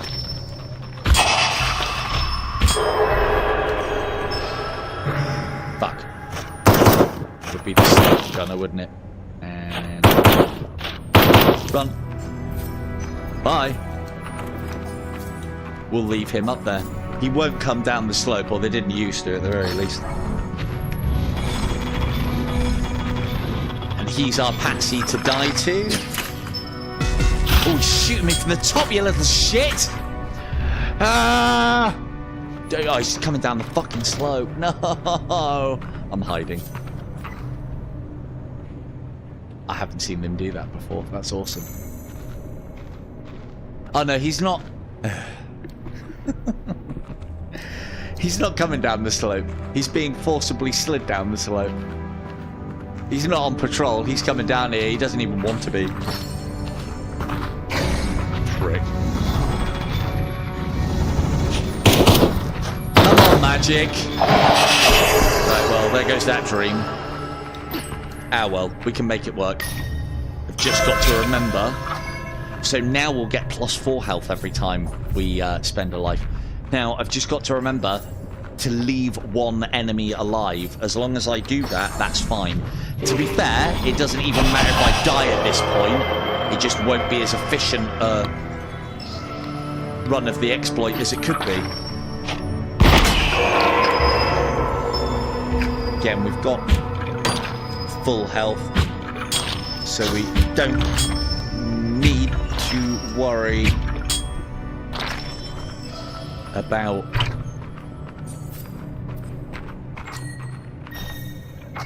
getting hit occasionally. And it's at this point where I'll end up getting greedy, because I want to kill a specific enemy with the intention of trying to get his soul. And it'll probably get me killed earlier than I should do. Like, I want to kill this guy because he's got a lot of life, not that side.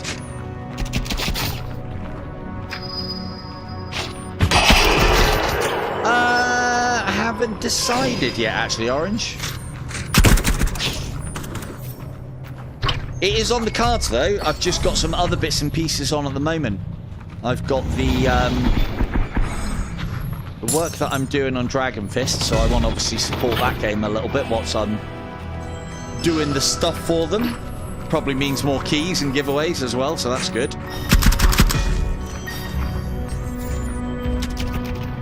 I suppose the only problem that I could potentially see with... No, it'll always be Saturday, mate. The only problem that I can potentially see with After the Fall...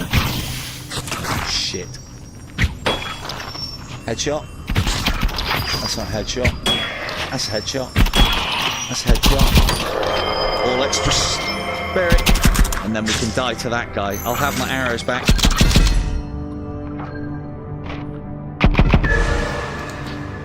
So this is the problem, that now my cold dead corpse is right at the other end of the level.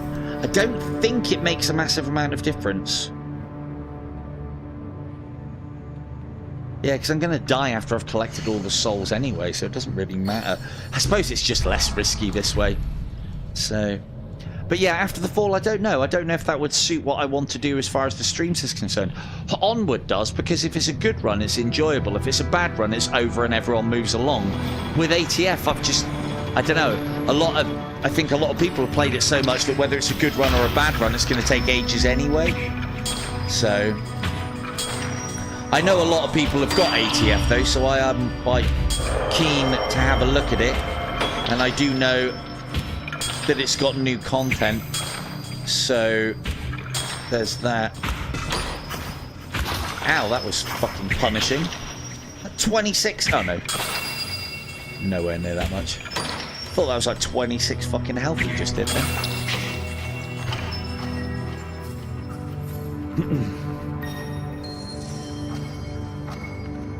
So yeah, I should be using the wand because it just makes this easier. We're going to have to dive down the bottom again now. So might as well do this because it's quick. And we're close. Couple more of this and we're done. How many lives we got left? 2, is it? Can't even tell.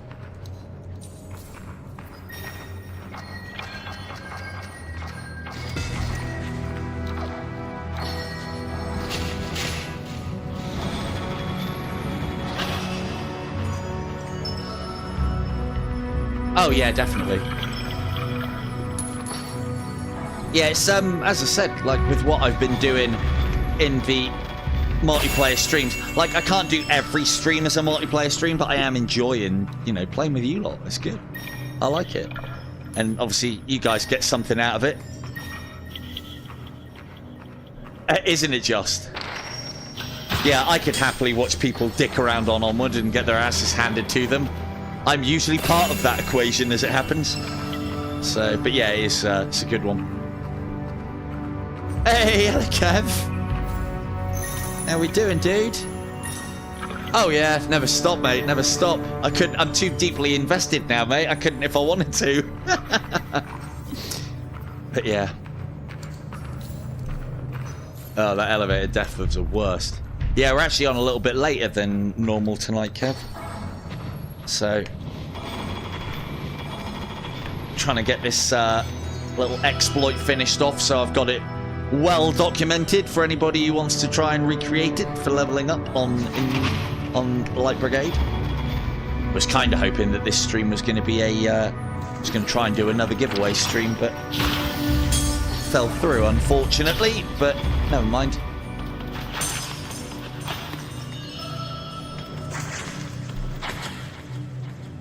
I mean, I'm confident that I can fight these guys with bow and arrow. I know the fire rate is difficult.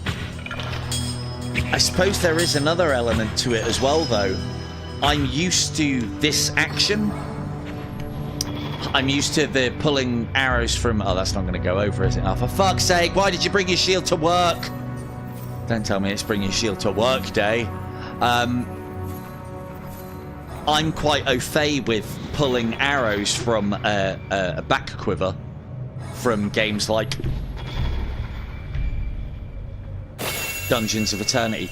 See how I threw that one further and harder so that it cascaded behind him and so bypassed his shield. Tactics, strategy, this game's got it all.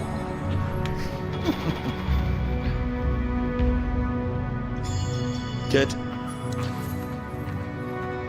I mean, I play enough games where you're the fucking underdog. I mean, this game very much feels like you're the underdog when you're starting out, but yeah, you do become bloody powerful. That's our last guy, I think. Yep. Quick prey. Can move whilst you're doing this as long as you stay within a radius. Now we're at 1.6. right?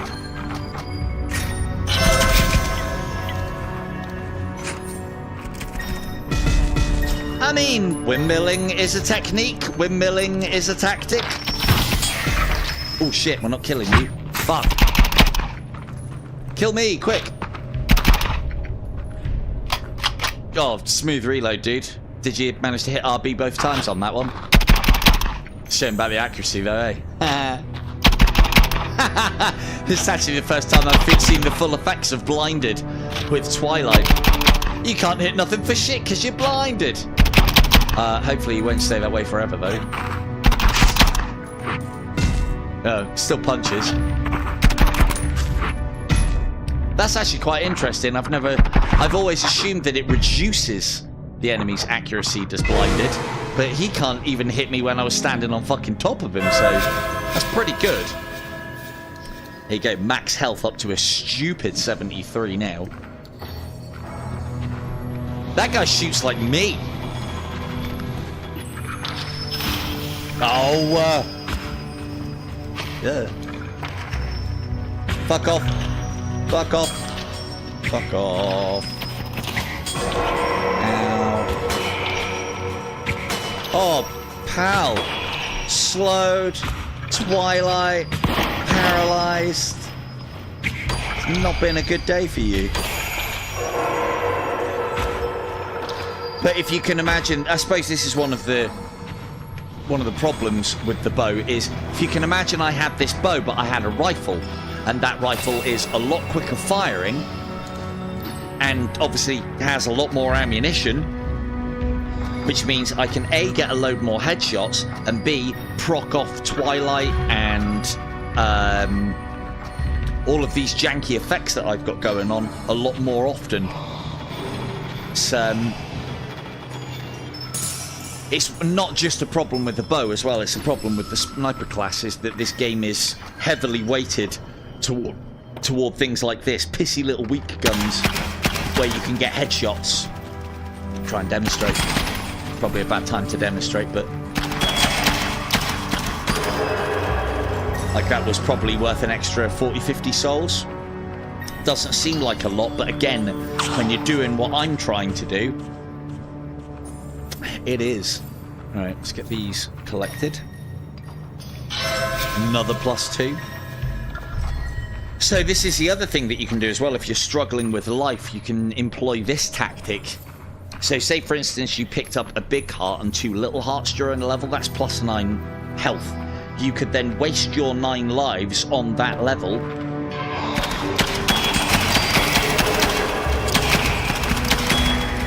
You could then waste your 9 lives on that level. Oh, why'd that go in the wall? To try and get maximum health. Are we going to kill all the ones up here? Yeah, we might as well. Oh, shit. Nah, neck shot. Oh.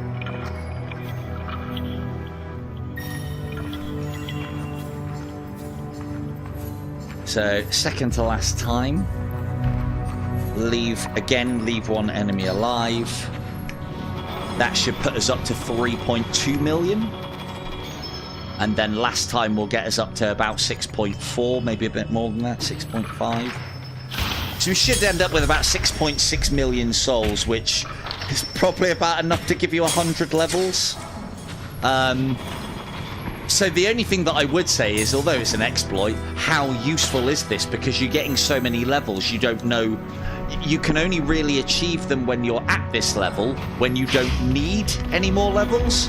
Well, it's a good way to finish off a class, and it's also a great way to complete the perks that you can get from the lady upstairs back at home base called Prudence, who you find in the sewer. Yeah, good way to like completely KO that board of hers, and that affects all characters. Oh, a shit shot. Bit higher. What? Oh, have you got a shield and I can't see it? Oh, I'm just being a terrible shot. Nope, just being a terrible shot.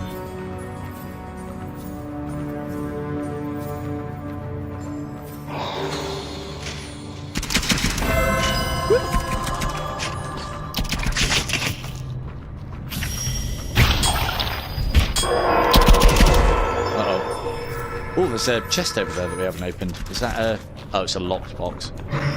Hello. Are you paralysed? It would appear so.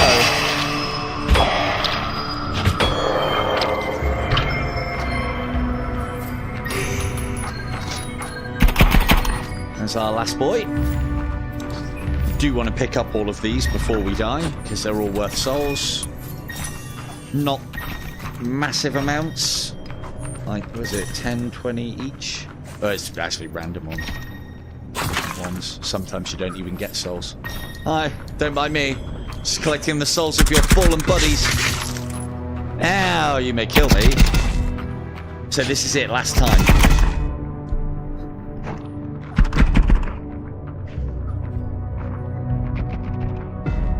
Oh, it's going to do a drag. Ah! Cool.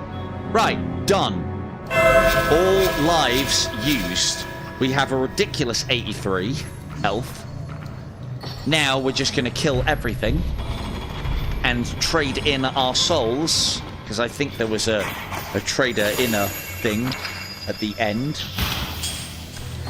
When you complete the game, there was a time when if you didn't cash your souls in before killing the end boss, you would lose those souls. That time is ended. That's not the case anymore.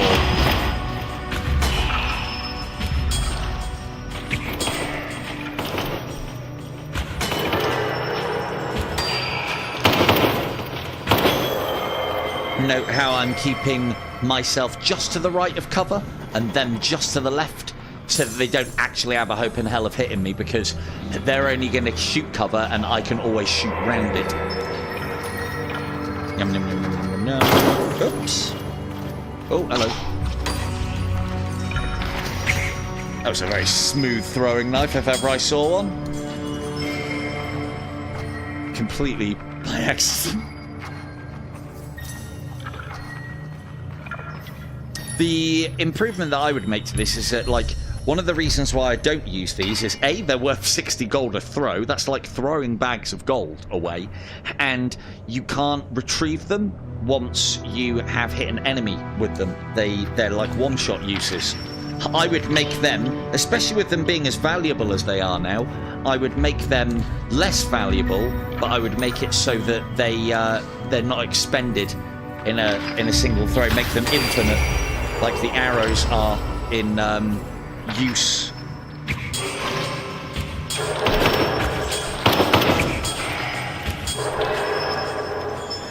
Oh, you?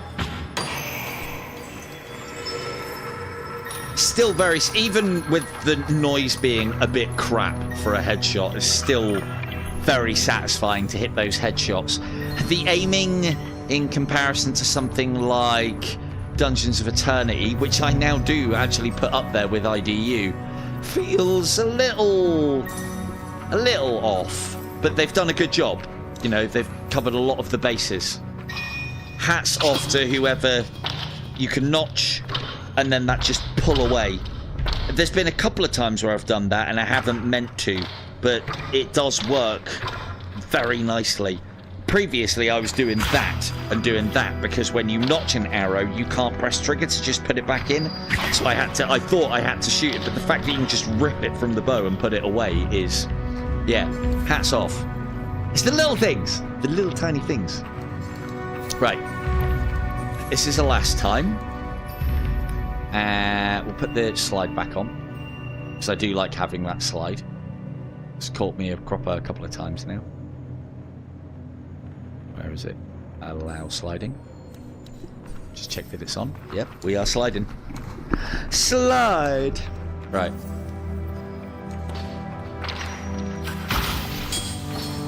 And magic. Magic. Magic. Sort out most of them. And yeah, so we're pretty strong now. We take down the bosses. The only reason why the second boss took a while to do is because she's invincible until you pull the handles, and so because she's got those multiple stages, it isn't just a damage race. No, they haven't, but I am beta testing at the moment.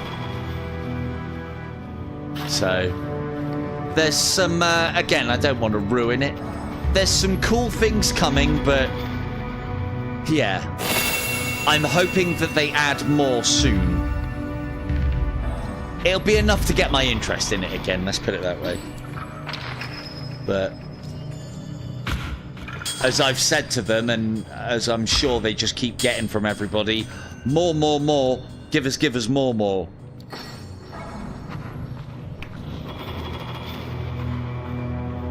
So, but then, you know, Dungeons of Eternity, for the first time in quite a long time, is one of those games where I've bought it and it feels complete. It feels finished.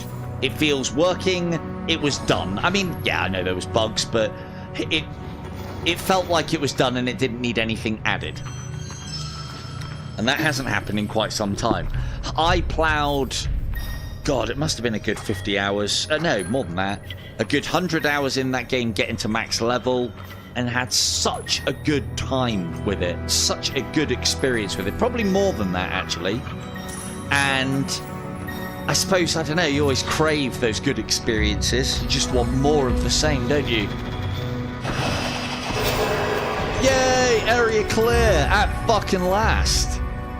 Give me this. Right, so now when we pick up our souls, we are at nothing at the moment, and this is now at 3.279 million. Hopefully this won't crash it. Ooh, smooth as butter. 6.5 million souls. Now, because we've got the little exploit that I've talked about, we don't need to really worry about banking our souls, because I don't think the boss will be able to stop us. Part of the reason why I want to keep those souls is because I've got a lot of things that proc damage off of me having lots of souls, so bit of an oversight on my part. Thing is, defeating the end boss at this point now will yield us nothing other than getting to see the end screen. But anyway, so for those of you who have a Quest 2, do not do what I just did. It will crash your Quest 2. That is a lot of souls, unless they've kind of improved the graphics interface or something. Ooh, missed some here. Or unless they've improved the way that that calculates. God, even more max health. Unless they've improved the way that that calculates or the way it does it. Previously, when I've done it, yeah, it absolutely KO'd my unit. I was kind of hoping that I'd be able to do the same again. Now, normally, what I would advise at this point is go and kill the boss. Don't purify your souls, because killing the boss will give you all of your level ups at the end. However, I do like trying to break things.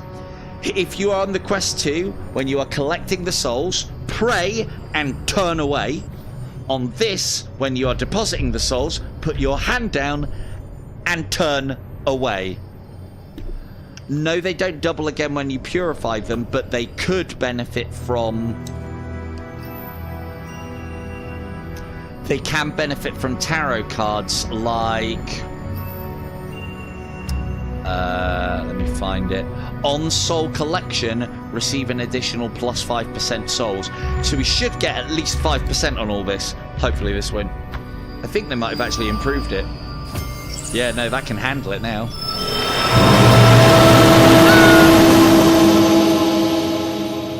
My eyes! Oh, that was fucking bright. There you go. So we go from a humble rank 91 to an epic rank 160.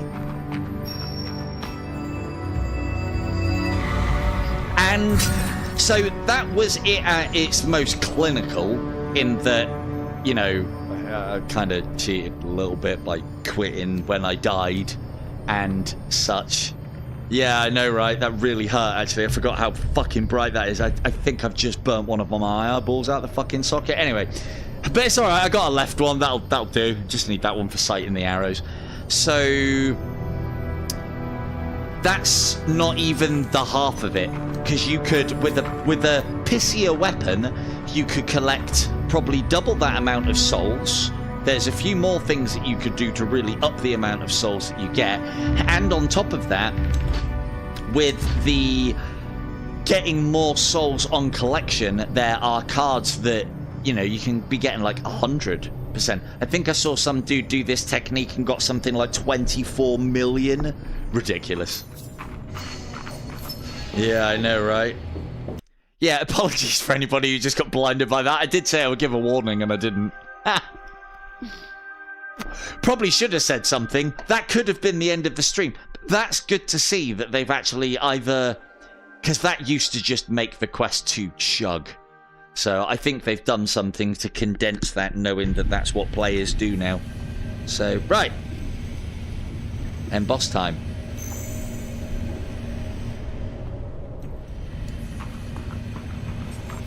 Hello, mother. Hello, father. Here I am at inner chambers. Right, let's sing in. More killing. So we'll have one of these loaded up as we go into battle.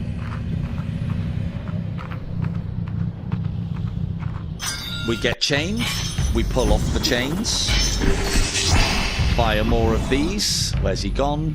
Over there.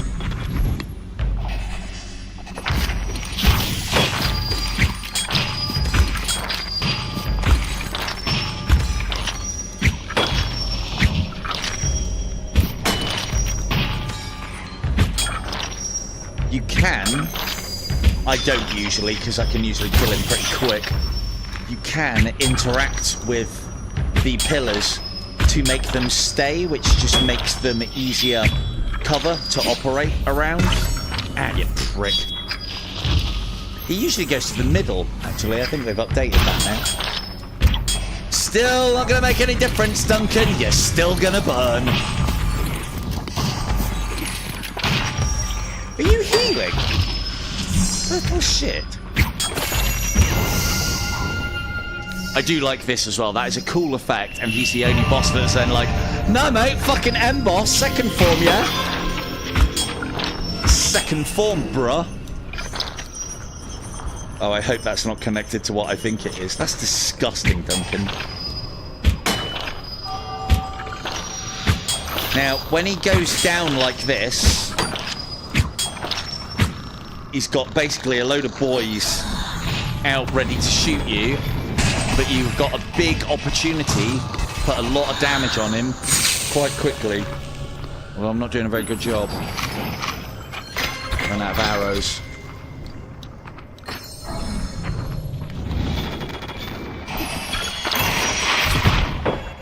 Oop. Oh, got you. There you go. Hey, easy job. And we still had 2 full heals on that as well of 83 damage. So, as I said, the way that you can kill him is you can interact with each of those platforms by putting a hand on it, and then that solidifies the cover. The mother comes and does stuff. That solidifies the cover, and I think then when you do all 4, it traps him in the middle of the stage.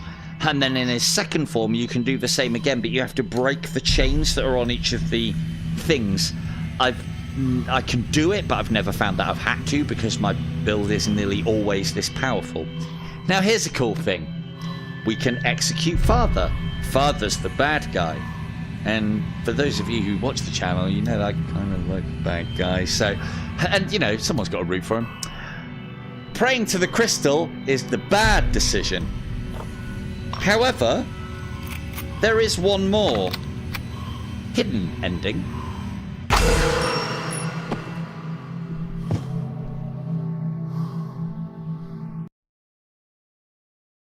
I figured I'll show this off because I think most people have seen the 2 endings. One of them is like, oh, you did the evil thing. Oh, was that a good idea? And then the other one was, oh, you did the good thing. Was that a good idea? And then in this I was like, I offered humanity my aid, only to be mocked. Fuck those guys. No longer. Shoot myself in the face. Right?